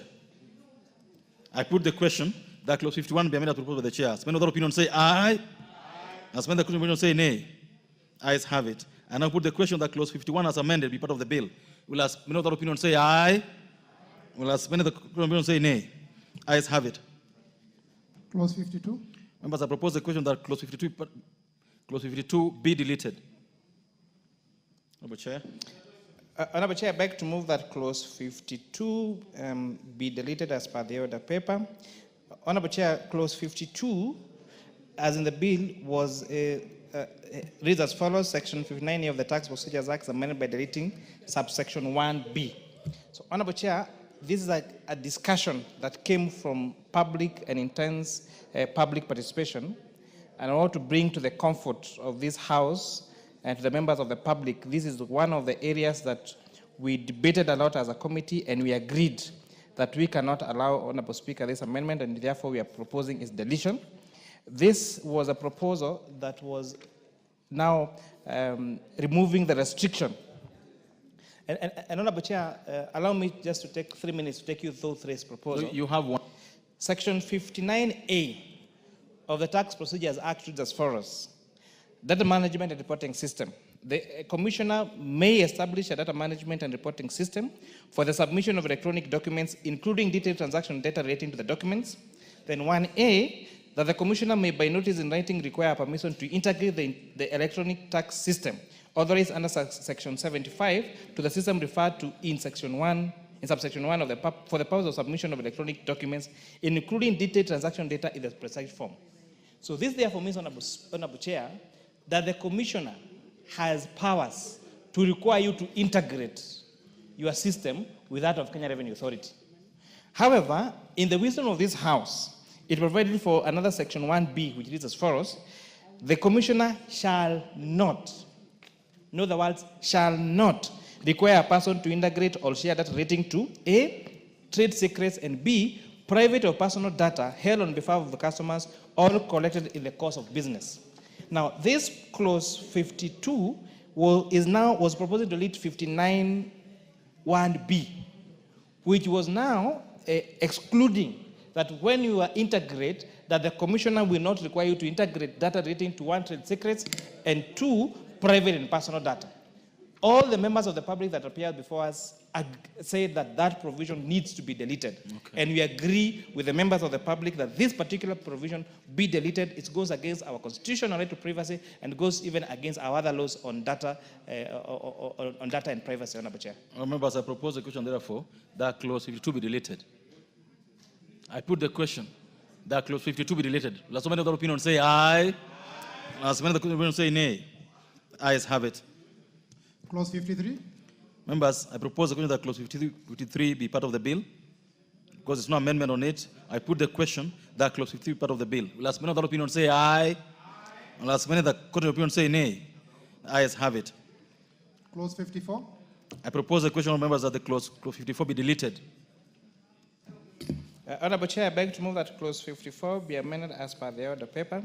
Honorable Chair, the tax amendment, again, the tax procedures amendment bill, act now, or bill that we did in this Honorable Chair, sought to exclude weekends and public holidays when calculating time. Now, the Treasury now wanted to bring back the issue that of not excluding weekends and weekdays and public holidays in calculation of time. We disagree with National Treasury and agree with the members of the public that we need to exclude weekends and public holidays in calculation of the time when you're supposed to either reply to the commissioner or submit particular data to KRA. Thank you. All members, I propose a question that clause 54 be deleted. I now put the question that clause 54 be deleted. As many other opinions say aye, and as many other opinions say nay. Ayes have it. Clauses 55 and 56. All members, I propose that clauses 55 and 56 be part of the bill.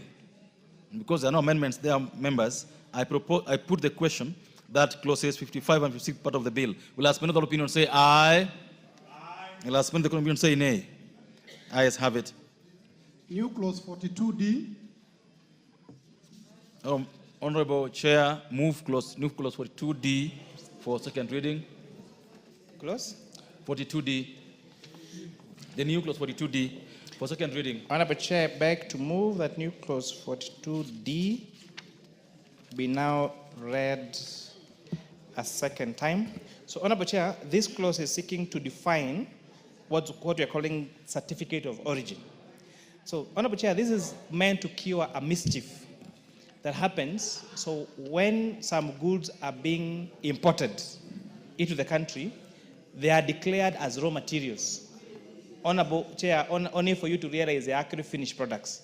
And a good example has been in edible oils, where some scrupulous business people have been importing edible oils as a finished product, but declaring it as a semi-processed or raw material, Honorable Chair.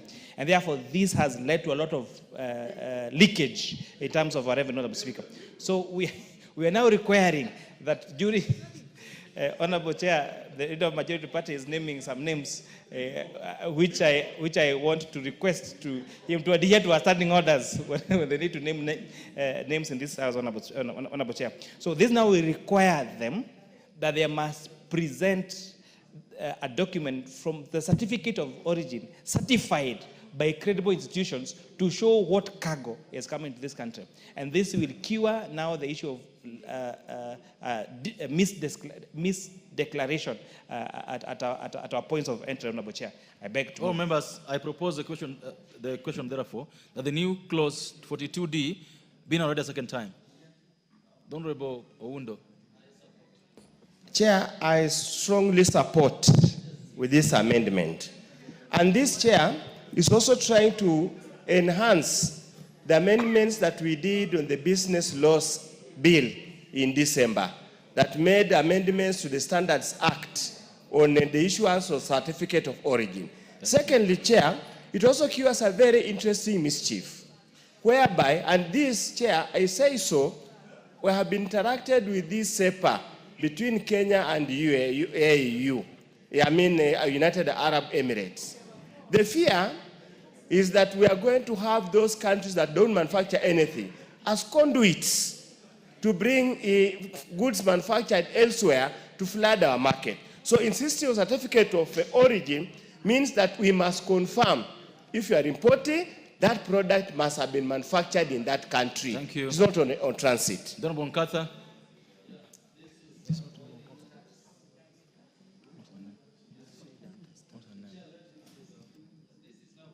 Oh, remember, I cannot see your card. Go ahead. I don't know.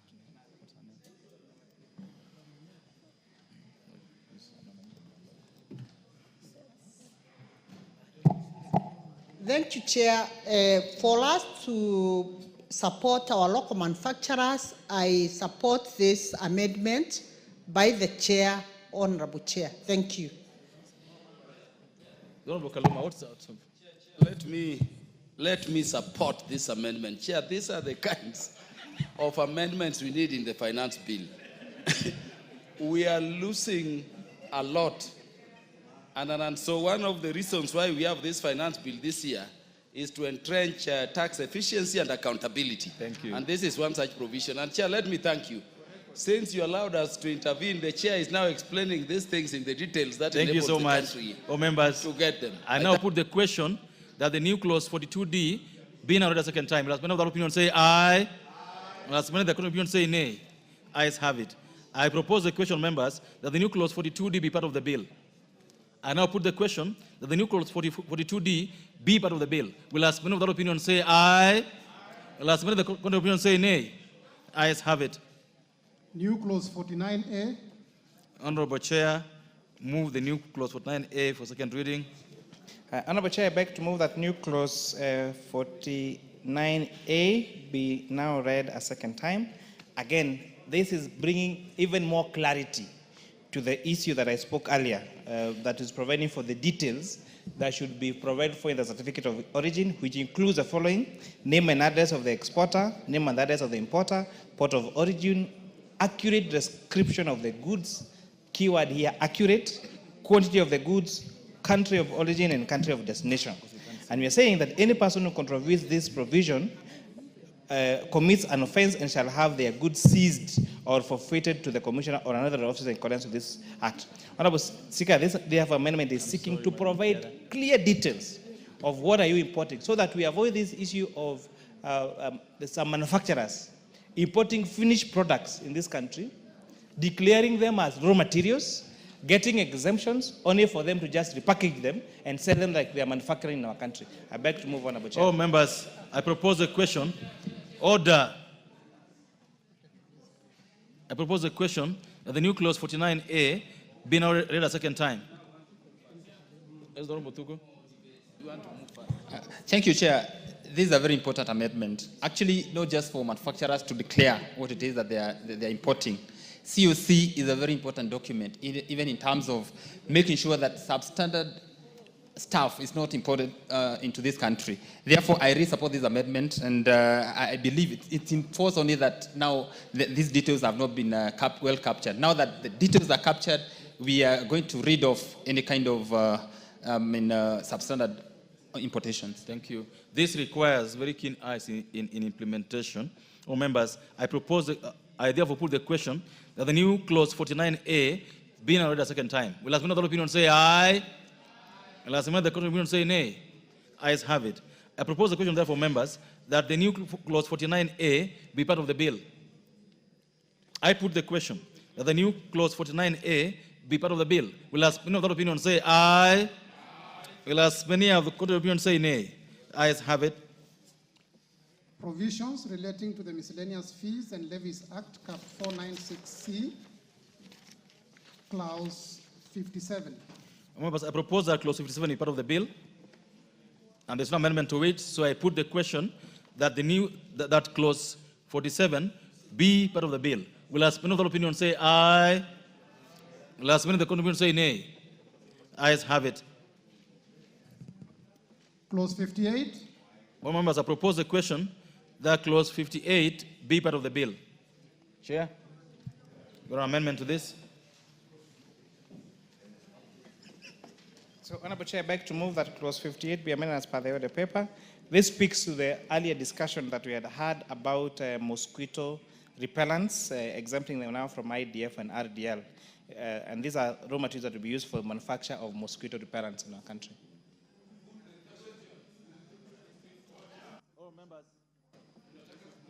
Oh, members, order. Oh, members, I propose a question that clause 58 be amended as proposed by the chair.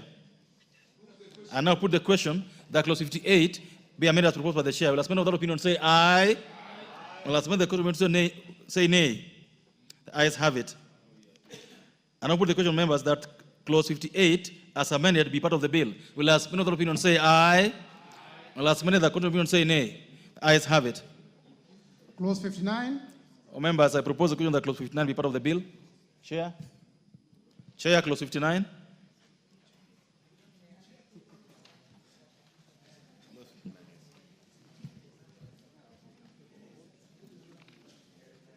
So, Honorable Chair, I beg to move that clause 59 be amended as per the order paper. This is providing for the different rates for export and promotion levy.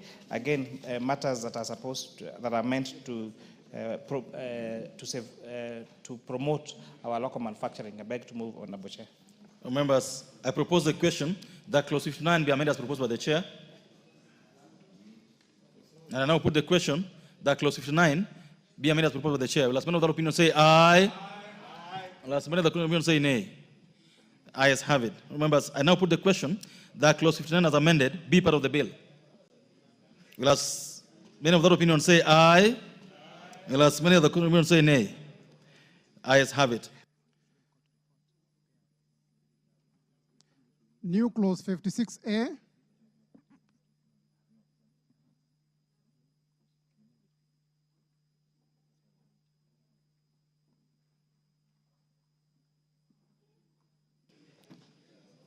Honorable members, I now call the chair to move the new clause 56A for second reading.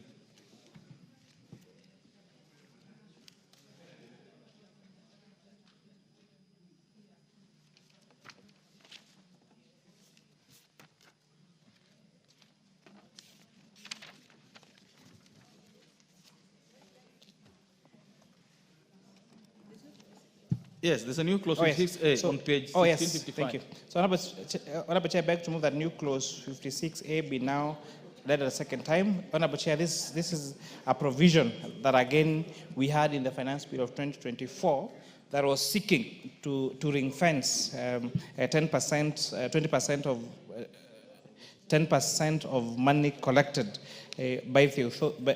through the Miscellaneous and Levies Act to be used for the digitalization of services at the Kenya Revenue Authority, Honorable Chair.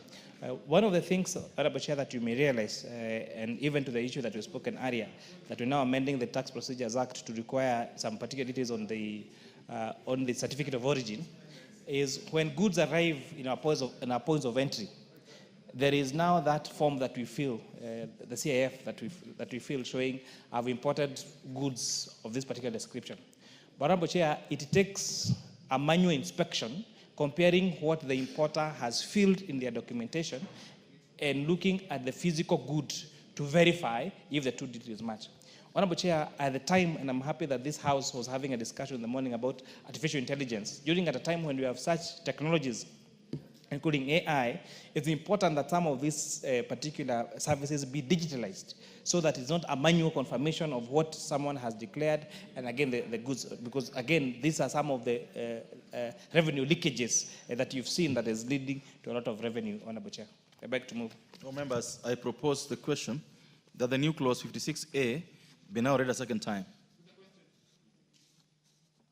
Members, I put the question that the new clause 56A be now the second time. Will as many of the opinion say aye? Will as many of the opinion say nay? Ayes have it.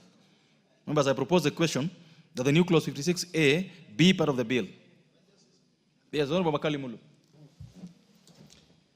Thank you, Honorable Chairperson. Even as I support this, Honorable Chairman, I'm a bit concerned that we are creating an additional fund. You know, these funds, they have become so many in this country, and some have outlived their usefulness. How I wish we could reduce creation of more funds, because issues of accountability when it comes to a fund, Mr. Chairman, becomes very tricky. Yes, Honorable Chair. Honorable Chair, I'd like to give comfort to my senior, Dr. Makali Mulu, that this particular provision is not creating an additional fund. And among the people at the floor of this house who has been very vocal on this, that we need to rethink about the many funds that we have in this country. So the only thing that this is doing, as we speak, KRA collects taxes on behalf of government. So these monies are banked at the Central Bank of Kenya. But for them, for KRA to expense on the approved expenditures, they have to rely on exchequer, just like all the other entities. And you've seen situations where even insurance, medical insurance for staff of the authority have been cancelled because they're not able to pay on time. So we are creating just a little ring-fencing that they can, enhancing their A&A, Honorable Chair, so that at least they have some leeway, even when they are not, there are delays in exchequer, Honorable Chair, so that they are able now to move forward, Honorable Chair. I beg. Thank you. To inform the Honorable Dr. Makalimu. Honorable Buchomba. Chair, in as much as I support the reinvesting of some money so that we can be able to be a bit more efficient, I'm just concerned that this is also a creation of a new expenditure. Because you know, every fund that we create requires a secretariat or a board to manage the fund. So are we not worried that we are looking for money? Yes, we are raising money and revenue, but you are creating an expenditure. So I have my reservations, Chair.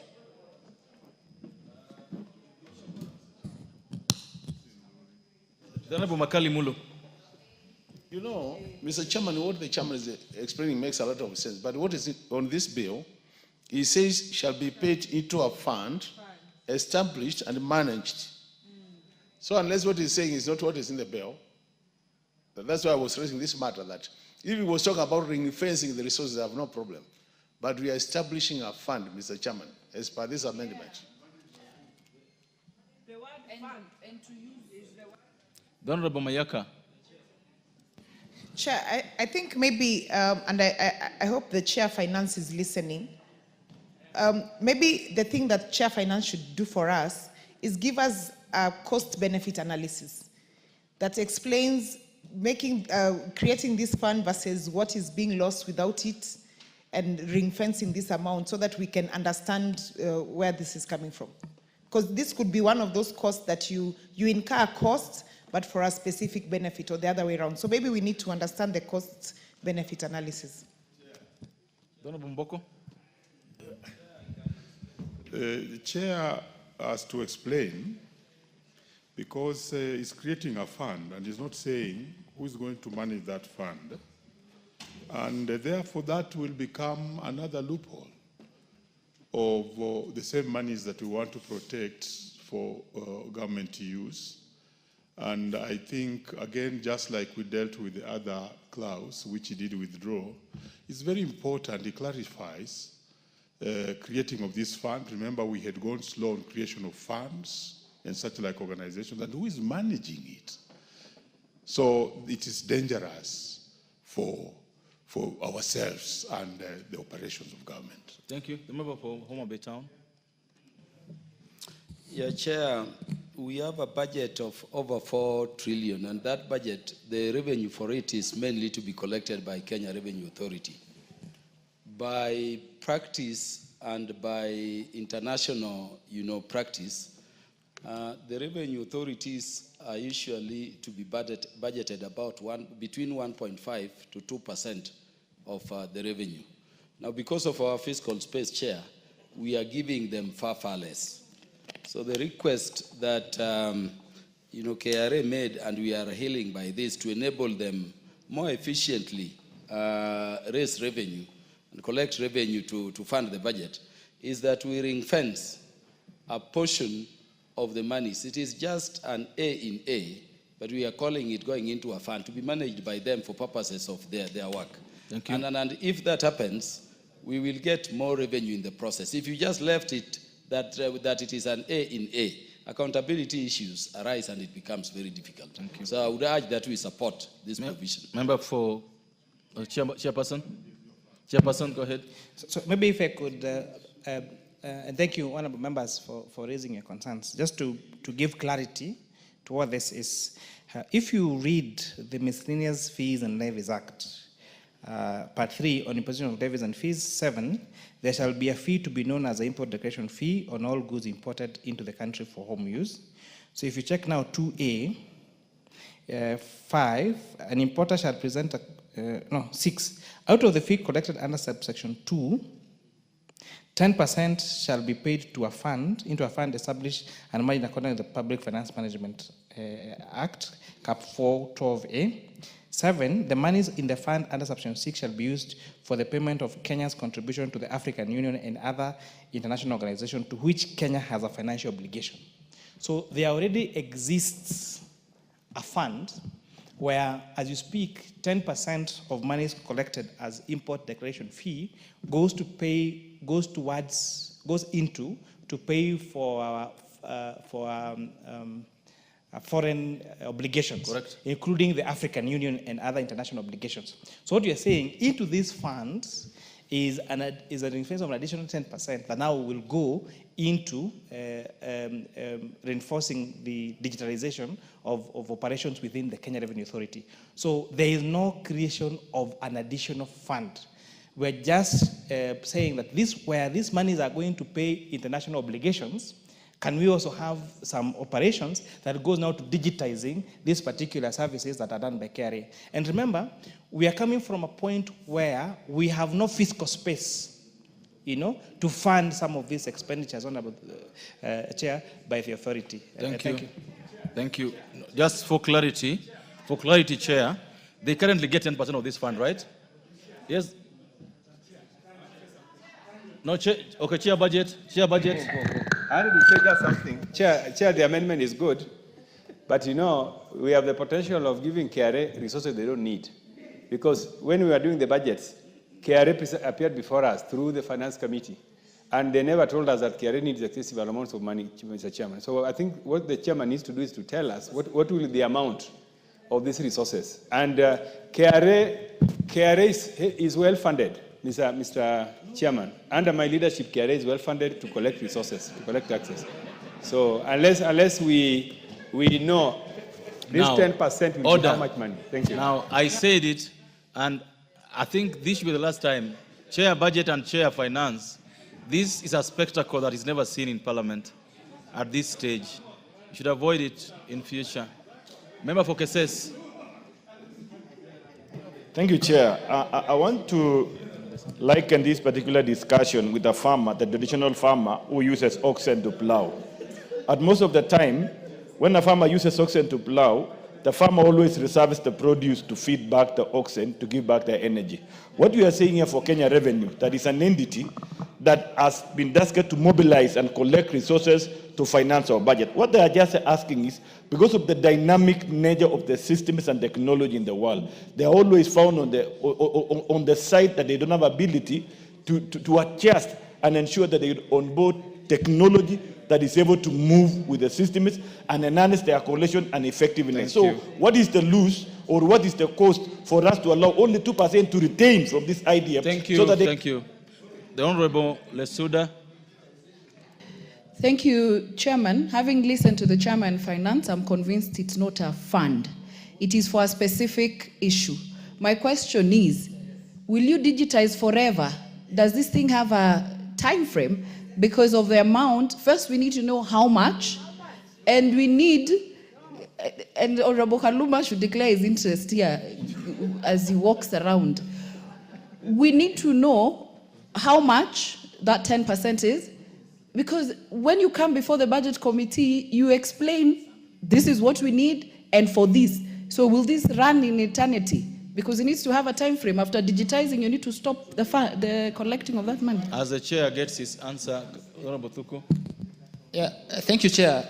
This is a very pertinent question that is being raised by members. Because you see, ring fencing and expenditure that is known, like digitization. The other one is our obligations, international obligations. These are expenditures that are known.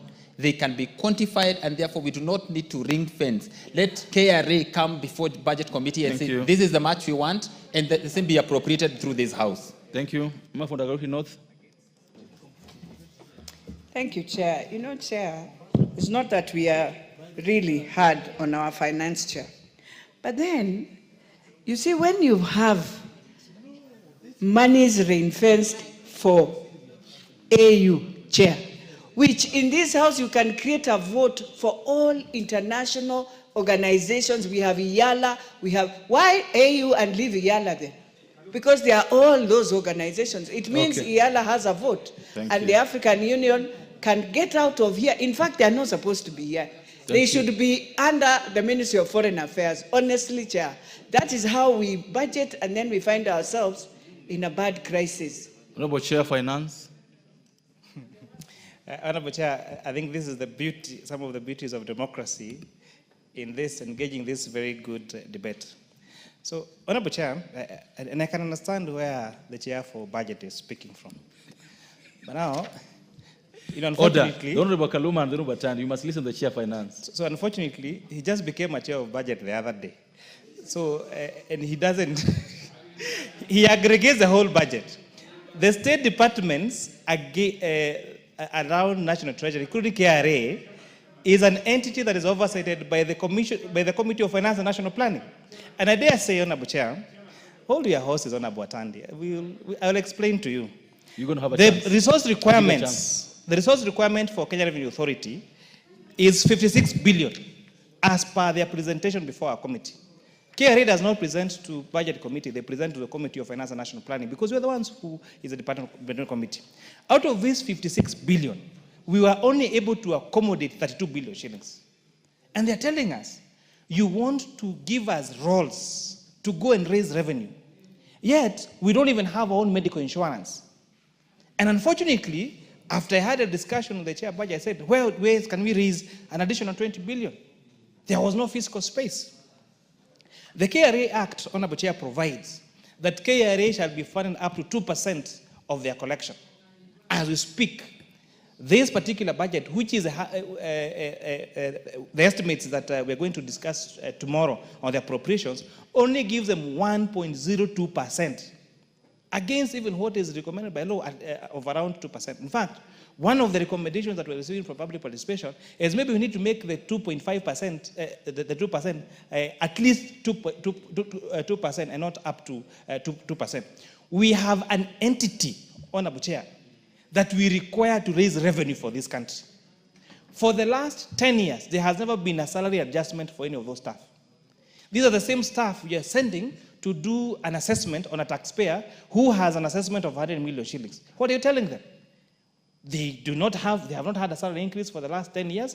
They do not have a medical insurance that if they get sick, they can't go to the hospital. And there are people you are sending them to taxpayer. That's why we are saying there is no fiscal space to do that. That is why we are saying, Honorable Chair, can we have creative ways of funding these particular entities without increasing taxation? And this is one of the proposals that this proposal is seeking to do, Honorable Chair. Okay, this is done. Honorable Tandi, the last word on this so that we Chair, the Chair of Finance is my friend, and when we joined Parliament, we sat with him in the Finance Committee. And I understand the explanation he's giving us towards justifying this particular fund for KRA. Honorable Chair, you are a member of Budget Committee. When the chairman came before us to defend his budget, departmental budgets, he never told us that KRA needs such amount of money. That did not come. I can even produce the answer. And Chair, if it is a matter of KRA sorting out the issues to do with KRA staff in terms of their staff increases, salary increases, that we can do, Chairman, and that we have done, and you know we have done that. Chairman, I'm of the view that if we are to give blanket, allocation to KRA, this is something that other government agencies will also want. And I don't think we want to do it. Let us collect taxes and put it in one basket, and people who want that money come to Budget Committee, defend themselves, and then we give them the money. This is a very bad precedent. Members, I would like you to reject this particular amendment. Thank you. This will then go either way. Members, I therefore put the question that the new clause 57, the new clause 56A, be now read a second time. Will as many of that opinion say aye? Will as many of that opinion say nay? The ayes have it. The ayes have it. Oh, members, I propose order. Order. Oh, members, I propose the question that the new clause 56A be part of the bill. I now put the question that the new clause 56A be part of the bill. Will as many other opinion say aye? Will as many other opinion say nay? The ayes have it.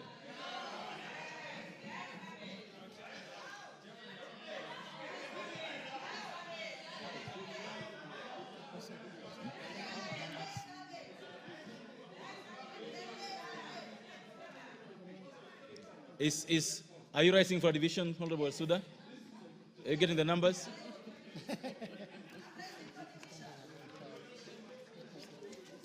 Next clause. Provisions relating to the Stamp Duty Act, Cap 480, Clause 60. Oh, members, I propose a question that clause 60 be part of the bill.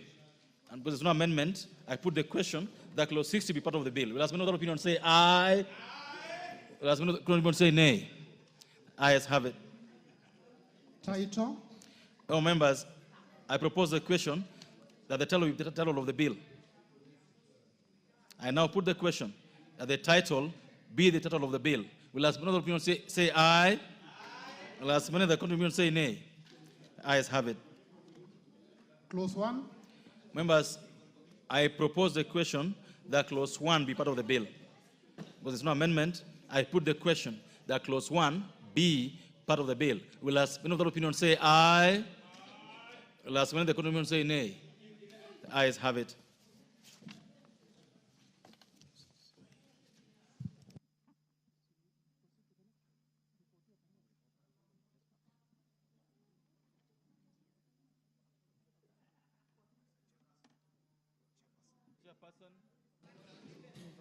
Chairperson.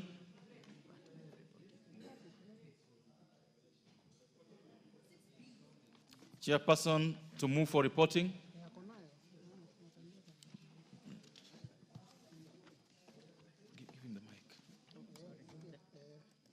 Honorable Chairperson, I beg to move that the committee do report to the House its question of the Finance Bill, National Assembly Bill number 19 of 2025, and its approval thereof with amendments.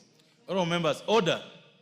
Honorable members, I put the question that the committee do report to the House its consideration of the Finance Bill, National Assembly Bill number 19 of 2025, and its approval thereof with amendments.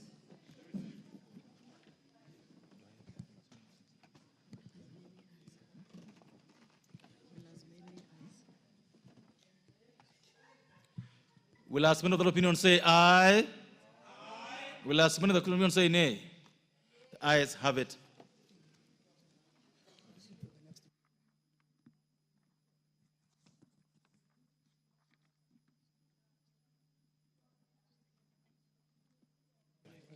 Members, the next bill in the order paper for the Committee of the Laws this afternoon, or this evening, is the Kenya National Council for Population and Development Bill, National Bill, Assembly Bill number 72 of 2023.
Order, members, we proceed to the Kenya National Council for Population and Development Bill, National Assembly Bill number 72 of 2023, and we are in the committee of the whole House.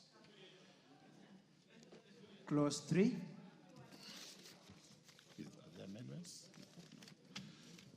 Where is the chair? Same. So, Chair, you will still have to proceed.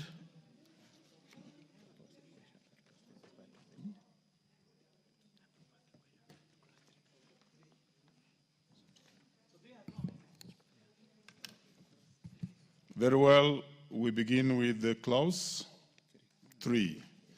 I propose the question that clause 3 be part of the bill. There being no amendments, I now put the question that clause 3 be part of the bill. Will as many as of that opinion say aye? Aye.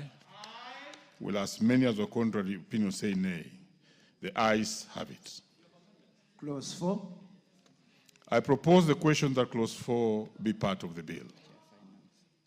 Chair.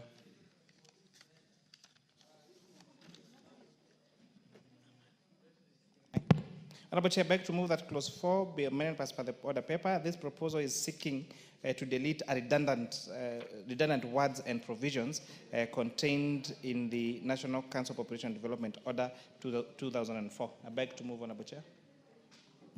Very well. I now propose the question that clause 4 be part of the bill. I'll take it again. I now propose the question that clause 4 be amended as proposed by the chair. Put the question. I now put the question that clause 4 be amended as proposed by the chair. Will as many as of that opinion say aye? Aye. Will as many as of contrary opinion say nay? The ayes have it. I now put the question that clause 4 as amended be part of the bill. Will as many as of that opinion say aye? Aye. Will as many as of contrary opinion say nay? The ayes have it. Clause 5.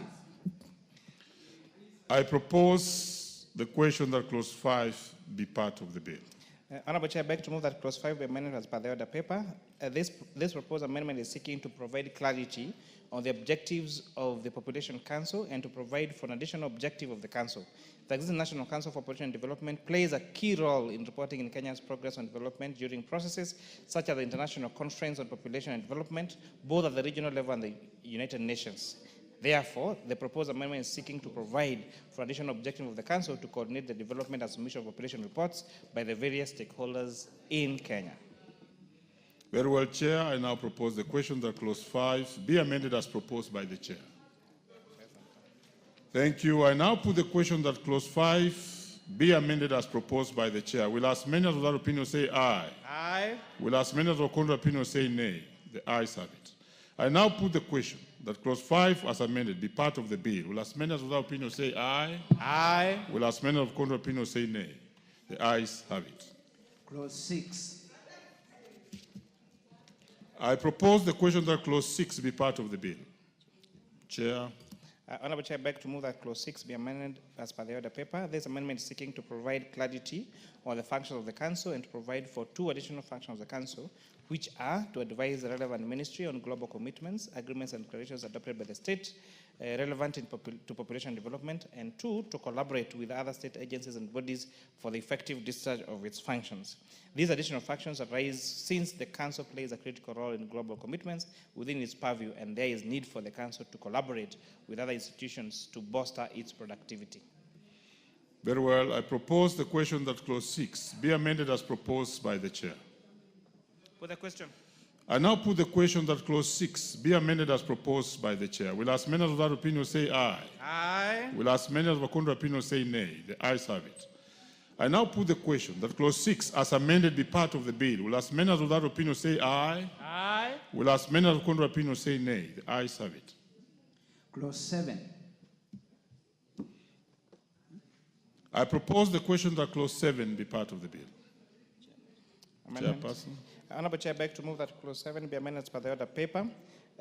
For starters, this proposed amendment is seeking to provide for representation of Hindu Council of Kenya, since it falls within the ambit of Joint Forum of Religious Organizations. And secondly, the proposed amendment is seeking to provide safeguards for consideration of gender, ethnic and regional diversity of the people of Kenya, persons with disabilities and the youth in the nomination and appointment to the persons of the council. This is in line with the constitutional representation of these groups. Lastly, the proposed amendment is seeking to correct some clerical errors and provide clarity on appointment of persons to the council. So, Honourable Chair, this is in line with the constitution that provides for inclusion of youth, women, people with disabilities and marginalized communities into the board of the National Council for Population. I propose the question that clause 7 be amended as proposed by the chair. Yes. Chair, I wish to support this amendment, and especially because of recognition of religious organizations as far as the contribution that they give, I mean, their contribution to the governance of this country. I support. Very well, honourable members. I now put the question that clause 7 be amended as proposed by the chair. Will as many as of that opinion say aye? Aye. Will as many as of contrary opinion say nay? The ayes have it. I now put the question that clause 7 as amended be part of the bill. Will as many as of that opinion say aye? Aye. Will as many as of contrary opinion say nay? The ayes have it. Clauses 8, 9, 10, 11, 12, 13, 14, 15, 16, 17, and 18. Honourable members, I propose the question that clauses 8, 9, 10, 11, 12, 13, 14, 15, 16, 17, and 18 be part of the bill. Honourable members, there are no amendments to these clauses. I proceed now to put the question that clauses 8, 9, 10, 11, 12, 13, 14, 15, 16, 17, and 18 be part of the bill. Will as many as of that opinion say aye? Aye. Will as many as of contrary opinion say nay? The ayes have it. Clause 19. I propose the question that clause 19 be part of the bill. Chair. Honourable Chair, I beg to move that clause 19 be amended as per the order paper. This proposed amendment is seeking to provide for the functions of the Corporation Secretary. This is in line with the Mwongozo Code of Governance for State Corporations. I propose the question that clause 19 be amended as proposed by the chair. I now put the question that clause 19 be amended as proposed by the chair. Will as many of that opinion say aye? Will as many of contrary opinion say nay? The ayes have it. I now put the question that clause 19 as amended be part of the bill. Will as many as of that opinion say aye? Chair, take your place. Order, members. We have to follow. Order, members. Order. Order. Please. Order. We were losing out. I will not call out any name, but order. Thank you very much. Thank you. So I will take it again. That I now put the question that clause 19 as amended be part of the bill. Will as many as of that opinion say aye? Aye. Will as many as of contrary opinion say nay? The ayes have it. Clauses 20, 21, 22, 23, 24, 25, 26, 27, and 28. I propose the question that clauses 20, 21, 22, 23, 24, 25, 26, 27, and 20. Clauses 20, 21, 22, 23, 24, 25, 26, 27, and 28. I propose the question that clauses 20, 21, 22, 23, 24, 25, 26, 27, and 28 be part of the bill. Honourable members, there are no amendments to these clauses, and I therefore now put the question that clauses 20, 21, 22, 23, 24, 25, 26, 27, and 28 be part of the bill. Will as many as of that opinion say aye? Aye. Will as many as of contrary opinion say nay? The ayes have it. Clause 29. I propose the question that clause 9 be part of the bill. Honorable Chair, this proposal is seeking to amend clause 29, which was providing for consultant services offered to the council or by the council, and because this has a substantial challenge of being abused. So, Honorable Chair, the bill was providing specifically, clause 29, that the council may engage consultancy services to other institutions, and we're wondering why that was really necessary. So we propose that this particular proposal be deleted so as not subject to abuse. Best move, Honorable Chair. Very well, I propose the question that clause 29 be deleted as proposed by the chair. I now put the question that clause 29 be deleted as proposed by the chair. Will as many of that opinion say aye? Aye. Will as many of the contrary opinion say nay? The ayes have it. Clause 30. I propose the question that clause 30 be part of the bill. Honorable Chair, this is also a clause that we found interesting. Clause 30 reads, a notice or document shall be served in the council by delivering them at the office of the Director General.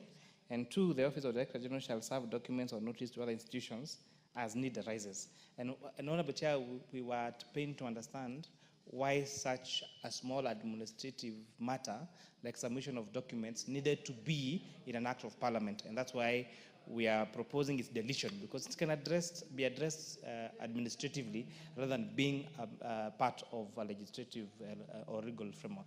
Very well, Chair. I now propose the question that clause 30 be deleted as proposed by the chair. I now put the question that clause 30 be deleted as proposed by the chair. Will as many of that opinion say aye? Aye. Will as many of contrary opinion say nay? The ayes have it. Clause 31. I propose the question that clause 31 be part of the bill. Chair. So, Honorable Chair, I beg to move that clause 31 be amended as per the order paper. This proposal is seeking an amendment to specify matters to be provided for in regulations and to align clause 31 of the bill with Standing Order number 118. It provides that every bill that confers on any state organ, state officer, or a person the authority to make provision, making the force of law in Kenya in terms of Article 94(6) of the Constitution, shall contain a separate and distinct part of the bill under the provisions on delegated powers, in which shall expressly specify. So A, the purpose of the objective for which that authority is conferred, B, the limits of the authority, C, the nature of scope of the law which may be made, and D, the principles and standards applicable to the law made under the authority. So I beg to move, Honorable Chair. Honorable members, I propose the question that clause 31 be amended as proposed by the chair. Put the question. I now put the question that clause 31 be amended as proposed by the chair. Will as many of that opinion say aye? Aye. Will as many of the contrary opinion say nay? The ayes have it. I now put the question that clause 31 as amended be part of the bill. Will as many of that opinion say aye? Aye. Will as many of the contrary opinion say nay? The ayes have it. Clause 32. I propose the question that clause 32 be part of the bill. Chair. Honorable Chair, I beg to move that clause 32 be amended as per the paper. This proposal is seeking to provide for the definition of terms used in the proposed amendment to part 5 of the bill. I propose the question that clause 32 be amended as proposed by the chair. Put the question. I now put the question that clause 32 be amended as proposed by the chair. Will as many of that opinion say aye? Aye. Will as many of the contrary opinion say nay? The ayes have it. I now put the question that clause 32 as amended be part of the bill. Will as many of that opinion say aye? Aye. Will as many of the contrary opinion say nay? The ayes have it. Clause 33. I propose the question that clause 33 be part of the bill. Chair. Honorable Chair, I beg to move that clause 33 be amended as per the paper. This proposed amendment is seeking to revoke the State Corporations National Council for Population and Development Order of 2004. This is because the bill is now seeking to provide for a success of the council and a new legal framework. So as the current council exists under this order, the State Corporations National Council for Development, Cooperation and Development Order number 204. But now, since now we are creating them under an act of parliament, now this is now revoking the order that was established in the institution, because now we are establishing them under an act of parliament in which we are debating the bill now. Honorable members, I now I now propose the question that clause 33 be amended as proposed by the chair. Yes, Tuku Kwenya.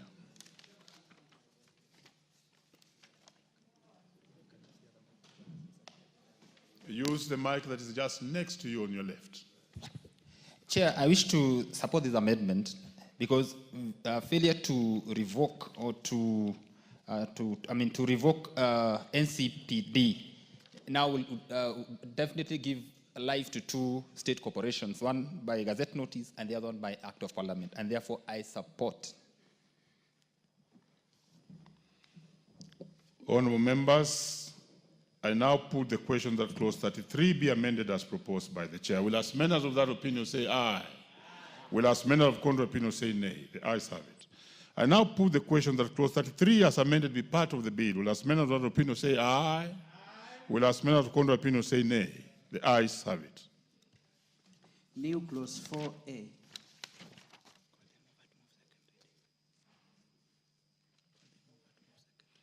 I beg to move that new clause 4A be now read a second time, that the bill be amended inserting the following new clause immediately after clause 4, that the headquarters of the council shall be in Nairobi.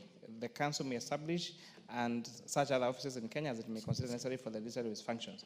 This proposed amendment is seeking to provide that the headquarters of the council to be in Nairobi to ensure accessibility of its services, but also necessitate them or give them leeway to have some other branches across the country. Honourable members, I now propose the question that clause 4A. I now propose the question that the new clause 4A be now read a second time. For the question. I now put the question that the new clause 4A be now read a second time. Will as many as that opinion say aye? Aye. Will as many as the contrary opinion say nay? The ayes have it.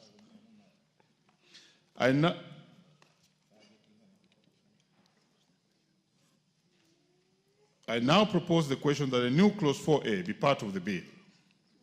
I now put the question that the new clause 4A be part of the bill. Will as many of that opinion say aye? Aye. Will as many of the contrary opinion say nay? The ayes have it. New clause 9A. Mover. Honourable Chair, I beg to move that new clause 9A be now read a second time.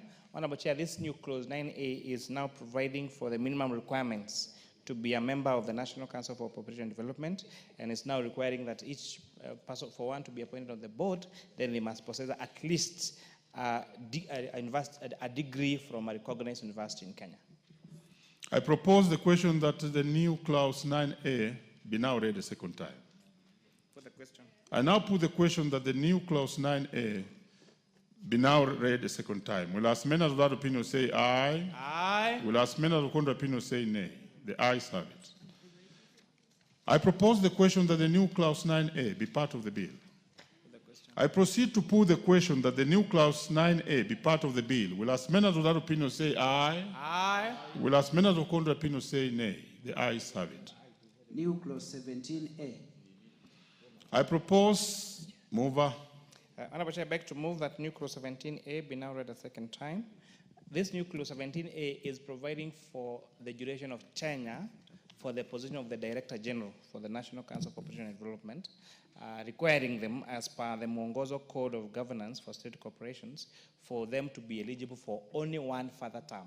So they can be appointed for a period of 4 years, but they're only eligible for only one further term.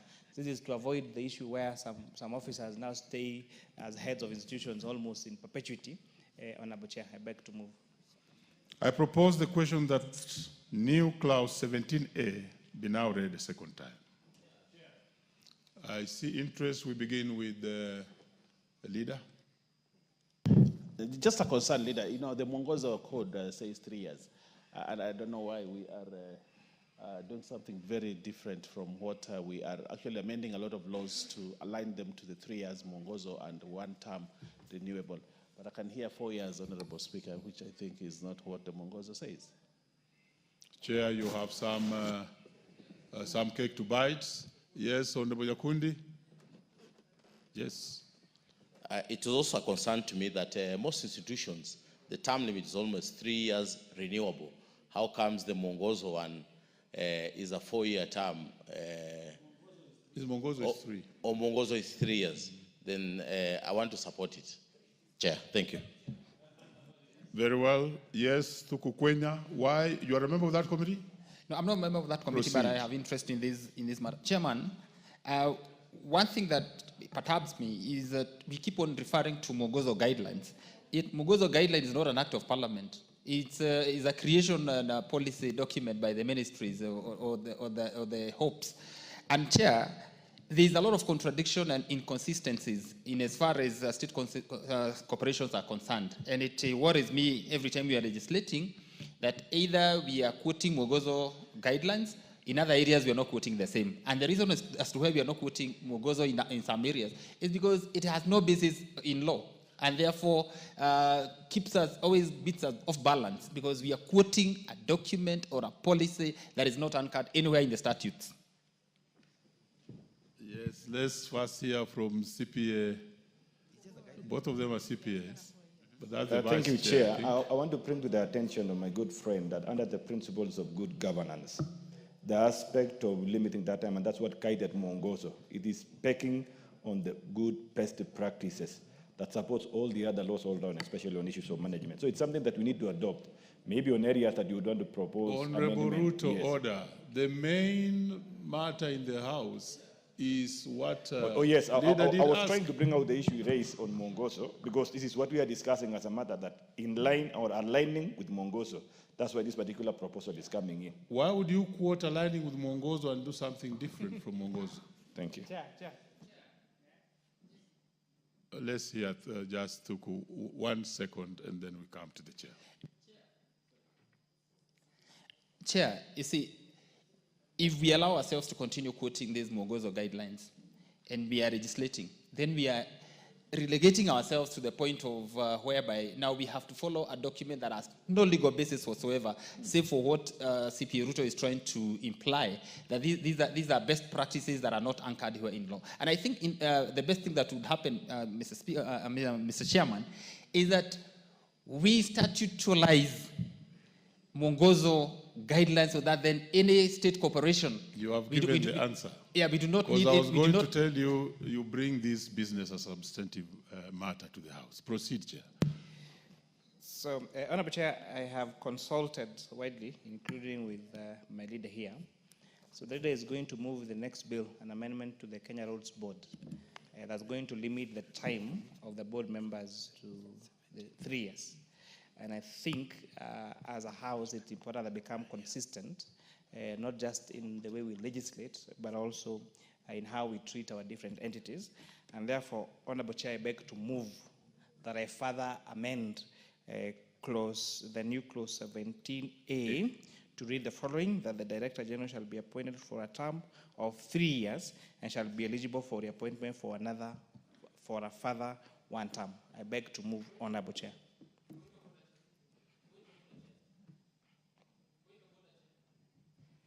Yes, Honorable Thuku. You know, just as a matter of procedure, Chair, I would want you to give direction as to whether the chairman is in order to even attempt to propose that amendment. On the floor, we do not have the amendment with us, and therefore we have not had time even to internalize the same and to understand what it is that he's trying to move. And therefore, Chair, I wish that you just rule him out of order and just follow the rate of procedures of this House. I hope. Chair. Let me hear a leader. Chair, you know, an amendment, if I suggest an amendment on a bill that is not mine, then I require to circulate all that. Order, Honorable Thuku. But this bill belongs to the chairperson. It is his bill. And he can move an amendment within an amendment, Honorable Speaker. And you don't have to have it. You've already had it. And we are just actually trying to be consistent with policy, Honorable Speaker. So let's make progress, Honorable Kwenya Thuku. We respect your sentiments on this. We hold you in high esteem that you refused this one. But, Honorable Speaker, let's make progress. Honorable Thuku, the procedure has been followed. If you go to our standing order number 133, it clearly explains what the chair has done and is very much in order. You can refer. Can we hear Honorable, one more member want to speak on this there? General. Thank you very much, Honorable Chair.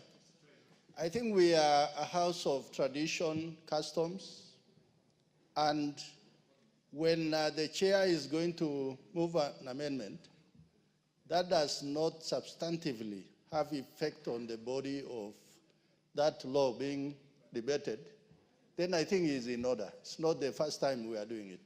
Thank you, Chair. Oh, still more contribution? Yes, let's, yeah, Honorable. Thank you, Chair.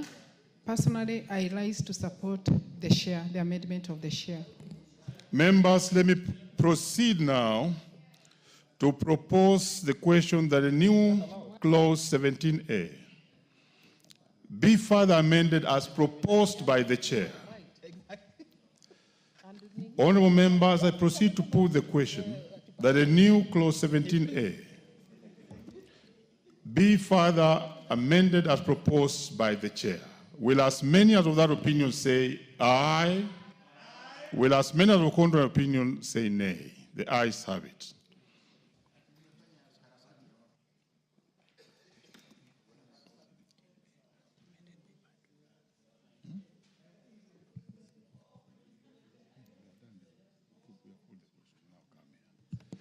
I now propose the question that the new clause 17A be part of the bill. I proceed, as amended by the chair. I proceed to put the question that the new clause 17A be part of the bill as amended by the chair. Will as many as of that opinion say aye? Will as many as of contrary opinion say nay? The ayes have it. We proceed. New clause 33A. Mover. Honorable Chair, I beg to move that new clause 33A be now read a second time. This proposed amendment is seeking to retain the substance of clause 32 of the bill on transfers of assets and liabilities, but in its place, it logically in the context of other amendment and redrafted it in line with other amendments. So, Honorable Chair, this is just cleaner. I propose the question that the new clause 33A be now read a second time. Yes, on Tuku. Kwenya.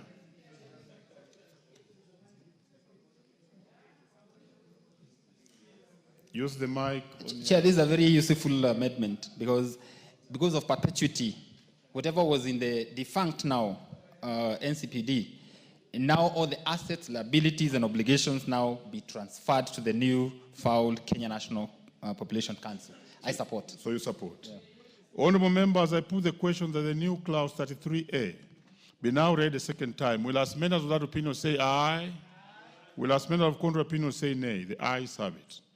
I propose the question that the new clause 33A be part of the bill.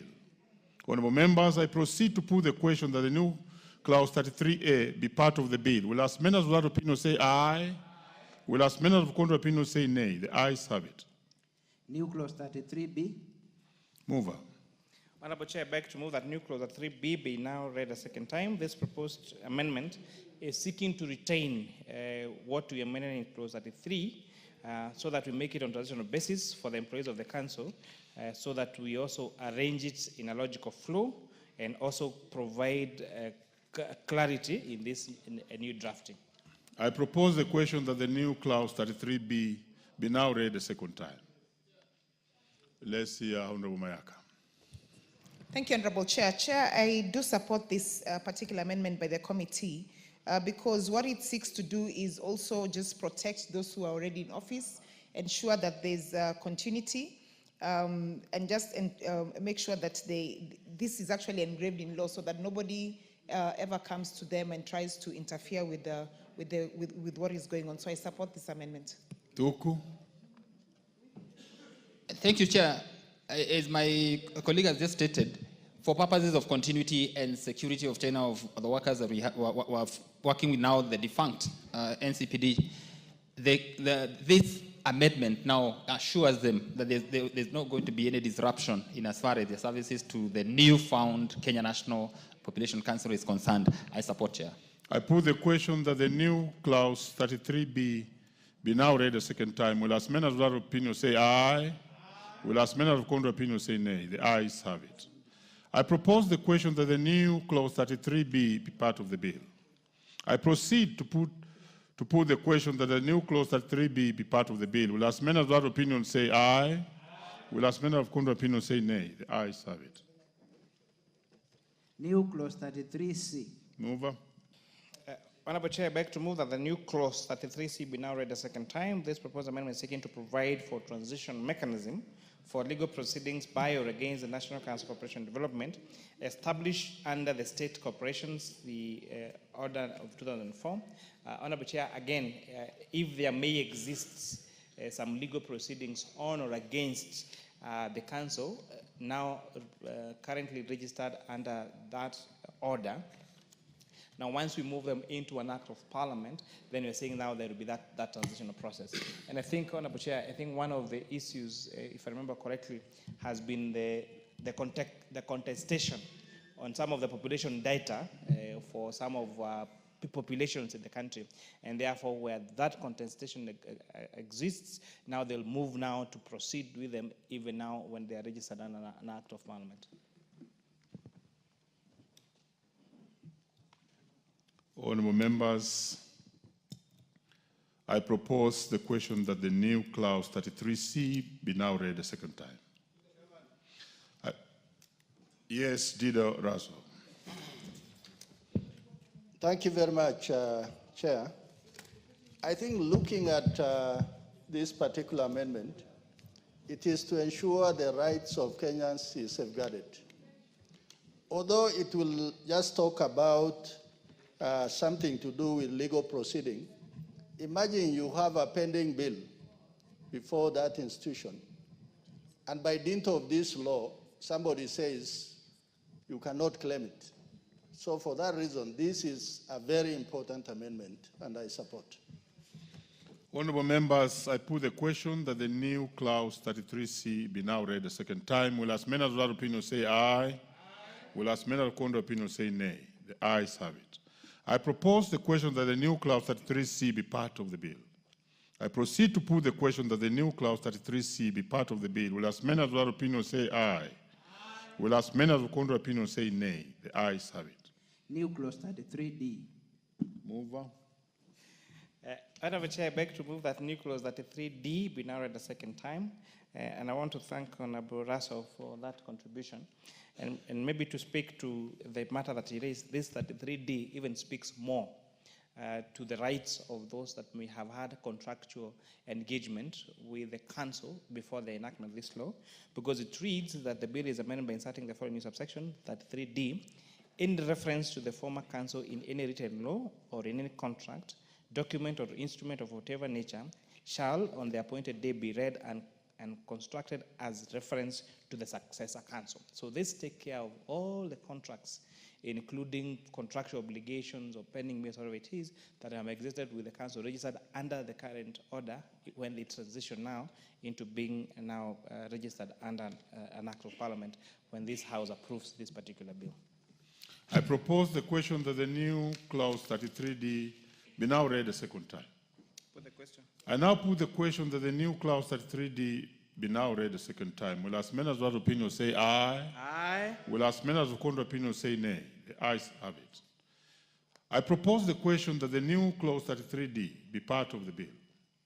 I now put the question that the new clause 33D be part of the bill. Will as many as that opinion say aye? Aye. Will as many as the contrary opinion say nay? The ayes have it. New clause 33E. Mover. Honourable Chair, I beg to move that new clause 33E be amended as per the order, and be now read a second time. This is providing, I read, all directions, orders, and resolutions given by the former council and substituting or valid immediately after the appointed day shall be deemed to have been given, issued, or made by the successor council. Again, this is a transitional clause that's providing that any directions or order or authorizations that may have been given by the council will deemed to have been given by the successive council that now we are creating through this act of parliament. I propose the question that the new clause 33E be now read a second time. I hear Wanjiku, Honorable Wanjiku. Thank you, Chair. It's a good amendment in terms of continuity, but with a rider, because in the event the council is ending its term, we have seen in this country time and again, people appoint or bring people of their own reference, then they are deemed to be successful or continue with the new council. Very well. Yes, let's hear Thuku. Thuku seemed to have been more interested, very interested in this particular one. Yes, Chair, and thank you for that observation. It is because I think this is one of those very good amendments that we've done in this House, just to make sure that there are no gray areas so that then there's continuity. We have seen a situation whereby an organization is succeeded by legislation, as we're doing today, by passage of a statute, and whoever else had interest in the defunct institution is left vulnerable. But this amendment has made sure that it's watertight, so that then every gray area is taken care of. The fact that this passage of all the authorizations and permits or anything that had been done by the previous body, which is NCPD, now is carried over without gray areas is a good thing, and without sunset, so that then you don't say, after 10 years, this cannot be affected. Anything that was affected by the former council will be taken over by this Kenya National Council that has been established by the statute. Thank you. Mayaka, Honorable. Thank you, Honorable Chair. I just want to make a general comment, not only on this particular clause, but all the other transitional clause, because they are not only giving room for continuity, but they're also very protective, so that we are not leaving any room for any ambiguity. Should there be any complaints or any issues that involve the law. So I really commend the committee for coming up with these transitional amendments. Thank you. Great. I now put the question that the new clause 33E be now read a second time. Will as many as without opinion say aye? Will as many as of contrary opinion say nay? The ayes have it. I propose the question that the new clause 33E be part of the bill. I now put the question that the new clause 33E be part of the bill. Will as many as without opinion say aye? Will as many as of contrary opinion say nay? The ayes have it. Schedule. There are no amendments on the schedules. I propose the question that the schedule be part of the bill. I now put the question that the schedule be part of the bill. Will as many as without opinion say aye? Will as many as of contrary opinion say nay? The ayes have it. Clause 2.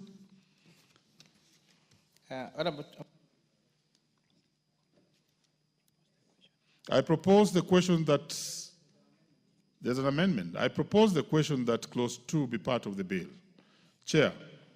Honorable Chair, I beg to move that clause 2 is amended as per the order paper.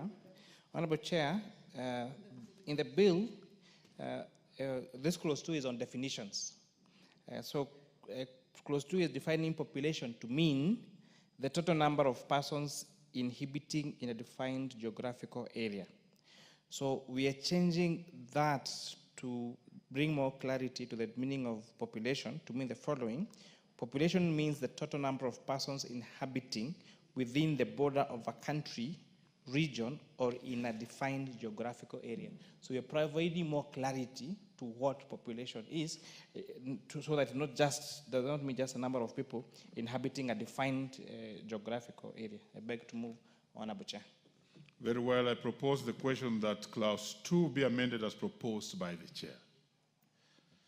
I now put the question that clause 2 be amended as proposed by the chair. Will as many as of that opinion say aye? Aye. Will as many as of contrary opinion say nay?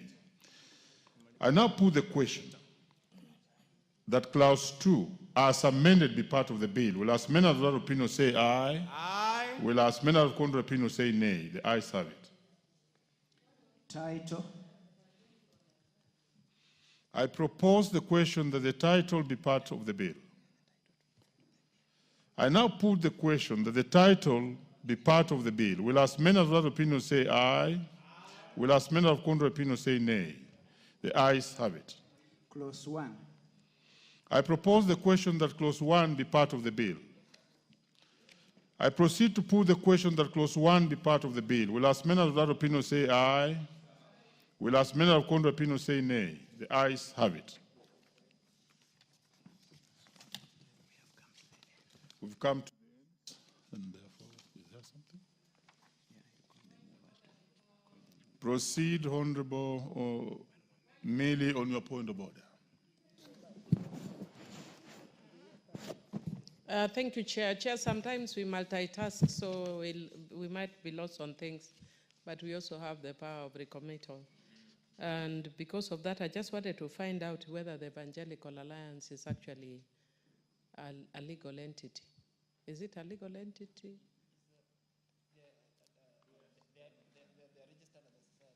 Chair, can you clarify? Okay. Leader, you can also be on the call of the chair. It's a registered society under the law. And there is the law registering societies. It's a registered society under the law. Honorable Ruto, what did you want to say as the chair? CP Ruto, what did you want to say? Yes, Chair, I was just joking my mind that most of these active societies are registered under the Societies Act, which is the law, and therefore it gives them power to operate by virtue of that law, that is registering societies. But maybe Chair has got a different advisory from our legal team.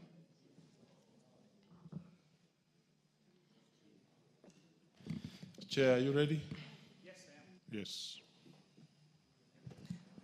So thank you, our senior, the Honorable Millie Thiambo, for raising that particular point. This is one of the matters that was also raised during public participation. If you notice, the bill, clause 8, recognizes the following institutions as the people that are going to nominate people into the board. 3 persons nominated by the Joint Forum of Religious Organizations, consisting of Secretary General of the Supreme Council of Kenyan, the Supreme Council of Kenyan Muslims, comma, Kenya Conference of Catholic Bishops, comma, National Christian Churches of Kenya, and Evangelical Alliance. However, during public participation, we noticed that this Evangelical Alliance, the way they are registered under the Societies Act, they are registered as Kenya Evangelical Alliance. And that is why I moved an amendment to this clause 6 to add Kenya before the word Evangelical Alliance, so that it now reads Kenya Evangelical Alliance. So to satisfy your question, that now Kenya Evangelical Alliance is now included as one of the institutions that will nominate someone to the board. But the bill, as previously drafted, provided for Evangelical Alliance, which name does not exist under the Societies Act, because the Societies Act recognizes Kenya Evangelical Alliance. Honorable Millie, you seem to have a rebuttal, just in 1 minute. Yes, just in 1 minute, Chair. It's actually my mistake because I should have raised it earlier. But Chair, I'd want to request that to be inclusive, next time also add the Seventh-day Adventist Church of Kenya, because I don't think they fit in any of those categories. You have immediately precluded me and my husband, and John Mbadi, and several others. So, yes, and the treasurer. Chair, Yeah. I think Chair has heard you. Very well. We have actually completed this particular business, and therefore I want to call upon the mover, the Chair. What is out of order? But I give you a chance. Please give her the mic. Let's hear what Honorable wants to say. Chair, considering what Honorable Millie have put across, I am considering the Chair that more addition on amendment should be added to even include Legio Maria, Roy Israeli, Acorino, Honorable Kawanjiko is there. And this is going to be more inclusive so that we don't exclude anyone on basis of religion. From the way the Chair I had, you have your own. Very well. Thank you so much. We have heard you, but again, we had actually concluded this. So therefore, you want to speak on this? This is the mover. Proceed. Now, I just want to say before I move, Honorable Speaker, that all those institutions that have been mentioned, including the Legio Maria and all those, belong to the Evangelical Alliance. The Evangelical Alliance, of course, the SD, but the Evangelical Alliance has over 300 churches under its umbrella. I've just checked, over 300 churches. So, and they all subscribe to the same organization. Okay. And therefore, all these churches that are being mentioned are part of that, probably except the Seventh-day Adventists, who have very good teachings, and that's why Millie is well brought up, because she belongs to the SDA. Now, therefore, Honorable Speaker, I beg to move that the committee do report to the House its consideration of the Kenya National Council for Population and Development Bill, National Assembly Bill number 72 of 2023, and its approval thereof with amendments. Very well. Honorable members, I now put the question that the committee do report to the House its consideration of the Kenya National Council for Population and Development Bill, National Assembly Bill number 72 of 2023, and its approval thereof with amendments. Will as many of that opinion say aye? Will as many of contrary opinion say nay? The ayes have it.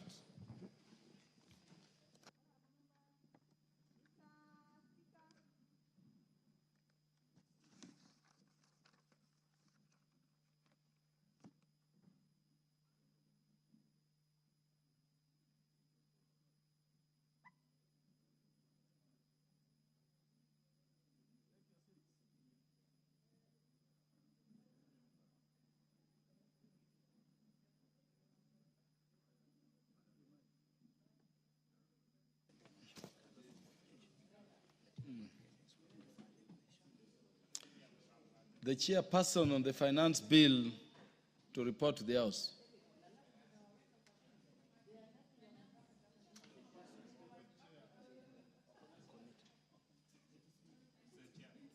I've said the chairperson who treated the matter of the finance bill to report to the House. Very well. On behalf of the chair, David Ochieng, Honorable Speaker. Honorable Speaker, I beg to report that the committee of the whole House has considered the Finance Bill, National Assembly Bill number 19 of 2025, and approved the same with amendments. The mover of the bill to move agreement with the report. So, Honorable Speaker, I beg, maybe before I move, Honorable Speaker, is to really thank the members of this House for the great, robust debate that you've had, because I think, I strongly believe it has enriched our debate and informs how we are going to carry out this particular exercise even in future. So, Honorable Speaker, I beg to move that this House do agree with the report of the Committee of the Whole House on its consideration of the Finance Bill, National Bill number 19 of 2025, and its consideration thereof, and I request Honorable Shiforomondo, the MP for the great people of Lungalunga, to second. Honorable Shiforomondo.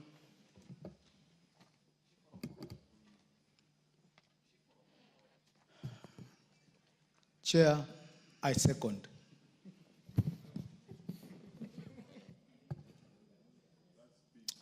Honorable members, I propose the question that the House do agree with the report of the Committee of the Whole House on its consideration of the Finance Bill, National Assembly Bill number 19 of 2025.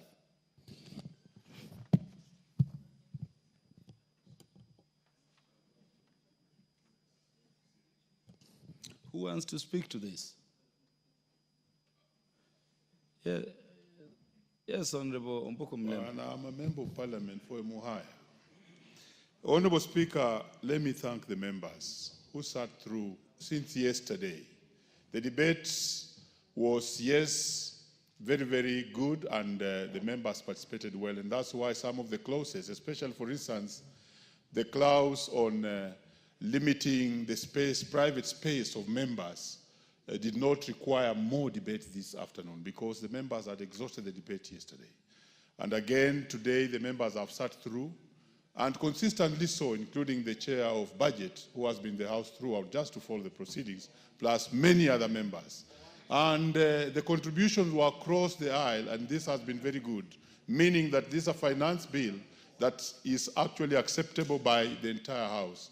And this is great because there was a lot of consultation, and there was also a lot of public participation, and the people's views were actually put in consideration. And therefore, I want to thank the honorable members for a job well done. Indeed, like the Chair of Finance did indicate, the finance bill should not just be a tax-raising measure only, but also to direct policy.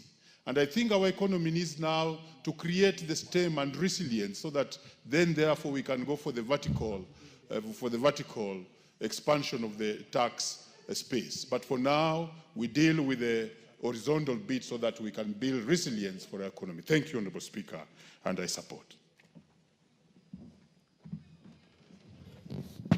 Any more contributions? Yes, the Honorable Makali Mulu. Yes, yes. Yeah, thank you very much, Honorable Speaker. Honorable Speaker, I want to join honorable colleagues in appreciating the good work which has been done by the Committee on Finance and Planning and the contributions by members in today's third reading. It's been very enlightening, Honorable Speaker, and I want to appreciate that the Chair of Finance could at times drop some of the amendments for the sake of this country. There are other things which are not in the bill, Honorable Speaker, but which we mentioned yesterday during the debate, which can improve our financial management and revenue-raising measures. And I just want to, in a very summarized way, to mention 3 items. One of them, Honorable Speaker, is the item on revenue leakages. Honorable Speaker, even as we appreciate the fact that KRA needs to collect more taxes, it's also important that we appreciate that there is need to ensure that whatever is collected from Kenyans, because it's out of hard work, is managed prudently for the sake of this country. The third matter, Honorable Speaker, is there are lots of Kenyans who are not paying taxes, and more so because of the nature of our economy, which is more of informal. I think we want to ensure, Honorable Speaker, that we bring as many Kenyans to the tax bracket, so that we have more people paying taxes, and then we can think of reducing the tax rates so that people have more money in their pockets. In that case, they can trigger economic activity in the country, which will lead to economic growth, which is good for the country. The last item, Honorable Speaker, there was a proposal, I don't know from which organization, a proposal to review our payee bans. I still insist, Chairman, that matter, you and your committee take it seriously. It is a very progressive proposal. And if we can implement it, it will be good for this country. Otherwise, thank you, honorable members, for all the contributions we have made to this bill. Members, we have the Equalization Fund appropriation bill to deal with. We also have the appropriation bill to deal with. And so I'm going to give all of you a chance, but please make it brief. The Honorable Samuel Atandi, the Chair of Budget and Appropriations Committee. Honorable Speaker, thank you very much. Let me also join my colleagues in appreciating the competence and the leadership of the Chairman of Finance Committee, my brother CPAK Kimani Kuria, who has ably led this committee since we joined this Parliament. Honorable Speaker, for the first time, I think we have a finance bill which is not controversial. And this is because of the manner in which the committee executed its responsibilities in listening to the public. But I also need to thank the Cabinet Secretary for National Treasury, who also went out of his way to educate Kenyans on the contents of the finance bill this time round. Because, Honorable Speaker, you noted that during the public participation forums that were organized by the National Treasury, there were cases where the Cabinet Secretary had to explain to Kenyans who were being misled by opponents of broad-based government that the bill was going to tax them massively, and even there are some taxes that did not even exist, but Kenyans were being informed that those taxes were there. So I want to thank collectively National Treasury, CS, and the Chairman and members of Finance and Finance Committee. Even when you saw us trying to disagree on the floor of the House, we were simply testing our levels of understanding of the contents of the bill. Otherwise, Honorable Speaker, going forward, we have resolved that both the Finance Committee and the Budget Committee will be working together to understand the proposals contained in the finance bill as well as the estimates, so that there's always harmony in the way these two bills work for the benefit of all Kenyans. We all want Kenya to prosper, and we all want our country to grow. So therefore, Mr. Speaker, I want to laud the committee and thank members of this House who are still here and who have actively participated. As we move to the next session where we are going to start the final two bills, appropriations bill and equalization bill, I also want to ask members to continue sitting here so that collectively we can finish these two bills, which are very, very important in our budget process. Thank you, Honorable Speaker. Thank you, Honorable Atandi. Indeed, those bills will be debated to conclusion today. So all those people who are interested in the two to begin walking back to the House. The Honorable Owen Baya. Thank you very much, Honorable Speaker. Honorable Speaker, I want to thank the committee and everybody that has participated in this Finance Bill 2025, Honorable Speaker. I look forward, Honorable Speaker, to a situation where this country handles one finance bill in 2-3 years, so that we don't have to keep on changing laws here and sometimes all these many changes could get lost in the many amendments that we make. I look forward that Kimani Kuria would have one finance bill, after 3 years another finance bill, so that we are consistent in application of the law and in the taxation regimes, instead of every financial year changing our taxation regimes. Secondly, Honorable Speaker, and this is fundamental, and I want to say this, even those that are living could hear. When I was a first timer in this House, there are people who mentored me and groomed me in terms of dealing with the third reading. The Honorable Meli Mabona would always appear at third reading only.